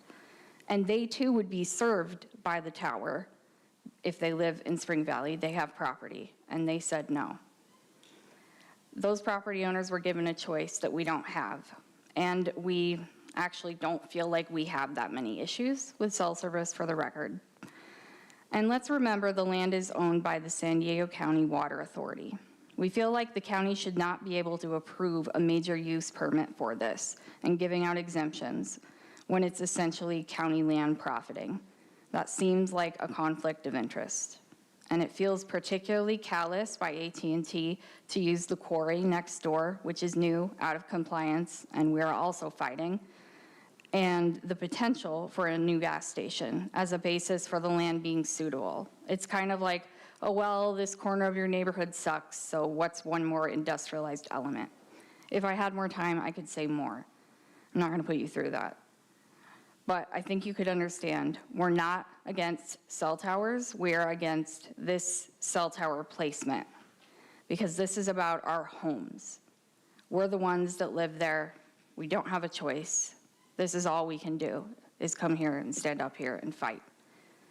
There has to be another way to get more cell service. It's already been 3 years of fighting this. We're okay. This is the wrong spot. AT&T needs to figure something else out. Smaller towers, I don't know if they've thought about that or that was something in what they've submitted to the county.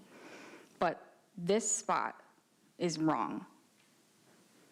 Approve our appeal and deny the permit. Please uphold Spring Valley's will. Thank you.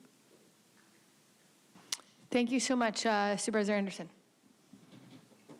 Supervisor Anderson. Thank you, Madam Chair. I just had a quick question. So if they were to move forward with the landlines, would that require another permit from the county? Through the chair, if AT&T decides to move forward with the fiber optic, there could be permits from the county that we would work with them to issue. Is there any kind of, I don't want to shortcut things, but on the same token, if that's part of a community benefit, it strikes me that it should be passed at the same time so that they're not committed to something that they can't fulfill. I would imagine that they would have to do an application for that, and there'd have to be some, I defer to our county staff, but I don't know that it would even come to the board for a vote. I think that's just a permit, a simple permit process.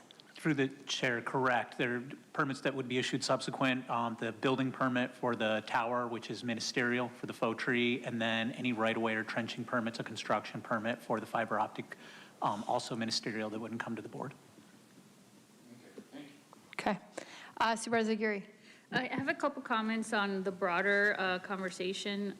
One, I agree with you, Chair, that the community benefits, we should take a, not just on this particular matter, but in general, on projects of MUPs. I think that it's important to take that into consideration. I welcome a broader conversation around that moving forward. And also to the point that Vice Chair made earlier regarding, what is our, what kind of regulatory capacity we have in the broader conversation around setbacks and cell phone towers and things like that. I welcome bringing back a conversation of that nature in the near future as well. To the applicants, I'm very grateful that you had the an ability to have this broader conversation with community, and I very much appreciate what you're proposing today as far as the fiber optic and whatnot.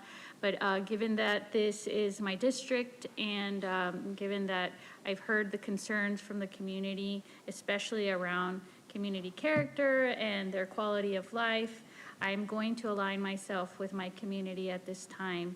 So I am going to support upholding the appeal itself. So however we want to word that, I'm not sure, but I'm standing with my community. Thank you. Okay, thank you very much. Do we have any other comments from anybody? I can't support that. Sorry, can you be a little more clear?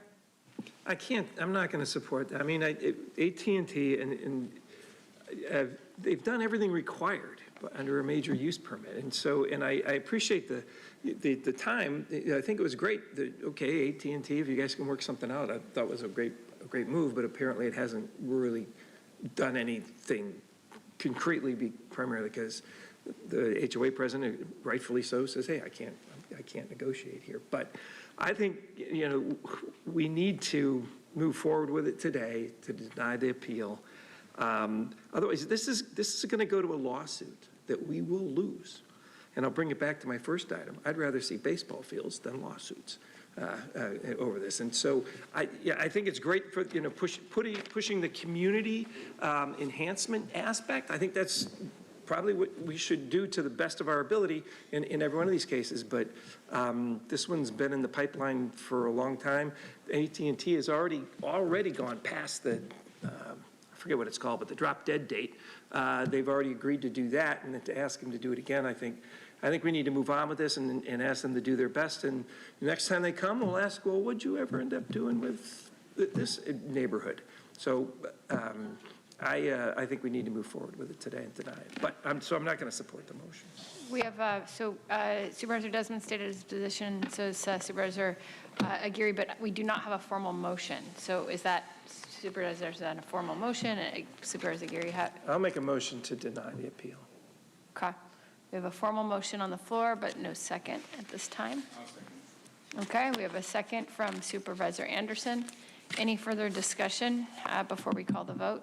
Apologies, Plum, if that was a motion, it didn't get a second. So, okay. Without seeing no further discussion, can we please call the vote? And Chair Lawson-Remer, that motion passes with Chair Pro Tem Aguirre and Supervisor and Vice Chair Montgomery Stepp voting no, all other supervisors being present and voting aye. Okay, thank you all. And AT&T are very much going to follow up on how those commitments are going. Thank you. So now let's move along on to item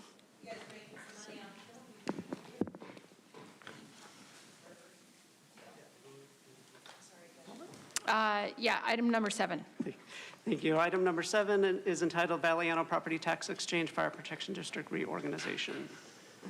Okay, do we have a presentation? Okay. Then we can go ahead and start with public comment. Thank you, Chair Lawson-Remer. We have 7 requests to speak on this item. 3 in person and 4 requesting to speak by phone. Also note for the record that we received 1 e-comment that was neutral. For any individuals that requested to speak in item 7 by phone, please dial into the conference line using the instructions that were provided to you. We'll begin with the in-person speakers. You'll have 2 minutes to address the board. I'd like to invite forward allegedly Audra, Michael Brando, and Jennifer Lotero.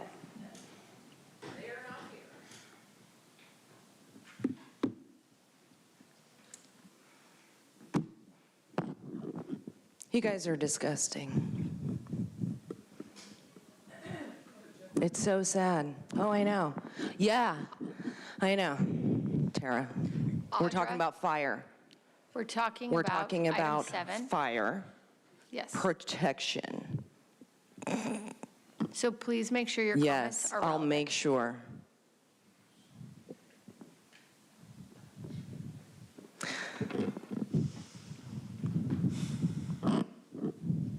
It's just sad to see what you guys do. That's why people like Charlie Kirk are killed for speaking the truth. If your comments are not pertinent in the I next know, that's fine. sentence, then you're going Right. to forfeit your time. Right. Okay, her time is now I didn't forfeited. get to finish. No, I gave you a sentence. even You said say- right. Those are two sentences, actually. There were periods in them. Her time is forfeited. Please move on. Thank you. Your name is Tara, and you're a terrorist. Okay. You guys don't care what the community. This is, if you do not, okay, this is your first warning. If you do not exit the podium, you will be directed to leave the meeting. Directed to leave. Are you Correct. gonna be beat up outside? Again? This is your first warning. Is that what Monica's trying to say? Be careful? Am I gonna get stopped? Okay, Audra, please leave the, okay, this is now, we're calling a recess. Please leave the chamber. We'll take a 5-minute recess. Thank you.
Okay, everyone, we will now reconvene this meeting, and we'll go forward with discussion item number 7, notice public hearing, Valiano Property Tax Exchange Fire Protection District reorganization. We can turn to public comment. Thank you, Vice Chair. We have 2 remaining requests to speak on this item, both coming by phone. We'll start with our first caller.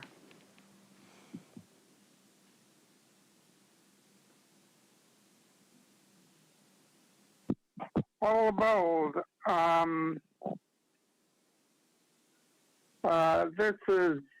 It's slightly better, quote, long-term, unquote, project than Bonsall Oaks, which somehow made it to consent despite less than half the project actually being built.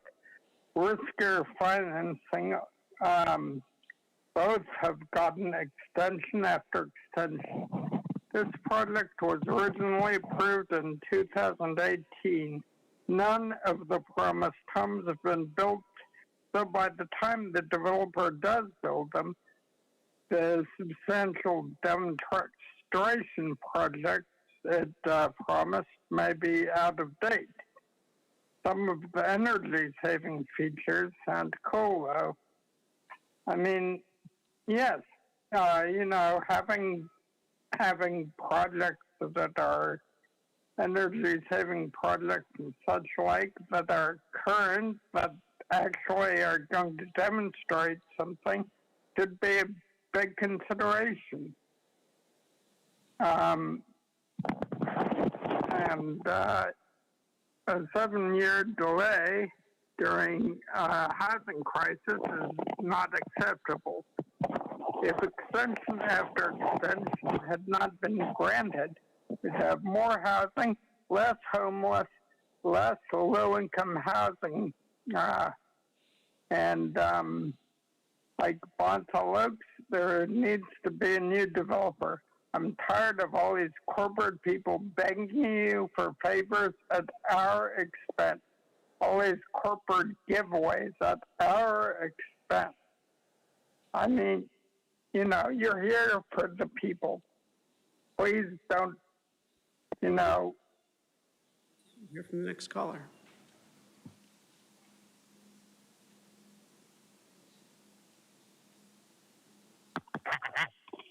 Charlie Kirk died, shot that heard around the world.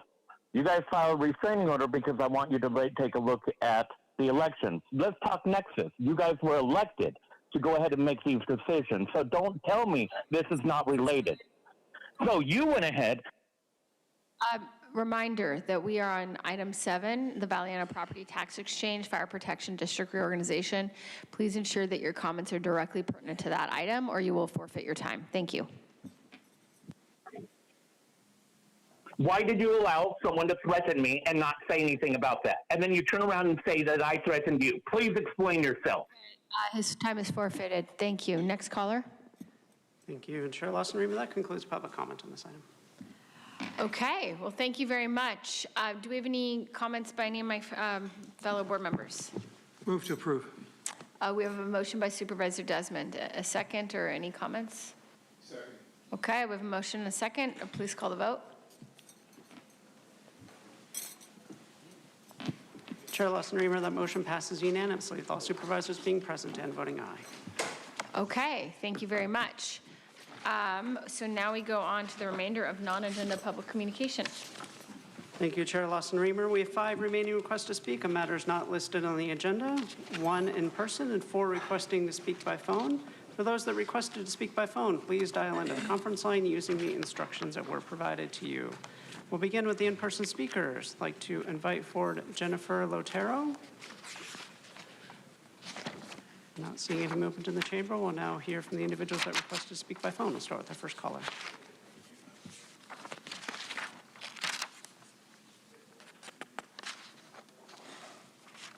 Good afternoon. This is Peggy Walker.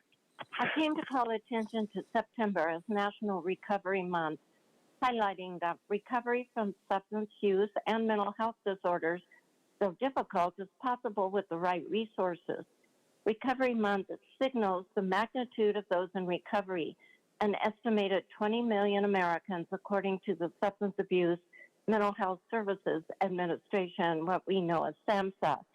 It's also a call to prevention, asking whether we're doing enough to prevent substance use and risk, including adverse mental health disorders.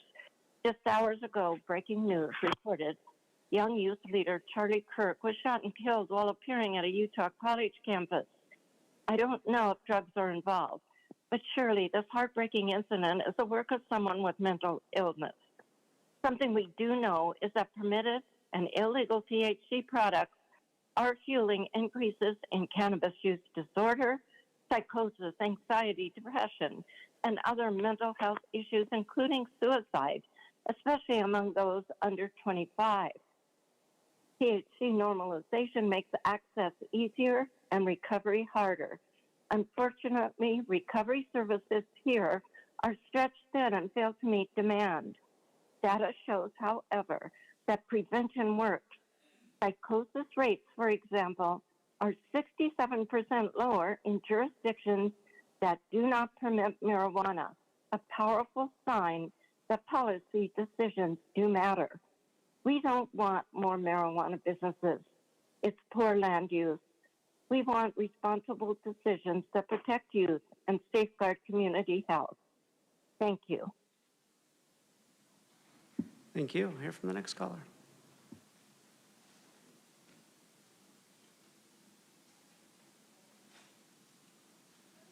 Good afternoon. This is Ann Riddle. Thank you for this opportunity to speak in non-agenda public comment. I called in because I attend county planning groups, and we are very concerned about the idea of expanding the number of pot businesses in the backcountry, more than the 5 we already have. They have ubiquitous delivery services and very active and aggressive social media. So we know what that looks like out here. And as a grandparent of, well, at least 11 young adults, that we often have in our home, I recognize why such a notion would be immeasurably damaging. And from a budget point of view out here, that's not how we want our hard-earned tax money spent to expand the number of marijuana businesses. We already wonder how much it costs to produce the 1,000-page EIR that mostly dealt with the negative aspects of marijuana businesses in our backcountry. And I have to admit, the idea that giving communities of color more pot shops is somehow a great idea when we know the Surgeon General has called attention to the inequities in our lower income neighborhoods. And one of the reasons cited is the number of liquor stores, tobacco and vaping stores, and marijuana storefronts that are often located there and sell their products there. And that this really contributes to health disparities. And we should remember the leading cause of death and preventable disease here in our county and in California is smoking and vaping, be it nicotine or marijuana. So how wise would it be to increase the access and the normalization of smoking and vaping? These are the products that are sold in marijuana storefronts. 85% of the products sold in marijuana storefronts are vaping and smoking products. This is not the time to bring more marijuana storefronts into our... Thank you. Chair Lawson-Remer, that concludes a request for non-agenda public communication this afternoon. Okay, thank you very much. Before we adjourn to closed session or proceed to closed session, I did say I do want to take a moment to have a moment of silence for Charlie Kirk. I think we're all aware what happened earlier today. It's really tragic, and it doesn't really matter where you are on the political spectrum. Political violence is always abhorrent and has to be condemned. And it's a really, really sad moment, I think, for our country. If anyone else wants to add anything, please feel free.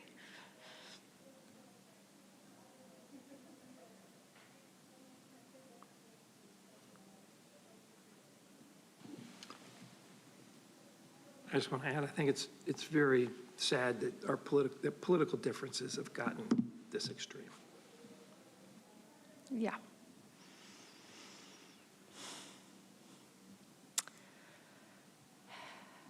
Okay. With that, we will proceed to closed session. Thank you. And it's adjourned.